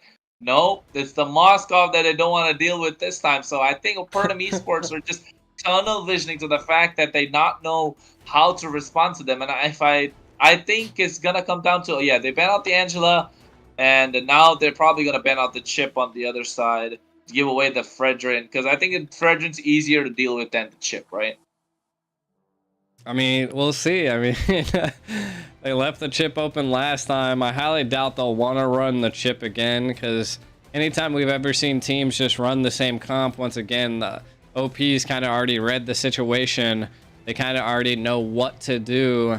And again, this is them. They're really thinking about it at this point, and it's good to see a team think about it. They could force them into possibly picking the Benedetta again. I mean, you said the Rizzler's at it. I mean, he could definitely still pick that up. There's the chip ban. Like I said, most of the time, if you see a professional team, they're not just going to run back exactly the same thing, because it's just the team can learn and adapt from the situation. And I mean, there's just the consistencies that take place when you do draft the same thing. So it's like, you know, shame on me once, shame on me twice, but a third time, it's just, It's not gonna work out. But look at that, they pick up the Roger, they give away the Fredrin. I don't know. Yes, the Roger is good, but then it's like that early game pressure you gotta rack up on. So on the other side, we're definitely gonna see a Fredrin being picked up. And I think what else? They could possibly go for the Benedetta or like the Terizla again. Maybe secure their gold lane, pick up the Natan just for the late game scaling. But yeah, I think it's gotta be the Fredrin that's gonna be coming out. Fredrin and what though? Fredrin and Natan, I think, or maybe Fredrin and Yuzhong. Fredrin and Valentina. Oh, Valentina! Oh my god! Yeah. crystal ball has spoken. Yeah, that's what I suspected. Again, the Valentina is just a good go here. That Terrified that she brings to the playing field will be able to kind of keep that Roger at bay. She doesn't really have to chase him down. She just got to dash around him, and it hurts him. So, and then the Vexana being picked up, not letting the Rizzler get the Charizla this time around, but well, bam, you ban the Moskov, you get the Benedetta. You can't ban everything Prestige has in their pocket. Yeah, and they're showing it all right now. You know, the Benedetta is coming out, the Valentina is there, the Fredrin. No matter how you look at it, I can't see Opertum Esports coming out on top in this first phase of the draft stage because I think this Vexana is just too. Yes, it's really good, but the Valentina is just an overpowered pick at this point because you're giving away the penalty zone, you're giving away the big Eternal Guard, you're giving away the change forms of the Roger as well. So, yeah, I don't know what to say, but Barrett's being banned off, and I want to see Opertum Esports do well. At least pick up one victory, right? Don't go down swinging. And Grok being taken off the table right now. And the other side should be looking at taking off a Roamer again. Maybe, what the Rafaela? No, I don't want to see a Rafaela right now. What else? The Minotaur? The Minotaur could be banned out here. Minnow. Couple other things. I mean, they need a jungle at this point. They could ban out the Xborg because that could be definitely a detrimental pick against the Fredrin. A legit counter to it. I mean, because we're still needing a jungle. They could still jungle with the Xborg, right? And that would be great damage, but then gives Valentina another ultimate. So we could see OP pick that up. And again, if they do pick that up, then we're probably going to see a Natan from the side of Prestige, right? If that is the ultimate thing, because you're going to want to be able to break that Faraghan armor as fast as possible. The Edith is still available, so we might see the Edith be picked up here. Man, I mean, they could go Tigreal. There's The Tig looks nice. yeah. Carmella. Yeah, I guess it's worked for them game number 1, right? So they're trying to run it back once again in a way, but this time I think the Carmella in the roam. Yeah, it's got to be the Natan on that side because it's going to be Carmella in the roam position and they're going to stack it up with the Natan. So now Opertum Esports should have an idea that they're going to go for the Natan. How are they going to ban? Like, how are they going to pick to counter that, right? Because they're looking. If I'm not wrong, they cannot really pick an assassin jungler because of the pressure that's going to be there with Benedetta, Carmilla, Fredrin. So not the ideal situation to pick up an assassin. Maybe go for the Paquito in the jungle or a Martis even. That could be something that could be looking to snowball from the early mid-game. Ruby is a really good pick for the Boxia once again. They actually might go carry now. Yeah, just because it's a Boxia and a Ruby, just might get a carry and just start shredding people down. But I still think the Natan is a good option to pick up here just because you can create that separation, provide that CC, and just rack up on that true damage in the late game and especially the early game still. You know, if you're able to sustain because you have the Benedetta winning the EXP lane anyway. So yeah.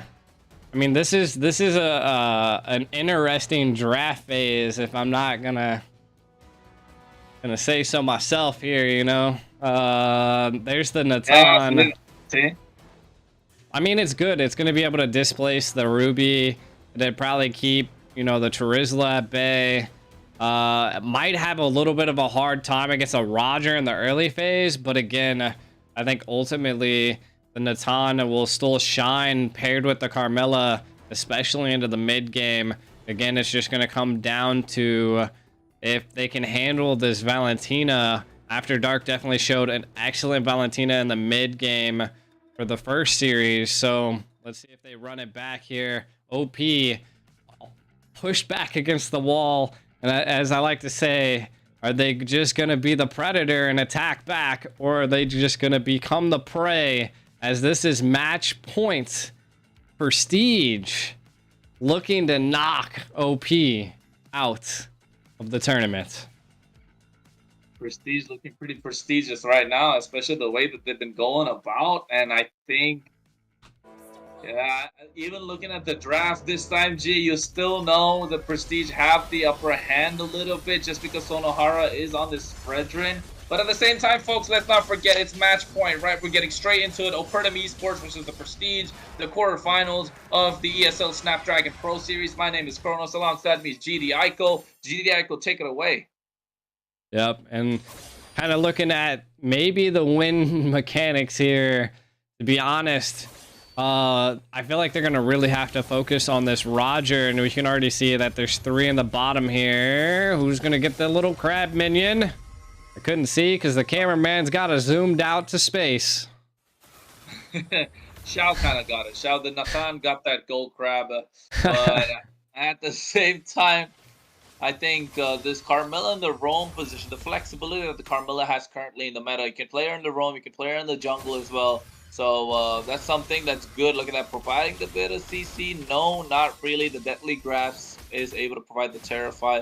So 2 terrifying mages on either side. And look at Moji though. Just look at Moji, just chilling there. Wants to get the cut going, and he might really actually be able to get the upper hand at the same time. Oh no, he just wants to back off.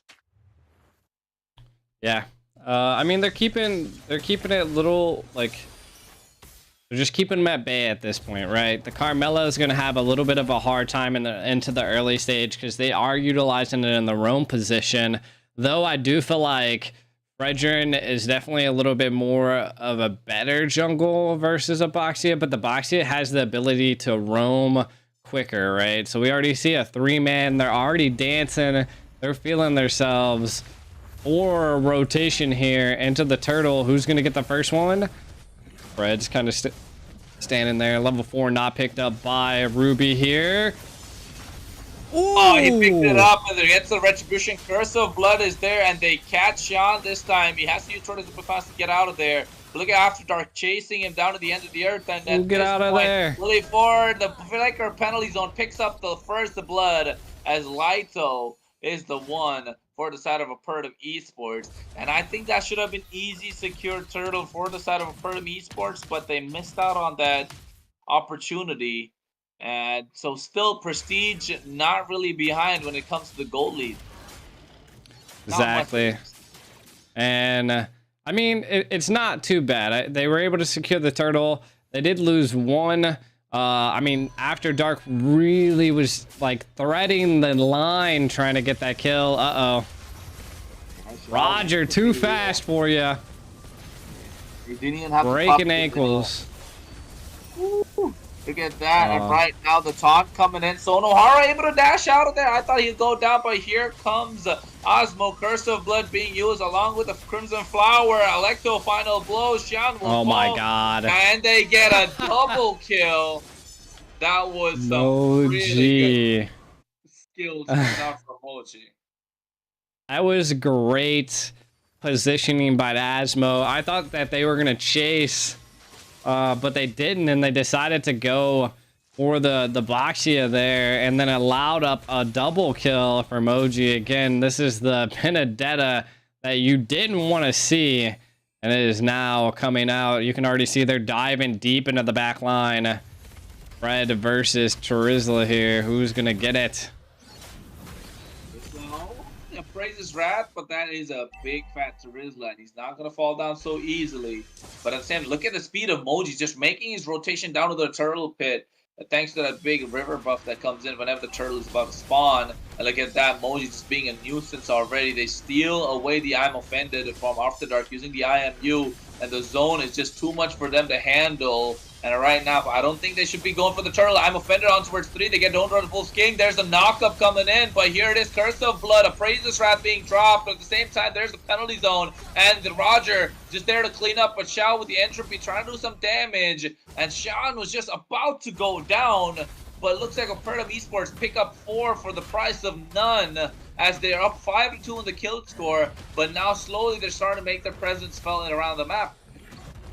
I mean, that was a huge one-up right there for OP, right? being able to literally take everybody out. After Dark is having a little bit of a iffy game here. I don't know if they're synergizing very well with the Carmelo roam, and that is kind of what we're seeing, as this is a tough game at this point for Prestige. But again, this is kind of what happened last time, and they were able to clap back. Here right now, almost getting caught out there. So at the same time, Moji, Lito, just trading, just saying hi to each other. They're definitely not going to be killing each other unless Moji can just pull out something, right? We've seen him do it 1v1 the previous times. And here, after Dark, forced the flicker out, but Shield, oh my god, he's about to get it. But here comes the Eternal Guardian chasing him down. But at the same time, Sonohara gets the taunt going. The knockup is there onto Roshan. Tortoise's Poisson just to get out of harm's way. And Xiao here trying to get a little bit of gold to get that double farm from both lanes, just so that they can funnel him into the late game. Because right now they got to be looking at Natan to provide the damage, and for that he needs the farm. I'm offended on towards Asmo. Shield Unity gets the knock. Here it is. The Entropy coming in, super position along with the interference. He picks up 1 kill, and there's the second one. The double kill going on towards Xiao, and this is the power of the Natan. Once he starts get going, he's gonna be hard to stop, especially because he's a late game monster. And they have no way to defend this now because they're able to get that bot lane tier 1 turret. Ooh, and now, just when Opertum Esports had the upper hand, the Prestige just clapped back. Yeah. A little bit of a tough game for both sides at this point. I mean, it is definitely a battle back and forth. This next turtle is going to be it, but kind of looking at a little bit of this highlight, the Natan was just so far behind, and again, a little bit of a displacement there by OP, and a little bit of overstaying their welcome and being punished by the Natan. And now he's online, right? Like 2-0 and 0. Flicker still available. Taunt's coming out here. And Light over here just trying to swing his hammer to get out of there, but you know, he's still able to survive. After Dark wants to get the poke. There it is. Eternal Guardian using the IMU. Just cancel out the recall to delay them while they're able to get that turtle. But Paguski has been getting the I'm Offended on point, but not enough damage to follow up this time. So they don't want to do it, and they reset the turtle even, just because they want to get a little bit of these mid lane tier 1 turret. And you can kind of look at the graph, the XP graph. It's up, down. Again, OP almost having it. Looking like the Baxia is coming in. A penalty zone. Along with the Curse of Blood, Eternal Guard being used as well, but the taunt from Fredrin could be the difference maker. Yes, they get Lito. Appraiser's Rat comes down. They get Paguski in the process as well. And now 2 down. Look at that. Tortoise's Poisson's being used to run away, but not for long. Electo final blow. They get the kill. Yes, they do. Moji's the one to clean up shop this time. They get 3 for nothing in return. And it's the mid lane tier 1 turret, but the Roger will be running away because he does not want to pick a fight at this time. And in response, they get the bot lane tier 2. So a favorable trade from the side of the Prestige, where Opertum able to pick something and salvage something for themselves. I don't know what's up with Moji, man, but he is just a mathematical wizard with this Benedetta. Yeah. Oh my god, I thought Vlados was going to get that kill on towards Xiao to jump in, but you're right, Moji, just calculations, just knows when to go in. It seems like he knows his hero because he's played this Benedetta for such a long time, and possibly maybe even 10,000 matches, in my opinion. The way that he's been going about, oh my god. He's got to have something up. And look at that, they're just melting down the Roger and the turret at the same time. You definitely know that Natan is online right now. 100%. They are taking them down one by one. Prestige looking good again. The first Lord coming up here soon. Oh, Moji. Calculation once again. Definitely keeping them at bay. I think he utilized that retreat there, which is okay. There's still 50 seconds till the next Lord. They really want this mid tower. But look, there's a pincer. There might be all 5 of them. Moji checking the bush, able to keep them away. You see, I mean, OP right now is just kind of still being pressed against the board. They have no towers besides the mid tower, which is kind of the most crucial one, to be honest. But they just keep responding to the fights that Prestige are bringing and not really attempting any crazy plays. I think Roger would be able to make some crazy split plays depending on how fast he is. But again, the positioning by Prestige is just above the rest. Yeah, the positioning, the way that they've been going about the Lord has just spawned right now. It's not the Luminous Lord, it's the 10-minute mark. And I think definitely the Prestige will be looking at taking this Lord and at least getting all the tier 2s and maybe possibly an inhibitor as well. The endless battle going on towards Moji. So he's looking at doing damage. He doesn't want to sustain. He just wants to burst them down. As you can see in the top lane, he's able to get that tier 2 because there's nobody there to stop him. And right now, After Dark using the wolf form just to get out of harm's way. He does have the human form do some sort of damage as well, as the Lord is being started from Shan. And at this point, I don't think anybody else wants to. The Lord dance should start soon. Yell can shout. They just got the top lane at tier 2 from Moji. They're going on towards Xiao. Oh my god, After Dark gets taken so low thanks to the I'm Offended. But at the same time, Curse of Blood along with the penalty zone. And Moji just zoning the backline entirely by himself. Will get shut down. Will get taken down in the back line, and Xiao a little late to the party. So you can see the Lycan bounce going in all the way, but here the Roger just trying to go a little too deep, and Xiao does not have the entropy. He does have the entropy, but doesn't want to bite off more than he can chew, because without Moji, there's no way to create that separation, but the I'm Offended will get down, and Paguski's the one to fall, as Xiao is able to pick it up, and look at that, just like that, within a blink of an eye, they're able to turn things around, and now they get the Lord for nothing. Exactly.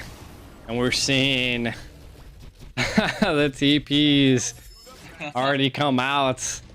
Again, once again, I mean, this is for first game, Bosch has secured some kills finally, so we'll see if they can defend this. Both the left and the right lane, second tier towers are already down. They're trying to defend this mid. I don't think they're going to be able to. You can already see they're lining up the minions on the bottom lane. But again, they want this mid lane. Lord being pressured. Ooh, can win a 5,000 gold lead with Prestige. They're looking to not end it all with this Lord, but maybe if they can get a team wipe. If they can get a team wipe, that's what they're looking at, because right now they want to get the tier 2 at least, and maybe proc the passive all 3 inhibitors, and if luck forsakes them, maybe get an inhibitor for themselves.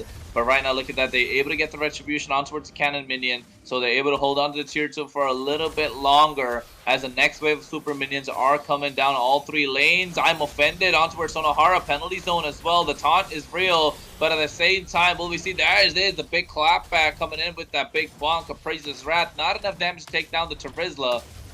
And they're looking at getting, yes, they do get all the tier 2s. Oh, Sonohara almost getting caught. Curse of Blood? No, it was not. That is the big Eternal Guardian from the Valentina this time. Still able to survive and holding on for dear life is Opertum Esports. Yeah, I mean, they'll take it, right? Prestige, you know, they cleared up all of the tier 1s, 2s, and they started to work on the tier 3s. Not too crazy. Kind of taking a look at some of the items. Looks like the gold difference between the mages are about the same. We got some anti-heal built up for the side of OP. Again, both sides looking decent. The only lane losing right now on Prestige is the mid, and I can only imagine that contributes to that early game couple of deaths that After Dark took. Gonna have to come back a little disciplined here. Again, 8 and 6, they're kind of coming online. Taunts, I don't think they're gonna be able to do much. he's a thick boy. You're trying to bait him out though. They're trying to bait him out. Sonohara is the one who's been tanking all the damage, and I think Light, though, has to be the difference maker. He has to use the penalty zone onto Word Xiao, right? This Natan has to get the, he has to feel some sort of pressure, because 3-0-1, no pressure felt absolutely whatsoever, and that's been the difference maker, because if you give Natan to dish out free damage, and Moji just separating your back line from the rest of the team, could be the difference maker. I think that's a concealed play coming out, but they don't want to fight that, because it's just Moji. He's able to get out of there, and he was washed over by Sonohara at the same time. So Luminous Lord is up, and no conceal from the side of Opertum Esports. They do have all their battle spells, Will we see the big flicker penalty zone come out? That is the big question. Yeah, we definitely will see. As a pit. Oh! You know, that's the I'm offended, Eternal Guard, and Curse of Blood. Jesus. But Paguski is the first one to fall, and Laito goes down as well. Just as he gets into the back line, they get the Lord. And this is the damage that Shao has to output here, because this is the Luminous Lord. And you can see the TPs coming out from the side of the Prestige as they're trying to get a little bit more. That is their front line that was burst within, what, about 3 seconds, G. We didn't even blink our eyes, and the damage came out from Natan, just melted them instantly.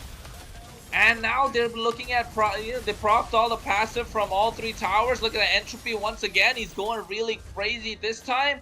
And Shao just bursting everything down slowly but surely. No inhibitor standing. And the Lord marching down the top lane as Moji clears it out.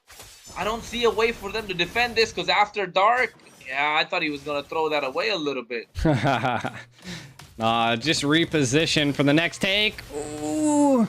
OG. Calculations, Yeah. like you said. Math wizard you. right there. This boy's in trigonometry right now.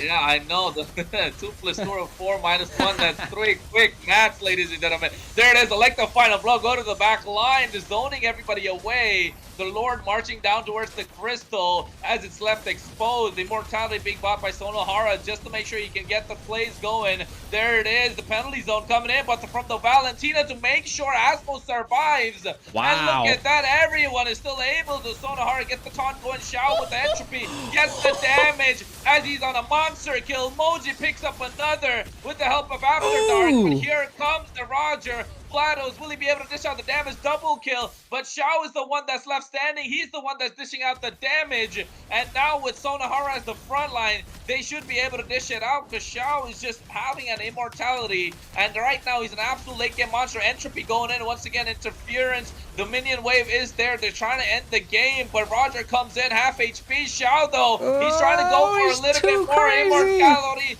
He's trying to get a little bit more. Will we see Curse of Blood? Thanks to the, oh my god, Winter Truncheon, but they get the big shutdown. And the part of Esports hanging on for dear life with the sliver of HP, the sliver of hope, the glimmer of hope. I Oh mean, my god, the Prestige.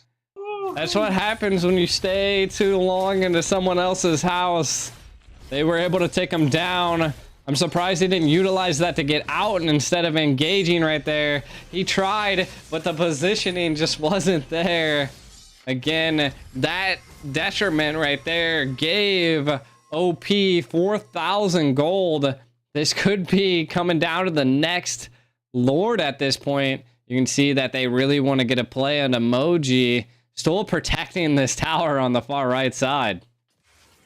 Yeah, and I think at this point they don't want to give anything away, right? Because if you give them an inch, they could possibly take a mile. And look at Asmo, Paguski's there. They spot each other out, just dancing in front of each other as the roamers.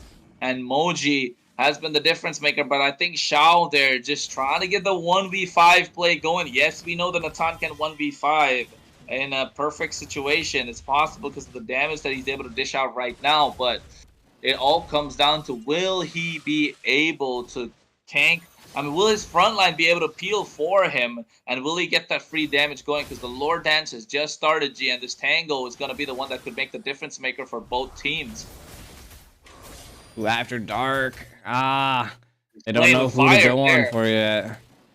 Yeah, Natan could definitely burst this, but you can see that the Benedetta is trying to maybe get a backdoor here. Roger, After Dark on the run. They're hunting him down. Can they keep him at bay? Oh no, they're split apart.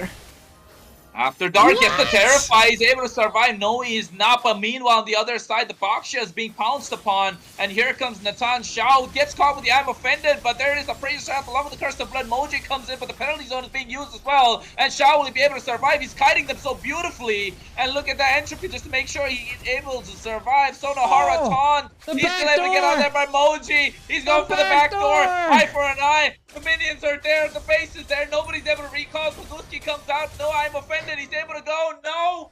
Too little, too late. And the Prestige able to pull off the back door. And Moji being the MVP for that one for sure. Because the Prestige move on to the semifinals. GG's well played.